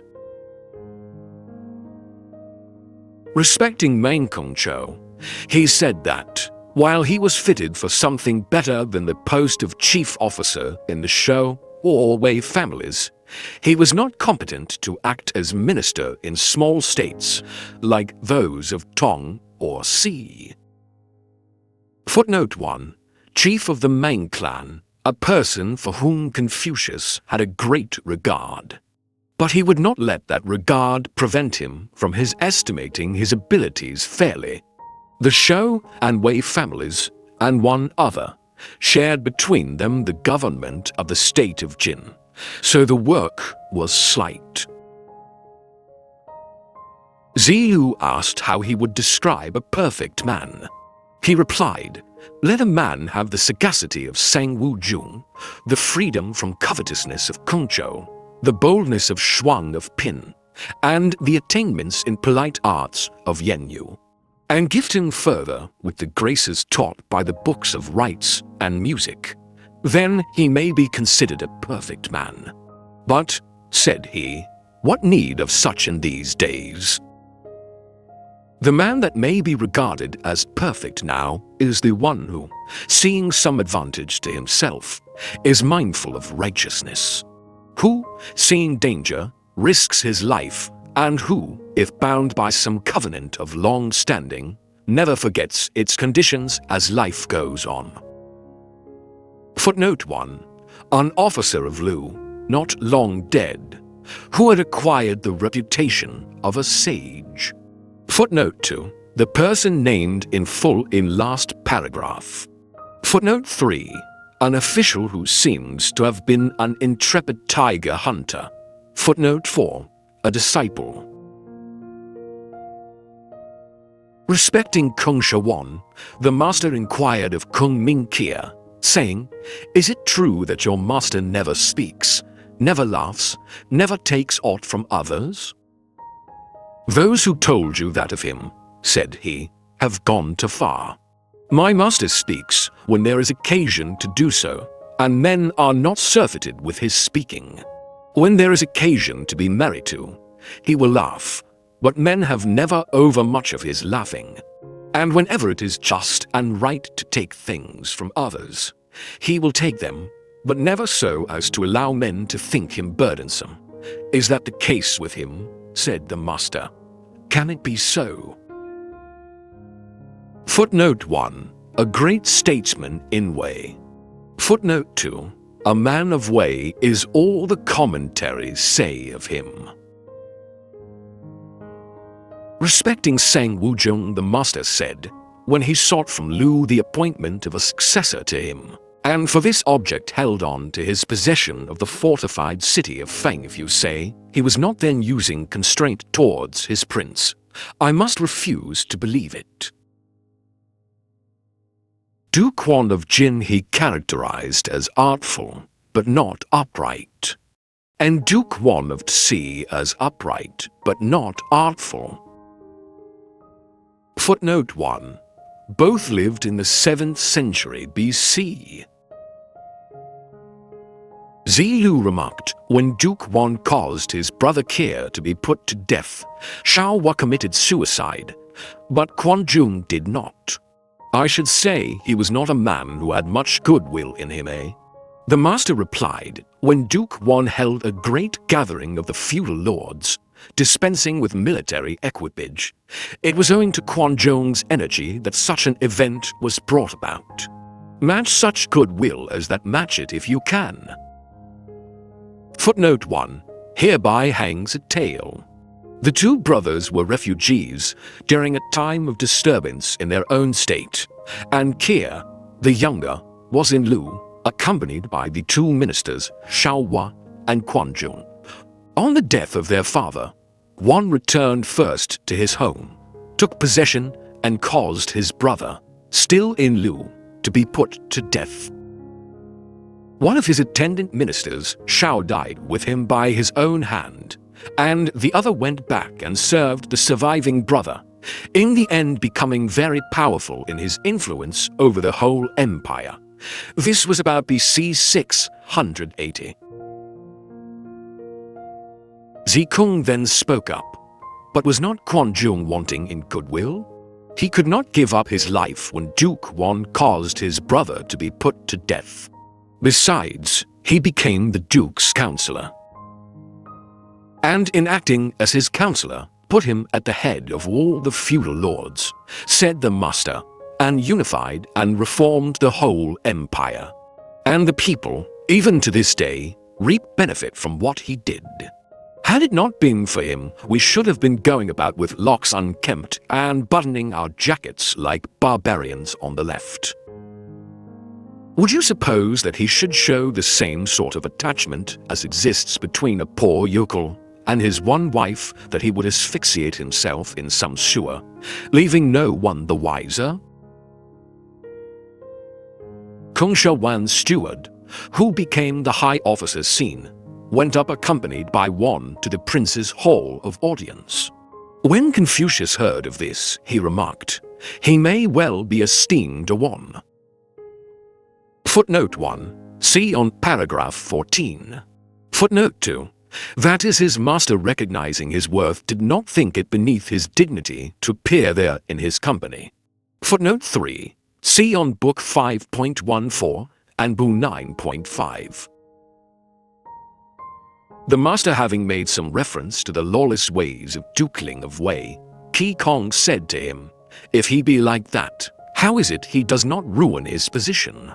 Confucius answered, the Zhongsha, Yu, is charged with the entertainment of visitors and strangers. The priest Du has charge of the ancestral temple, and Wang's son Keir has the control of the army and its divisions. With men such as those, how should he come to ruin? Footnote 1. Some near relation of the Duke. He was the same person as the Kung Wan mentioned in book 5.14. He once remarked, he who is unblushing in his words will with difficulty substantiate them. Qin Sheng had slain Duke Qin. Hearing of this, Confucius, after performing his ablutions, went to court and announced the news to Duke Gai, saying, Qin Hang has slain his prince. May I request that you proceed against him? Inform the chiefs of the three families, said the Duke. Soliloquizing upon this, Confucius said, since he uses me to back his ministers, I did not dare not to announce the matter to him. And now, he says, inform the three chiefs. He went to the three chiefs and informed them, but nothing could be done. Whereupon again he said, since he uses me to back his ministers, I did not dare not to announce the matter. Footnote 1. Prince of the State of Zi. Footnote 2. Another name for Qin Sheng. He was one of the Duke Qin's own officers. Footnote 3. Confucius had now retired from office, and this incident occurred only 2 years before his death. Zilu was questioning him as to how he should serve his prince. "Deceive him not, but reprove him," he answered. Footnote 1. This evidently refers to some fatal measure devised by the prince, which Zilu doubted whether he should openly combat or secretly defeat. The minds of superior men, he observed, trend upwards, those of inferior men trend downwards.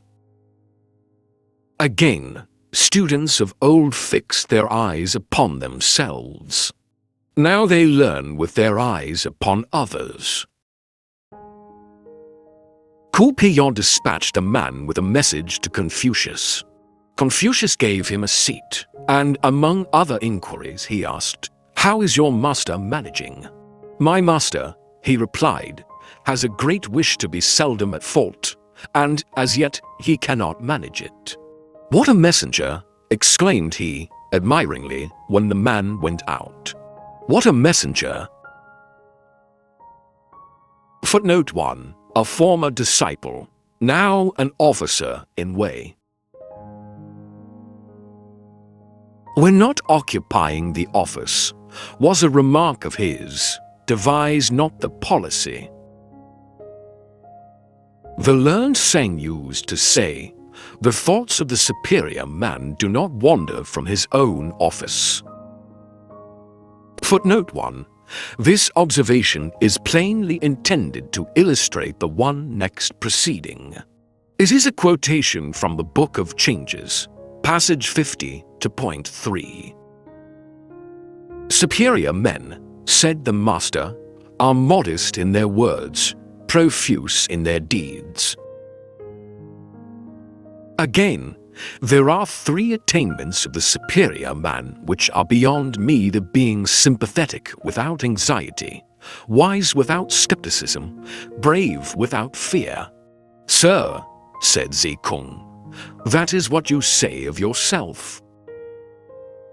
Whenever Zikung drew comparisons from others, the master would say, "Ah, how wise and great you must have become.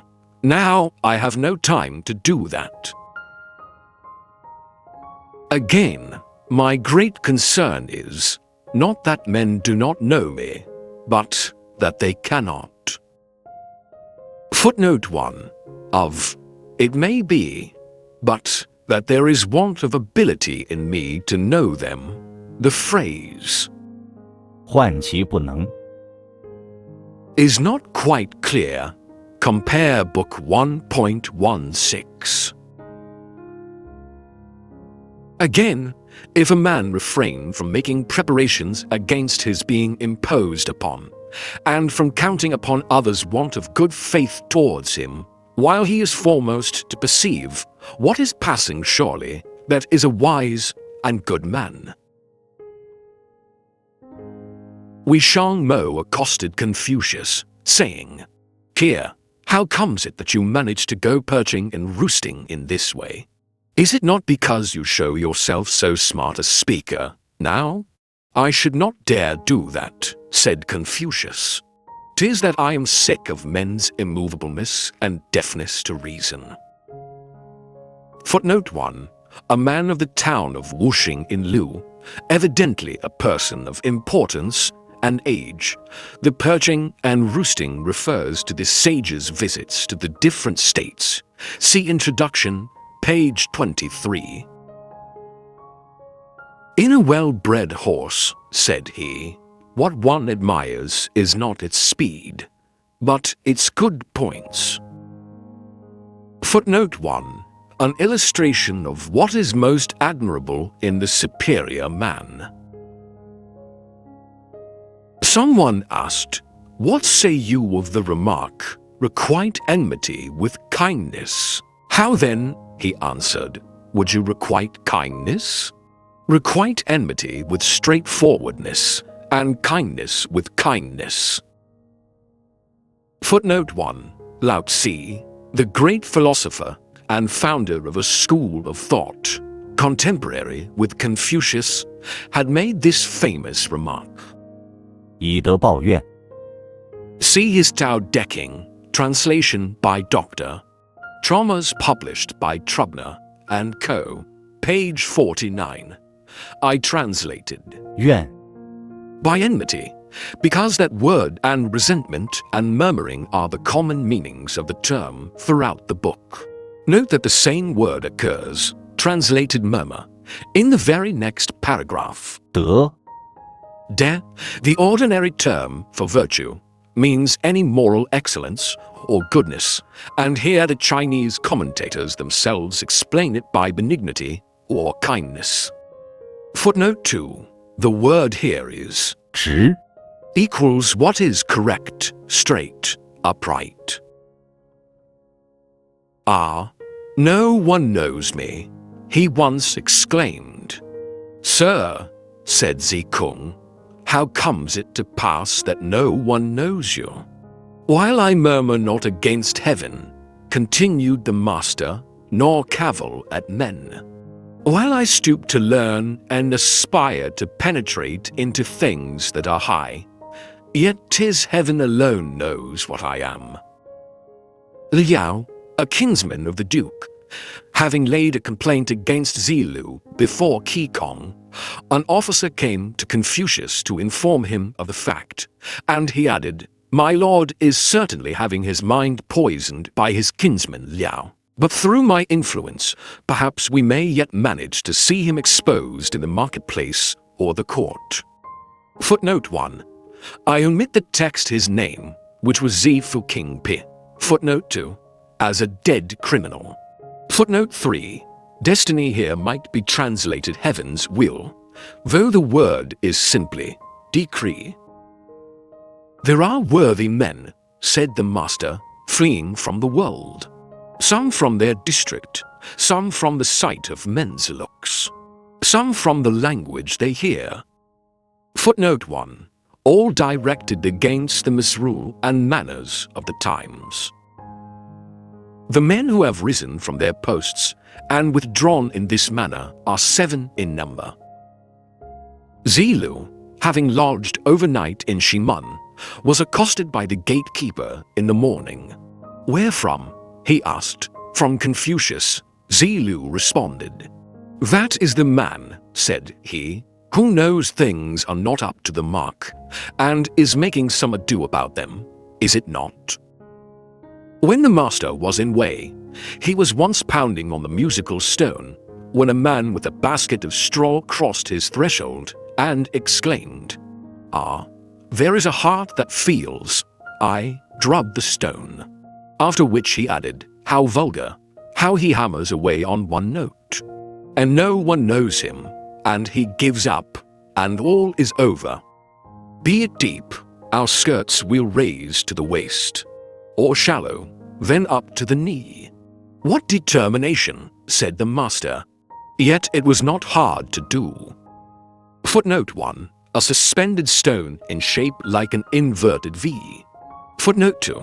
Said in the commentaries to have been one of those worthies, paragraph 39, who had fled from the world. Footnote 3. All these disjointed remarks would attract the attention of Confucius.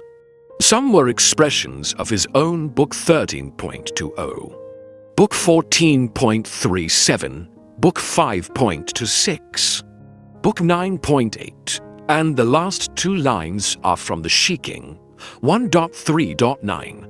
The man had plainly once been a disciple. Footnote 4. Confucius now recognizes the man, and is surprised, and yet not much so, at what good men in such times would give up. Zichang once said to him, in the book of the Annals it is stated that while Cao Sung was in the mourning shed, he spent the 3 years without speaking. What is meant by that? Why must you name Cao Sung? Said the master. It was so with all other ancient sovereigns. When one of them died, the heads of every department agreed between themselves that they should give ear for 3 years to the prime minister. Footnote 1. A king of the previous dynasty, known in the lists as Wu-Ting. See Shiking for .5.3.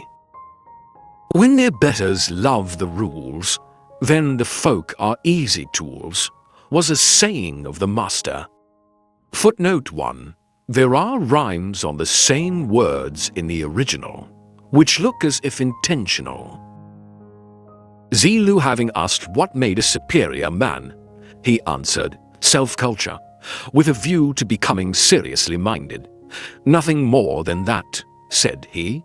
Self-culture with a view to the greater satisfaction of others, added the master. That, and yet no more.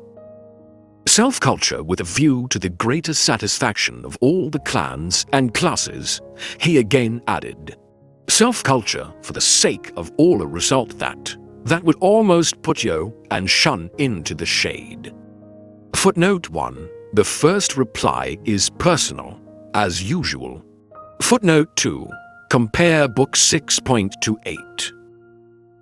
To Yuan Zhang, who was sitting waiting for him in a squatting disrespectful posture, the master delivered himself as follows. The man who in his youth could show no humility or subordination, who in his prime misses his opportunity, and who when old age comes upon him will not die, that man is a miscreant. And he tapped him on the shin with his staff. Footnote 1. A renegade who had gone over to Lao Tzu's followers. Someone asked about his attendant, a youth from the village of Kaiwe, whether he was one who improved. He replied, I note that he seats himself in the places reserved for his betters, and that when he is walking he keeps abreast with his seniors. He is not one of those who care for improvement. He wants to be a man all at once. Footnote 1. It is a habit with the Chinese, when a number are out walking together, for the eldest to go first, the others pairing off according to their age. Many times I have seen this and wondered at it, and at the awkwardness in their conversation, till I knew the reason. It is a custom much older than the time of Confucius.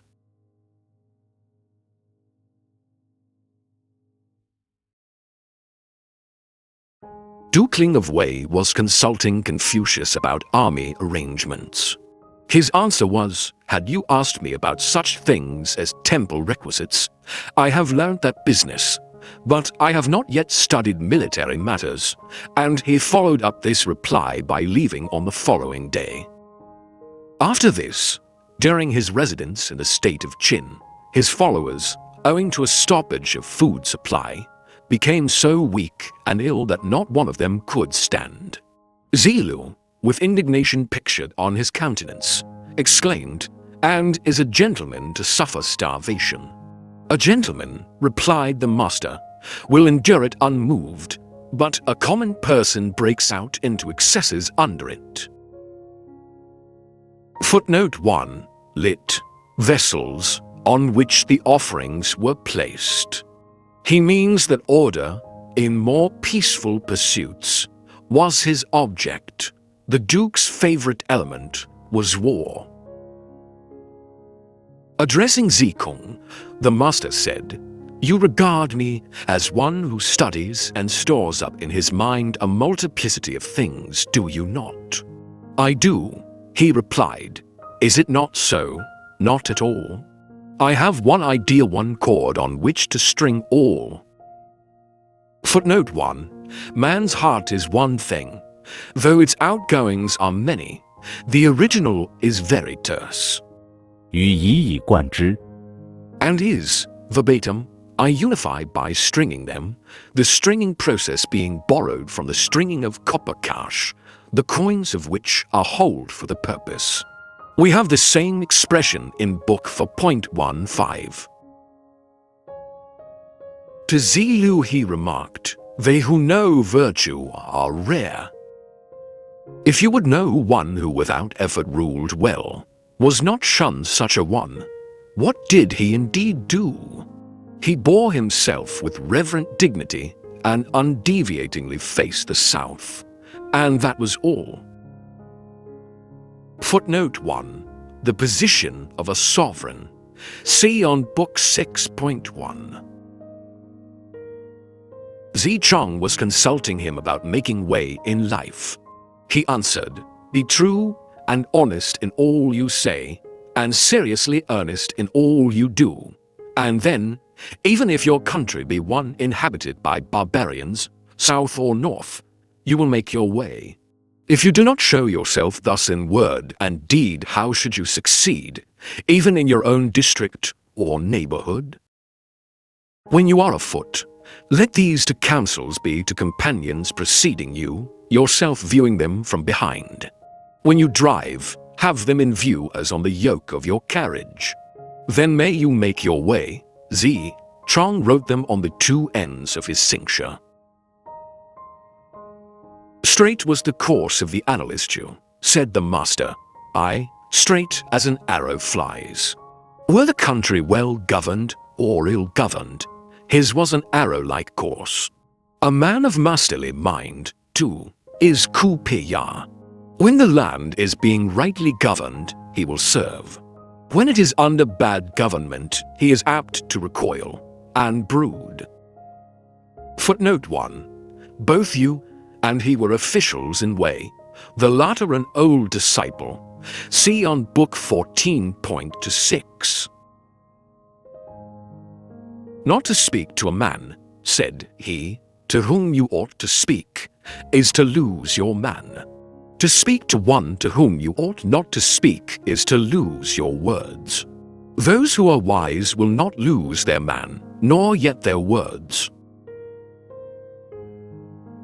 Again, the scholar whose heart is in his work, and who is philanthropic, seeks not to gain a livelihood by any means that will do harm to his philanthropy.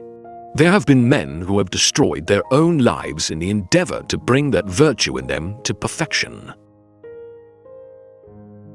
Zi Kung asked how to become philanthropic.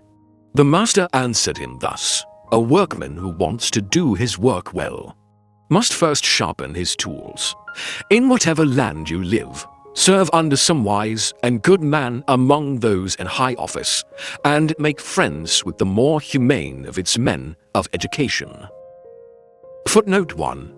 In view of what immediately follows, Dr. Legge aptly quotes a parallel from Prov. 27:17. "Iron sharpeneth iron, so a man sharpeneth the countenance of his friend." Yen Yuen consulted him on the management of a country. He answered, "Go by the Xiao calendar. Have the state carriages like those of the Yin princes. Wear the Chao cap. For your music let that of Shan be used for the posturers. Put away the songs of Qing, and remove far from you men of artful speech. The Qing songs are immodest, and artful talkers are dangerous." Footnote 1. The year commenced in those old times in our February, at the earliest signs of spring. But in Confucius's time it began 2 months earlier. This dictum of his caused a change in the next dynasty after the Chao, and is obeyed still. Footnote 2. The dynasty next before the Chao, the state courages then were plain wooden ones. Those of the Chao sovereigns were gilded and decked out with gems. Footnote 3. Described in 9:3. Footnote 4. See Book 3.5 and Book 3.1. Footnote 5. Shiking 1.7. Other sayings of the master: "They who care not for the morrow will the sooner have their sorrow." Ah, 'tis hopeless. I have not yet met with the man who loves virtue as he loves beauty. Was not saying one like one who surreptitiously came by the post he held? He knew the worth of Hui of Liu Xia, and could not stand in his presence. Footnote 1. See Book 5.17. Footnote 2. A high official in Lu about 50 years before Confucius. Be generous yourself, and exact little from others, then you banish complaints. with one who does not come to me inquiring what of this and what of that. I never can ask what of this and give him up. If a number of students are all day together and in their conversation never approach the subject of righteousness, but are fond merely of giving currency to smart little sayings, they are difficult indeed to manage. When the superior man regards righteousness as the thing material, gives operation to it according to the rules of propriety, lets it issue in humility, and become complete in sincerity, there indeed is your superior man. The trouble of the superior man will be his own want of ability. It will be no trouble to him that others do not know him. Such a man thinks it hard to end his days and leave a name to be no longer named. The superior man is exacting of himself. The common man is exacting of others. A superior man has self-respect and does not strive, is sociable, yet no party man. He does not promote a man because of his words, or pass over the words because of the man. Si Kung put to him the question, "Is there one word upon which the whole life may proceed?" The master replied, "Is not reciprocity such a word? What you do not yourself desire, do not put before others." Footnote 1. The word is 树 shu, and this character is seen to be composed of 如 which is equivalent to like, and 如 equivalent to heart, whence one might expect like-heartedness or like-mindedness. I render the word as Dr. Legg has done, but with a little hesitation. The dictionaries give the meaning as benevolence, forbearance, considerateness, sympathy, to excuse, to bear patiently, etc. The Chinese Imperial Dictionary gives it the verbal force of 人 so far as I have to do with others, whom do I over-censure? Whom do I over-praise? If there be something in them that looks very praiseworthy, that's something I put to the test. I would have the men of the present day to walk in the straight path whereby those of the 3 dynasties have walked. Footnote 1. The Xia, Yin, and Chao, evidently the wise founders of these, are meant. I have arrived, as it were, at the analyst's blank page. Once he who had a horse would lend it to another to mount. Now, alas, it is not so. Footnote 1. When the analyst was disgusted with current events or in uncertainty about them, he would leave a blank to be filled up afterwards. So Confucius lamented the degeneracy of his times. The latter sentence in this paragraph is not clear. Artful speech is the confusion of virtue. Impatience over little things introduces confusion into great schemes. What is disliked by the masses needs inquiring into. So also does that which they have a preference for. A man may give breadth to his principles. It is not principles in themselves that give breadth to the man. Not to retract after committing an error may itself be called error. If I have passed the whole day without food and the whole night without sleep, occupied with my thoughts, it profits me nothing. I were better engaged in learning. The superior man deliberates upon how he may walk in truth, not upon what he may eat. The farmer may plough and be on the way to want. The student learns and is on his way to emolument.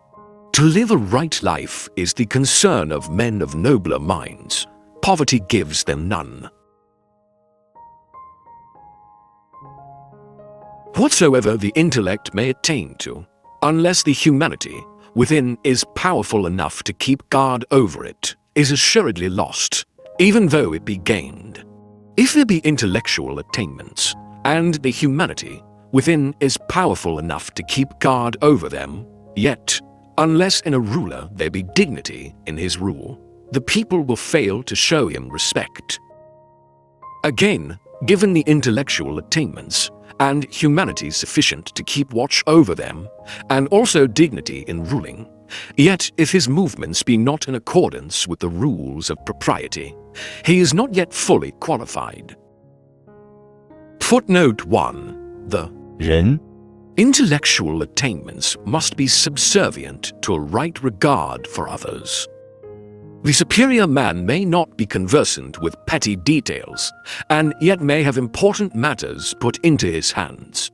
The inferior man may not be charged with important matters, yet may be conversant with the petty details. Good fellowship is more to men than fire and water. I have seen men stepping into fire and into water, and meeting with death thereby. I have not yet seen a man die from planting his steps in the path of good fellowship. Rely upon good nature. 'Twill not allow precedence even to a teacher. The superior man is inflexibly upright, and takes not things upon trust. In serving your prince, make your service the serious concern, and let salary be a secondary matter. Where instruction is to be given, there must be no distinction of persons.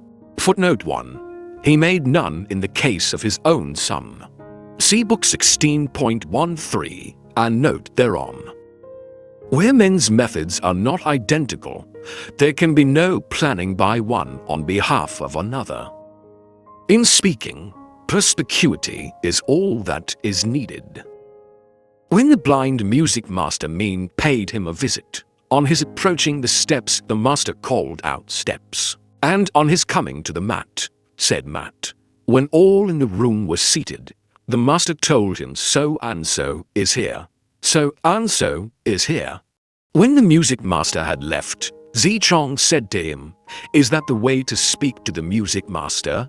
"Well," he replied, "it is certainly the way to assist him." Footnote 1.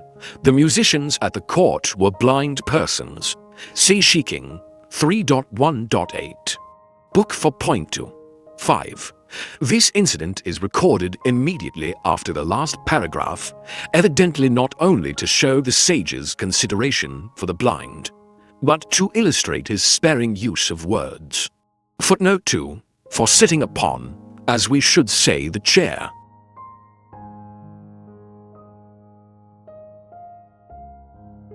The chief of the Qi family was about to make an onslaught upon the Chuanyu domain. Yen Yu and Zilu in an interview with Confucius told him, "The Qi is about to have an affair with Chuanyu." "Yen," said Confucius, "does not the fault lie with you?" The chief of Chuanyu in times past was appointed lord of the East Meng Mountain. Besides, he dwells within the confines of your own state, and is an official of the state worship. How can you think of making an onslaught upon him? "It is the wish of our chief," said Yen Yu, "not the wish of either of us ministers." Confucius said, "Yen, there is a sentence of Shojin which runs thus: having made manifest their powers and taken their place in the official list, when they find themselves incompetent they resign. If they cannot be firm when danger threatens the government, nor lend support when it is reeling, of what use then shall they be as assistants? Besides, you are wrong in what you said. When a rhinoceros or tiger breaks out of its cage when a jewel or tortoiseshell ornament is damaged in its casket, whose fault is it?" "But," said Yen Yu, "so far as Chuanyu is concerned, it is now fortified, and it is close to Pai. And if he does not now take it, in another generation it will certainly be a trouble to his descendants." "Yen," exclaimed Confucius, "it is a painful thing to a superior man to have to desist from saying, 'My wish is so and so,' and to be obliged to make apologies. For my part, I have learnt this, that rulers of states and heads of houses are not greatly concerned about their small following, but about the want of equilibrium in it. That they do not concern themselves about their becoming poor, but about the best means of living quietly and contentedly. For where equilibrium is preserved, there will be no poverty. Where there is harmony, their following will not be small. And where there is quiet contentment, there will be no decline nor fall. Now, if that be the case, it follows that if men in outlying districts are not submissive, then a reform in education and morals will bring them too. And when they have been so won, then will you render them quiet and contented. At the present time you two are assistants of your chief. The people in the outlying districts are not submissive and cannot be brought round. Your dominion is divided, prostrate, dispersed, cleft in pieces, and you as its guardians are powerless. And plans are being made for taking up arms against those who dwell within your own state. I am apprehensive that the sorrow of the key family is not to lie in Chuanyu, but in those within their own screen. Footnote 1. A dependent territory in Lu. Footnote 2. Then in the key's service. Footnote 3. Presiding lord at its sacrifices, therefore a person of high authority and distinction. See a reference to this mountain in the Shiking for. Footnote 3. A minister of the altars to earth and the grain lord Hao Si, and thus a minister of Lu. Footnote 4. An ancient official analyst. Footnote 5. That is, in the consultations between the chief and themselves. When the empire is well ordered, said Confucius, it is from the emperor that edicts regarding ceremonial, music, and expeditions to quell rebellion go forth. When it is being ill-governed, such edicts emanate from the feudal lords. And when the latter is the case, it will be strange if in 10 generations there is not a collapse. If they emanate merely from the high officials, it will be strange if the collapse do not come in 5 generations. When the state edicts are in the hands of the subsidiary ministers, it will be strange if in 3 generations there is no collapse. When the empire is well ordered, government is not left in the hands of high officials. When the empire is well ordered, the common people will cease to discuss public matters. Footnote 1. Lit. The Son of Heaven. For 5 generations, he said, the revenue has departed from the ducal household. For generations ago, the government fell into the hands of the high officials. Hence, alas, the straitened means of the descendants of the 3 Huan families. Footnote 1. 3 branches of the family of a former Duke Huan of Lu. There are, said he, 3 kinds of friendships which are profitable and 3 which are detrimental. To make friends with the upright, with the trustworthy, with the experienced, is to gain benefit. To make friends with the subtly perverse, with the artfully pliant, with the subtle in speech, is detrimental. Footnote 1. Lit. Those who have heard much or learned much. Again, there are 3 kinds of pleasure which are profitable and 3 which are detrimental. To take pleasure in going regularly through the various branches of ceremonial and music, in speaking of others' goodness, in having many worthy wise friends, is profitable. To take pleasure in wild bold pleasures, in idling carelessly about, in the 2 jovial accompaniments of feasting, is detrimental. Footnote 1. The first as leading to propriety, the second as tending to general bon accord. Again, 3 errors there be, into which they who wait upon their superior may fall. 1, to speak before the opportunity comes to them to speak, which I call heedless haste. 2, refraining from speaking when the opportunity has come, which I call concealment. And 3, speaking regardless of the mood he is in, which I call blindness. Footnote 1, lit. Without noticing the expression on his face. Again, 3 things a superior should guard against. 1. Against the lusts of the flesh in his earlier years, while the vital powers are not fully developed and fixed. 2. Against the spirit of combativeness, when he has come to the age of robust manhood, and when the vital powers are matured and strong. And 3. Against ambitiousness, when old age has come on, and the vital powers have become weak and decayed. Footnote 1, lit. Blood and breath. This age is put down by one commentator at that below 29. 3 things also such a man greatly reveres. 1. The ordinances of heaven. 2. Great men. 3. Words of sages. The inferior man knows not the ordinances of heaven, and therefore reveres them not, is unduly familiar in the presence of great men, and scoffs at the words of sages. They whose knowledge comes by birth are of all men the first in understanding, they to whom it comes by study are next. Men of poor intellectual capacity, who yet study, may be added as a yet inferior class. And lowest of all are they who are poor in intellect and never learn.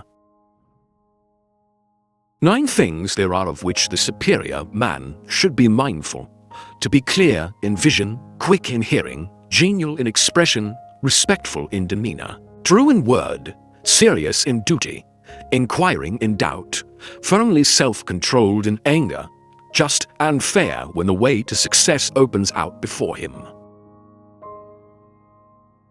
Some have spoken of looking upon goodness as upon something beyond their reach, and of looking upon evil as like plunging one's hands into scalding liquid. I have seen the men, I have heard the sayings. Some, again, have talked of living in seclusion to work out their designs, and of exercising themselves in righteous living in order to render their principles the more effective.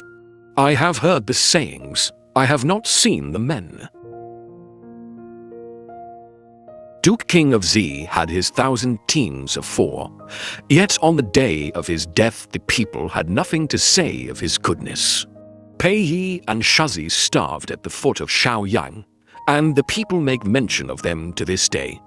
E'en if not wealth thine object be, 'tis all the same, thou'rt changed to me. Is not this apropos in such cases? Footnote 1. See on Book 5.22. Footnote 2. Shiking to .4.4. Concluding lines. Zikin asked of Pu 3, "Have you heard anything else peculiar from your father?"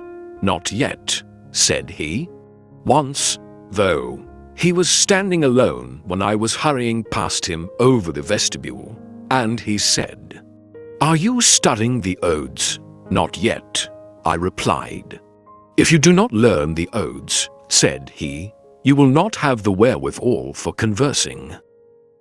I turned away and studied the Odes. Another day, when he was again standing alone, and I was hurrying past across the vestibule, he said to me, 'Are you learning the rules of propriety?' 'Not yet,' I replied. 'If you have not studied the rules, you have nothing to stand upon,' said he. I turned away and studied the rules. These 2 things I have heard from him." Zikin turned away, and in great glee exclaimed, "I asked 1 thing, and have got 3. I have learnt something about the Odes, and about the rules, and moreover I have learnt how the superior man will turn away his own son." Footnote 1. No stability. See Book 8.8. Footnote 2. The commentator Yin says on this word, 远 Confucius's instruction of his son was in no way different from his treatment of his disciples, hence this expression. The wife of the ruler of a state is called by her husband my helpmeet. She speaks of herself as your little handmaiden. The people of that state call her the prince's helpmeet. But addressing persons of another state, they speak of her as our little princess. When persons of another state name her, they say also your prince's helpmeet. Footnote 1. 寡小君 Xiao Kayan, the first character, is almost untranslatable. It is used depreciatingly and means small, almost like the next character, but is used by a sovereign in speaking of himself. This paragraph may have been part of the sage's instruction on the proprieties, but there is nothing to show it.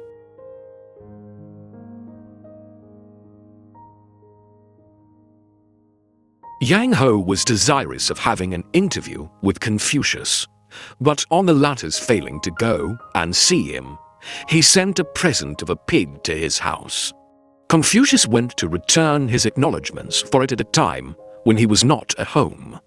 They met, however, on the way. He said to Confucius, "Come, I want a word with you." Can that man be said to have goodwill towards his fellow men who hugs and hides his own precious gifts and allows his country to go on in blind error? He cannot, was the reply. And can he be said to be wise who, with a liking for taking part in the public service, is constantly letting slip his opportunities? He cannot, was the reply again. And the days and months are passing, and the years do not wait for us. True, said Confucius, I will take office. Footnote 1. Chief Minister of the Qi family. It was a remark of the master that while by nature we approximate towards each other, by experience we go far asunder. Footnote 1. These are among the very first words in the first lesson book of all Chinese children. Again, only the supremely wise and the most deeply ignorant do not alter. The master once, on his arrival at Wuxing, heard the sound of stringed instruments and singing. His face beamed with pleasure, and he said laughingly, "To kill a cock why use an ox knife?" Ziyu, the governor, replied, "In former days, sir, I heard you say, let the superior man learn right principles, and he will be loving to other men. Let the ordinary person learn right principles, and he will be easily managed." The master, turning to his disciples, said, "Sirs, what he says is right. What I said just now was only in play." Footnote 1. The town, over which a former disciple, Ziyu, was governor Sibu 6.12, was only a small one, and the remark was suggestive of great measures having been taken to make it so peaceful. The remark was evidently made to the governor himself.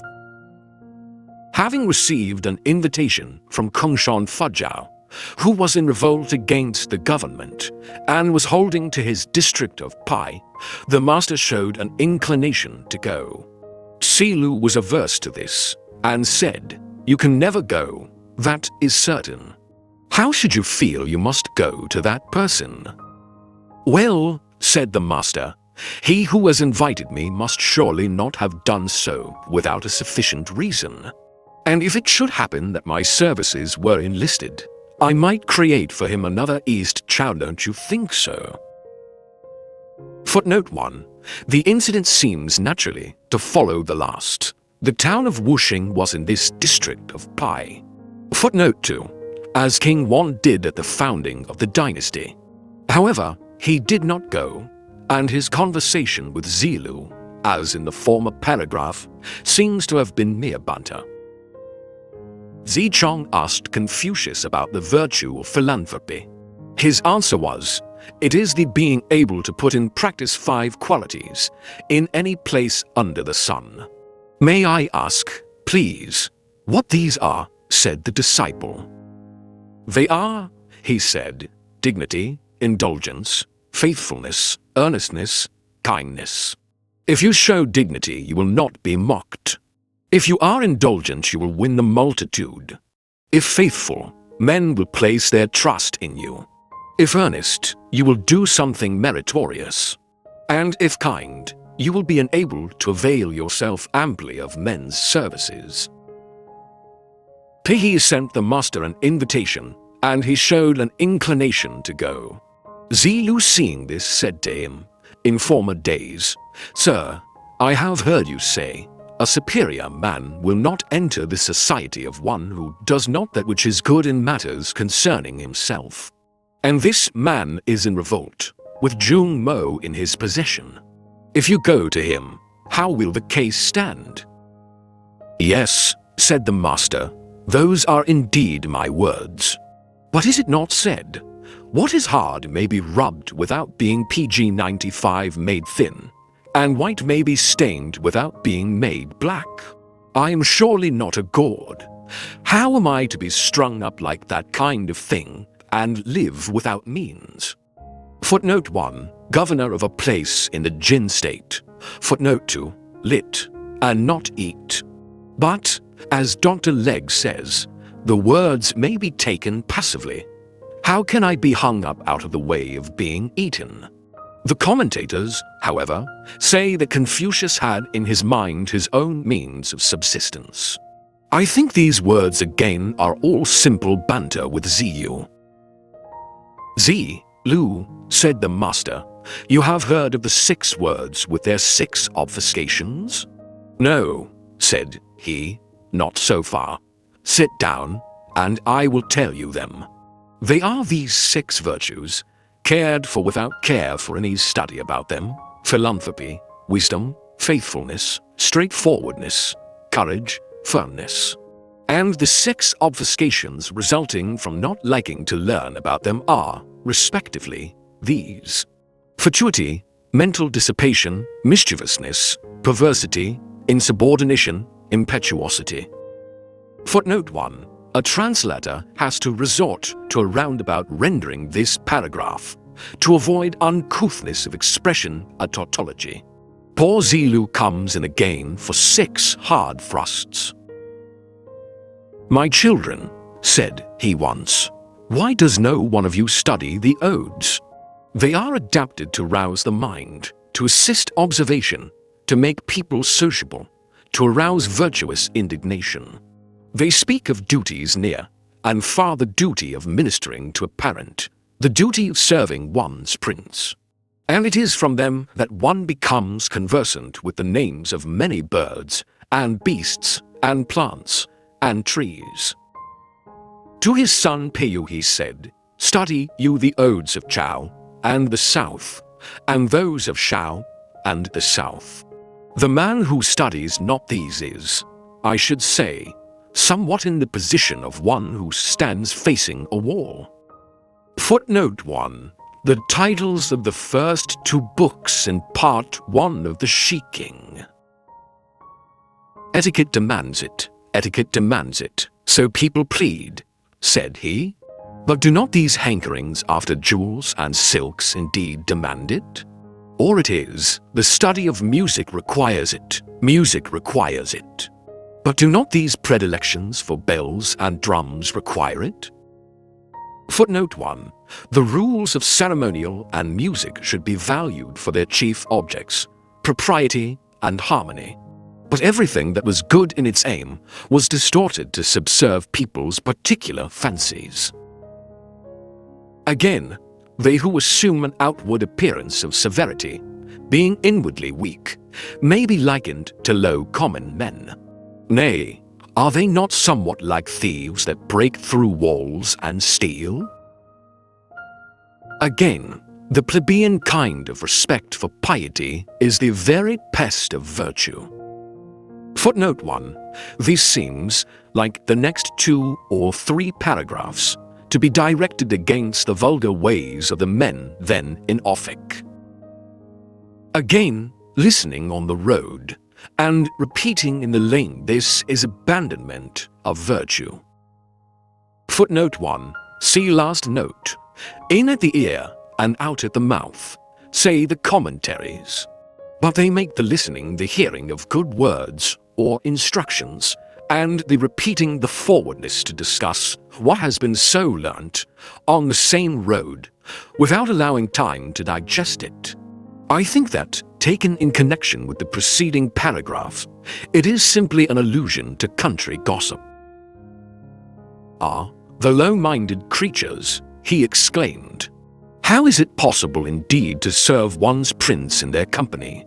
Before they have got what they wanted, they are all anxiety to get it. And after they have got it, they are all anxiety lest they should lose it. And while they are thus full of concern lest they should lose it, there is no length to which they will not go." Again, in olden times people had 3 moral infirmities, which, it may be, are now unknown. Ambitiousness in those olden days showed itself in momentary outburst. The ambitiousness of today runs riot. Austerity in those days had its sharp angles. In these, it is irritable and perverse. Feebleness of intellect then was at least straightforward. In our day, it is never aught but deceitful. Again, rarely do we find mutual good feeling where there is fine speech and studied mien. Again, to me it is abhorrent that purple color should be made to detract from that of vermilion. Also, that the odes of ching should be allowed to introduce discord in connection with the music of the festal songs and hymns. Also, that sharp-whetted tongues should be permitted to subvert governments. Footnote 1. A wrong color. See Book 10.6. Footnote 2. See on Book 9.14 and Book 15.10. Footnote 3. Compare with Psalm 60 for point 3. Once said he, "Would that I could dispense with speech?" "Sir," said Zikung, "if you were never to speak, what should your pupils have to hand down from you?" "Does heaven ever speak?" said the master. "The 4 seasons come and go, and all creatures live and grow. Does heaven indeed speak?" Footnote 1. There is rhythm and rhyme in the original. Once Rupi desired an interview with Confucius, from which the latter excused himself on the score of ill health. But while the attendant was passing out through the doorway with the message, he took his lute and sang, in such a way as to let him hear him. Footnote 1. A former disciple, who had lost his manners, he was now, in scenes, an official in Lu under Duke Gai. Saiwo questioned him respecting the 3 years' mourning, saying that 1 full 12-month was a long time, that, if gentlemen were for 3 years to cease from observing rules of propriety, propriety must certainly suffer, and that if for 3 years they neglected music, music must certainly die out. And that seeing nature has taught us that when the old year's grain is finished, the new has sprung up for us. Seeing also that all the changes in procuring fire by friction have been gone through in the 4 seasons, surely a 12-month might suffice. The master asked him, "Would it be a satisfaction to you that returning to better food, that putting on the fine clothes?" "It would," said he. "Then if you can be satisfied in so doing, do so. But to a gentleman, who is in mourning for a parent, the choicest food will not be palatable, nor will the listening to music be pleasant, nor will comforts of home make him happy in mind. Hence he does not do as you suggest. But if you are now happy in your mind, then do so." Saiwo went out, and the master went on to say, "It is want of human feeling in this man. After a child has lived 3 years, it then breaks away from the tender nursing of its parents. And this 3 years' mourning is the customary mourning prevalent all over the empire. Can this man have enjoyed the 3 years of loving care from his parents?" Footnote 1. For parents. Footnote 2. Different woods were adopted for this purpose at the various seasons. "Ah, it is difficult," said he, "to know what to make of those who are all day long cramming themselves with food and are without anything to apply their minds to? Are there no dice and chess players? Better, perhaps, join in that pursuit than do nothing at all. Does a gentleman, asked Zilu, make much account of bravery? Righteousness he counts higher, said the master. A gentleman who is brave without being just may become turbulent, while a common person who is brave and not just may end in becoming a highwayman. Zikung asked, I suppose a gentleman will have his aversions as well as his likings. Yes, replied the master, he will dislike those who talk much about other people's ill deeds. One, he will dislike those who, when occupying inferior places, utter defamatory words against their superiors. He will dislike those who, though they may be brave, have no regard for propriety. And he will dislike those hastily decisive and venturesome spirits who are nevertheless so hampered by limited intellect. And you, too, Zikung, he continued, have your aversions, have you not? I dislike, said he, those plagiarists who wish to pass for wise persons. I dislike those people who wish their lack of humility to be taken for bravery. I dislike also those divulgers of secrets who think to be accounted straightforward. Footnote 1. This first sentence, at least, is a home thrust. Compare Book 14.31. Of all others, said the master, women servants and men servants are the most difficult people to have the care of. Approach them in a familiar manner, and they take liberties. Keep them at a distance, and they grumble. Footnote 1. Young women, by whom are meant, it is said, the secondary wives or concubines who were quasi-servants. Footnote 2. Or become disrespectful. Again, when a man meets with odium at 40, he will do so to the end.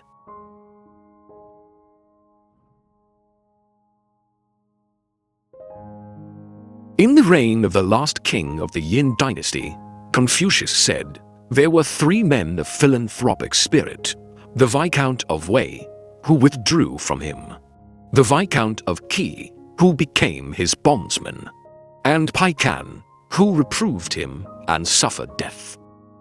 Footnote 1.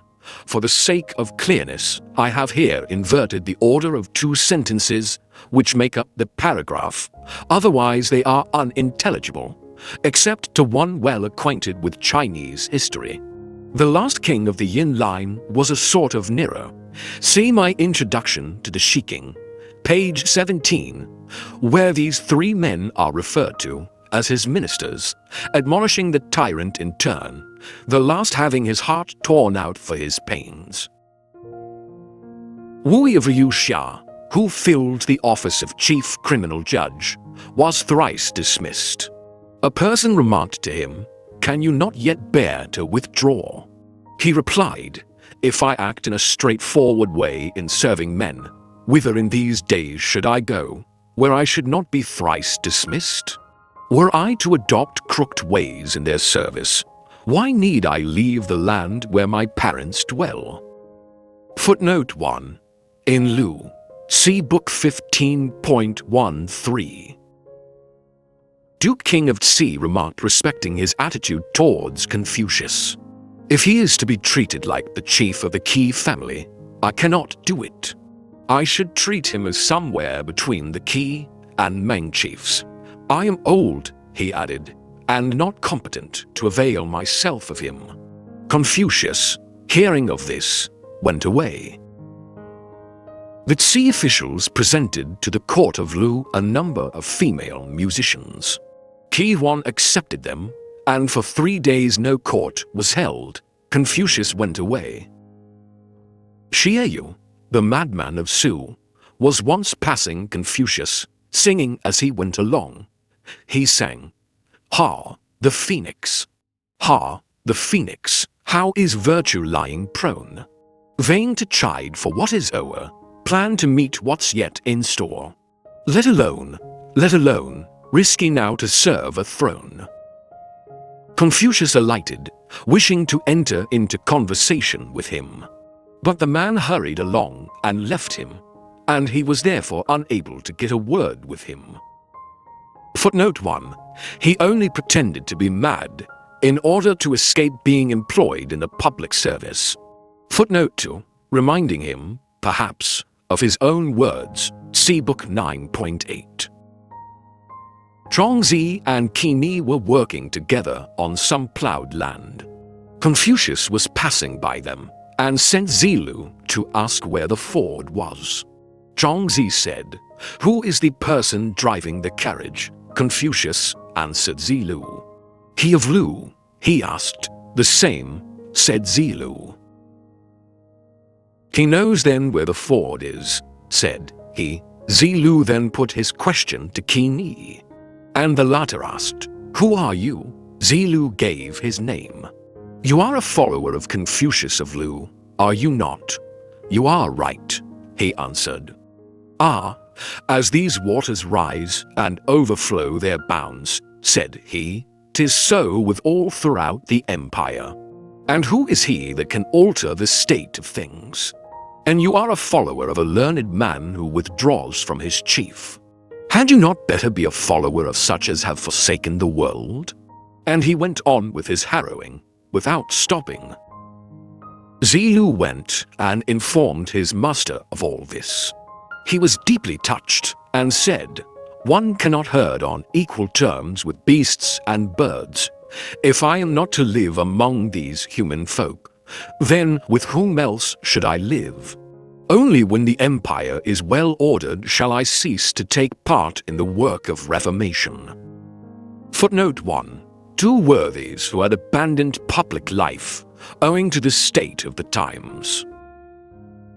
Zilu was following the master, but had dropped behind on the way when he encountered an old man with a weed basket slung on a staff over his shoulder.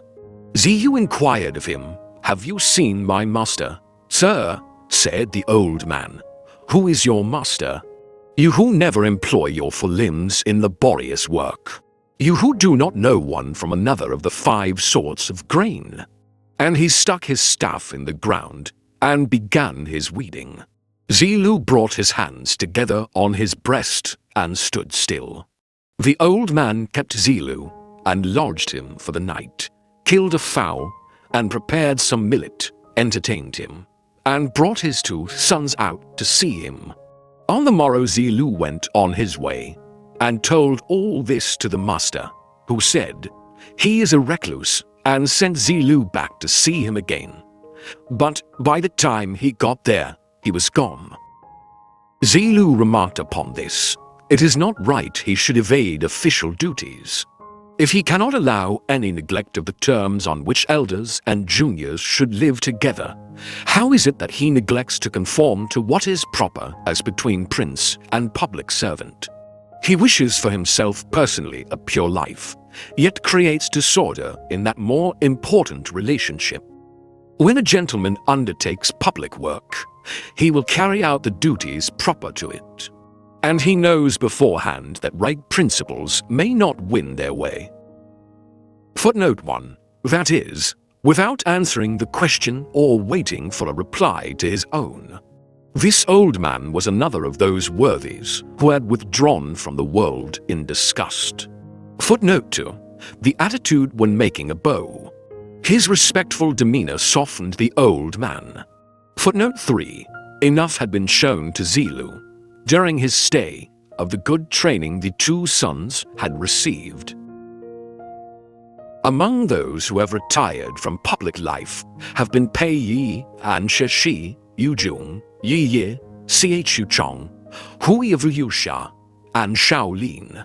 Of these, said the master, Pei Yi and Shi may be characterized, I should say, as men who never declined from their high resolve nor soiled themselves by aught of disgrace. Of Hui of Liu Xia and Shao Lin, if one may say that they did decline from high resolve, and that they did bring disgrace upon themselves, yet their words were consonant with established principles, and their action consonant with men's thoughts and wishes, and this is all that may be said of them. Of Yu Jung in Yi Ye, if it be said that when they retired into privacy they let loose their tongues, yet in their aim at personal purity of life they succeeded, and their defection was also successful in its influence. My own rule is different from any adopted by these. I will take no liberties. I will have no curtailing of my liberty. Footnote 1. I think this is without doubt the meaning of the almost untranslatable words. 无可无不可. Without possibilities or freedom to act, without impossibilities.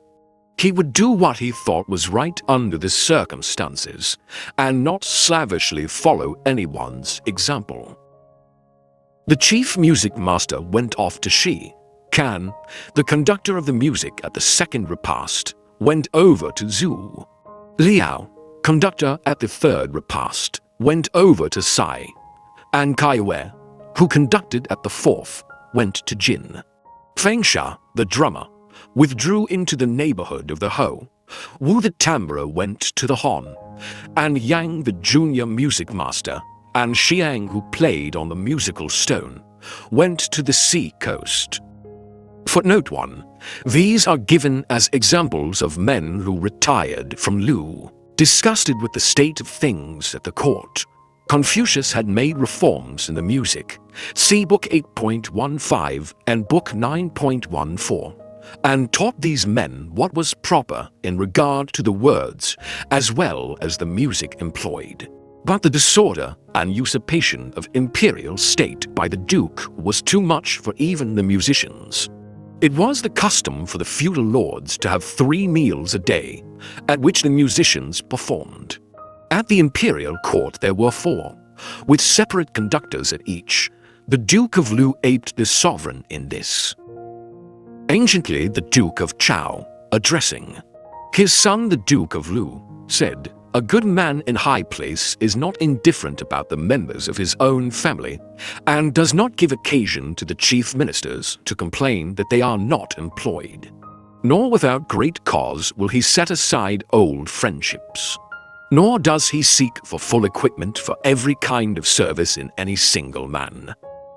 Footnote 1. So in the commentaries, but the words 不失, might, with the more common tone, have the opposite meaning, does not put forth or display. I.e. give preference to them in promotion to office. There were once 8 officials during this Chao dynasty, who were for pairs of twins, all brothers, the eldest pair Ta and Quo, the next Ta and Wa, the third Yi and Xia, the youngest Sui and Qua. Footnote 1. So again in the commentaries. As Dr. Legg says, in Locke, one mother, bearing twins for times in succession, and all proving distinguished men, showed the vigor of the early days of the dynasty in all that was good.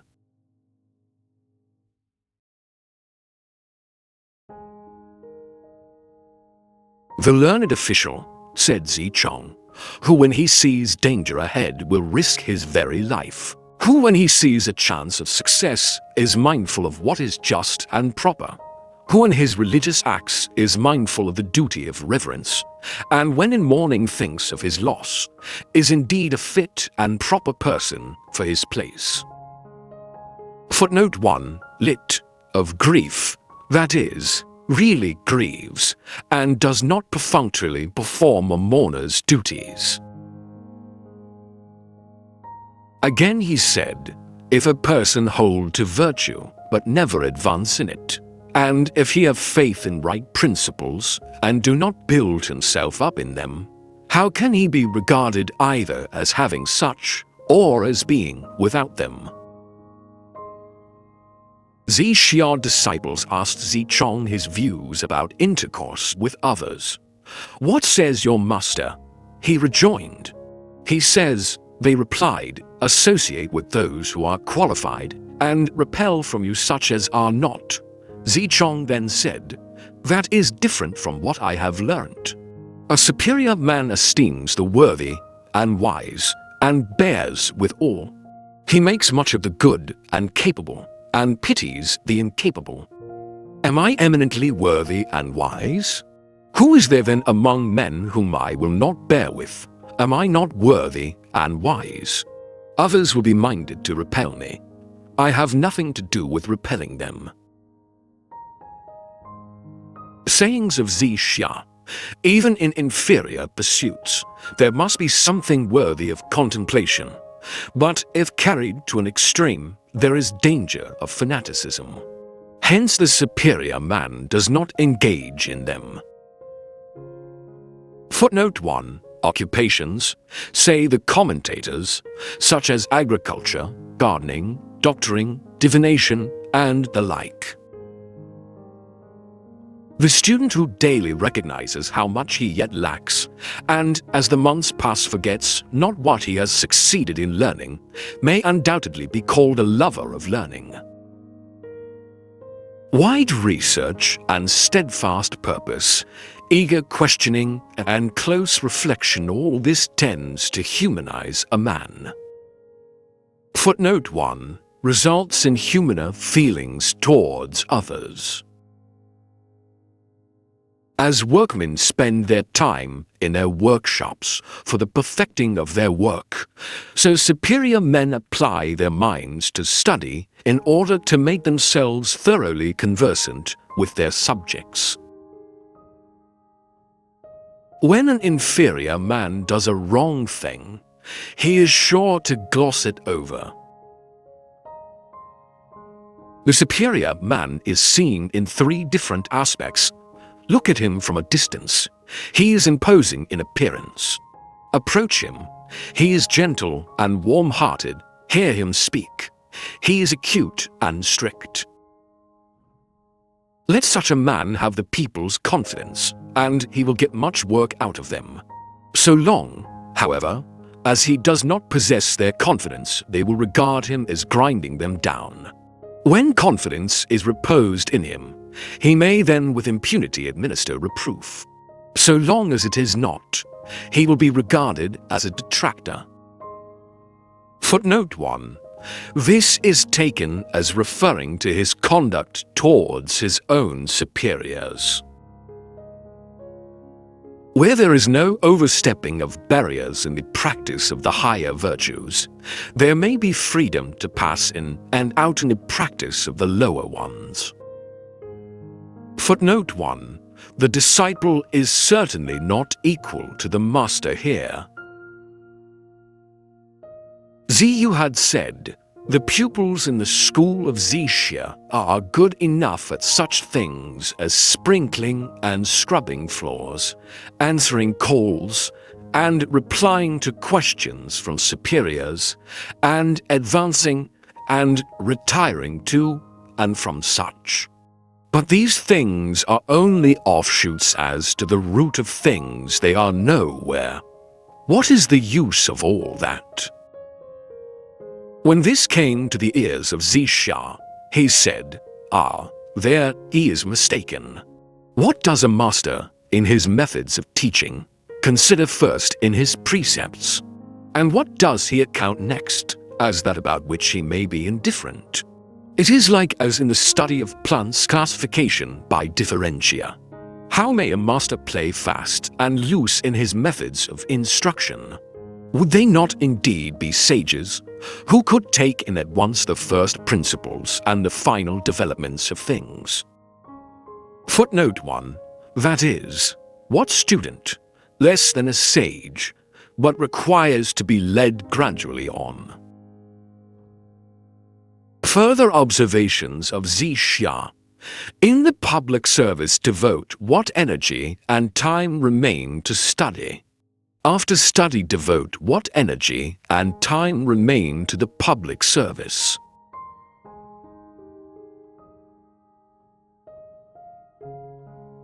As to the duties of mourning, let them cease when the grief is past. My friend Zichang, although he has the ability to tackle hard things, has not yet the virtue of philanthropy. The learned saying observed, "How loftily Zi Chong bears himself. Difficult indeed along with him to practice philanthropy." Footnote 1. Evidently sarcastic. Zi Chong's virtues were more in appearance than in reality. Again he said, "I have heard this said by the master, that though men may not exert themselves to the utmost in other duties, yet surely in the duty of mourning for their parents they will do so." Again, "This also I have heard said by the master, the filial piety of Mang Shuang in other respects might be equaled, but as manifested in his making no changes among his father's ministers, nor in his father's mode of government, that aspect of it could not easily be equaled." Footnote 1. Some of his father's ministers were unworthy men, and the government was in need of reform. But during the period of mourning for his father, he would not interfere with his father's principles. See on this perfection Book 1.2, Book 9.20. Yang Fu, having been made senior criminal judge by the chief of the Mang clan, consulted with the learned Sang. The latter advised him as follows: "For a long time the chiefs have failed in their government, and the people have become unsettled. When you arrive at the facts of their cases, do not rejoice at your success in that, but rather be sorry for them and have pity upon them." Footnote 1. A disciple of Seng. Zikung once observed, "We speak of the iniquity of show, but 'twas not so great as this. And so it is that the superior man is averse from settling in this sink, into which everything runs that is foul in the empire." Footnote 1. Shou Xin, the last of the Yin kings. See note on Book 18.1. Again he said, "Faults in a superior man are like eclipses of the sun or moon. When he is guilty of a trespass, men all see it. And when he is himself again, all look up to him." Kung Sancho of Wei inquired of Zikung how Confucius acquired his learning. Zikung replied, "The teachings of Wan and Wu have not yet fallen to the ground. They exist in men. Worthy and wise men have the more important of these stored up in their minds, and others, who are not such, store up the less important of them. And as no one is thus without the teachings of Wan and Wu, how should our master not have learned? And moreover, what permanent preceptor could he have?"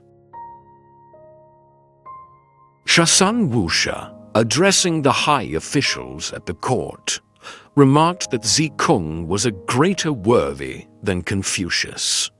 Zifu King Pi went and informed Zikung of this remark. Footnote 1. A statesman at the court of Lu. Footnote 2. The officer already mentioned Book 14.38. Shasun Wusha had been casting a slur on the character of Confucius. "No use doing that," said Zikung. "He is irreproachable. The wisdom and worth of other men are little hills and mounds of earth, traversable. He is the sun or the moon, impossible to reach and pass. And what harm, I ask, can man do to the sun or the moon by wishing to intercept himself from either? It all shows that he knows not how to gauge capacity."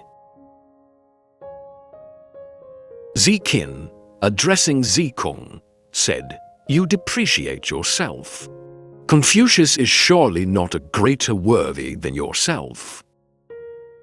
Zikung replied, "In the use of words one ought never to be incautious. Because a gentleman for one single utterance of his is apt to be considered a wise man, and for a single utterance may be accounted unwise. No more might one think of attaining to the master's perfections than think of going upstairs to heaven."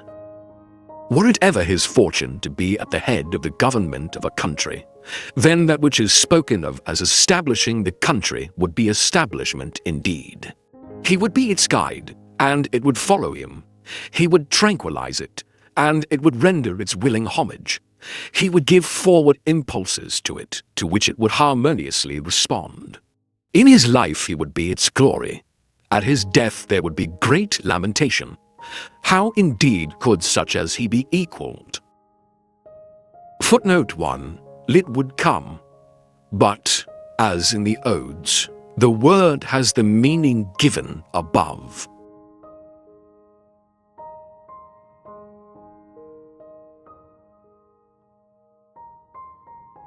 The Emperor Yo said to Shun, upon you, upon your person, lies the heaven-appointed order of succession.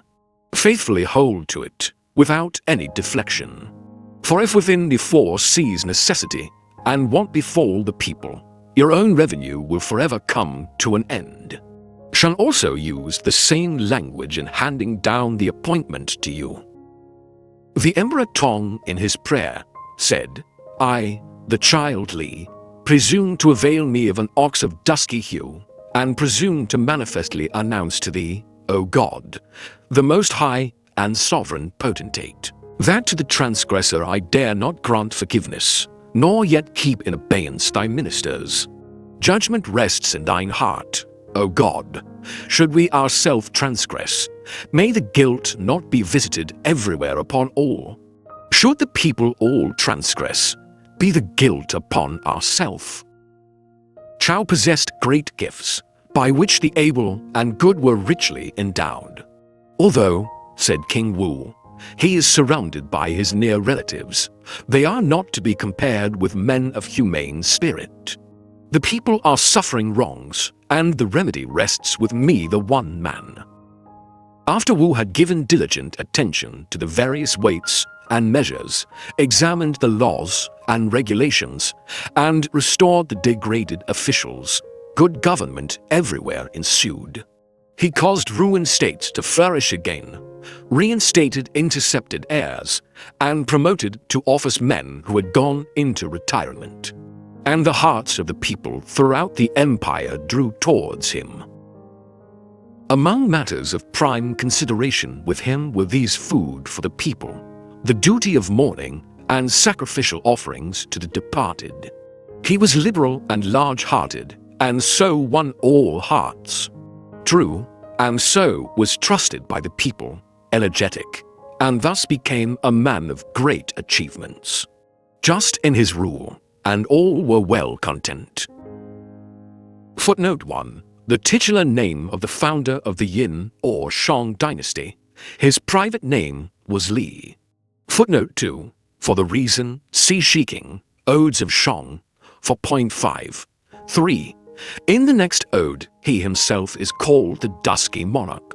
Footnote 3. Qi, the last monarch of the expiring of Xia. Footnote 4. So literally, though this and the following sentences refer specially to King Wu, the founder of the line, who distributed gifts in the same of largesses. Footnote 5. The tyrant Shou, last king of the Yin dynasty. The sentences are from Wu's great declaration in the Shuking, or the Book of History, and he is here comparing his resources with Chao's before engaging in the conflict which was to result in a change of dynasty. Footnote 6. The one man often means the emperor, but need not have that reference here. Footnote 7. The Chinese gloss upon this is food for the nourishment of the living, mourning as a parting attention to the dead, offerings as a recompense for all that we owe them for life and education, etc. Zichong, in a conversation with Confucius, asked, "What say you is essential for the proper conduct of government?" The master replied, "Let the ruler hold in high estimation the 5 excellences, and eschew the 4 evils. Then may he conduct his government properly." "And what call you the 5 excellences?" he was asked. "They are," he said, "bounty without extravagance, burdening without exciting discontent, desire without covetousness, dignity without haughtiness, show of majesty without fierceness. What mean you, asked Zi-chong, by bounty without extravagance? Is it not this, he replied, to make that which is of benefit to the people still more beneficial? When he selects for them such labors as it is possible for them to do, and exacts them, who will then complain? So when his desire is the virtue of humaneness, and he attains it, how shall he then be covetous? And if whether he have to do with few or with many, with small or with great, he do not venture ever to be careless, is not this also to have dignity without haughtiness? And if when properly vested in robe and cap, and showing dignity in his every look, his appearance be so imposing that the people look up to and stand in awe of him, is not this moreover to show majesty without fierceness? What, then, do you call the four evils? Said Zi-chong. The answer here was omitting to instruct the people and then inflicting capital punishment on them, which means cruel tyranny. Omitting to give them warning and yet looking for perfection in them, which means oppression. Being slow and late in issuing requisitions, and exacting strict punctuality in the returns, which means robbery. And likewise, in intercourse with men, to expend and to receive in a stingy manner, which is to act the part of a mere commissioner. Footnote 1. That is sockage and the like.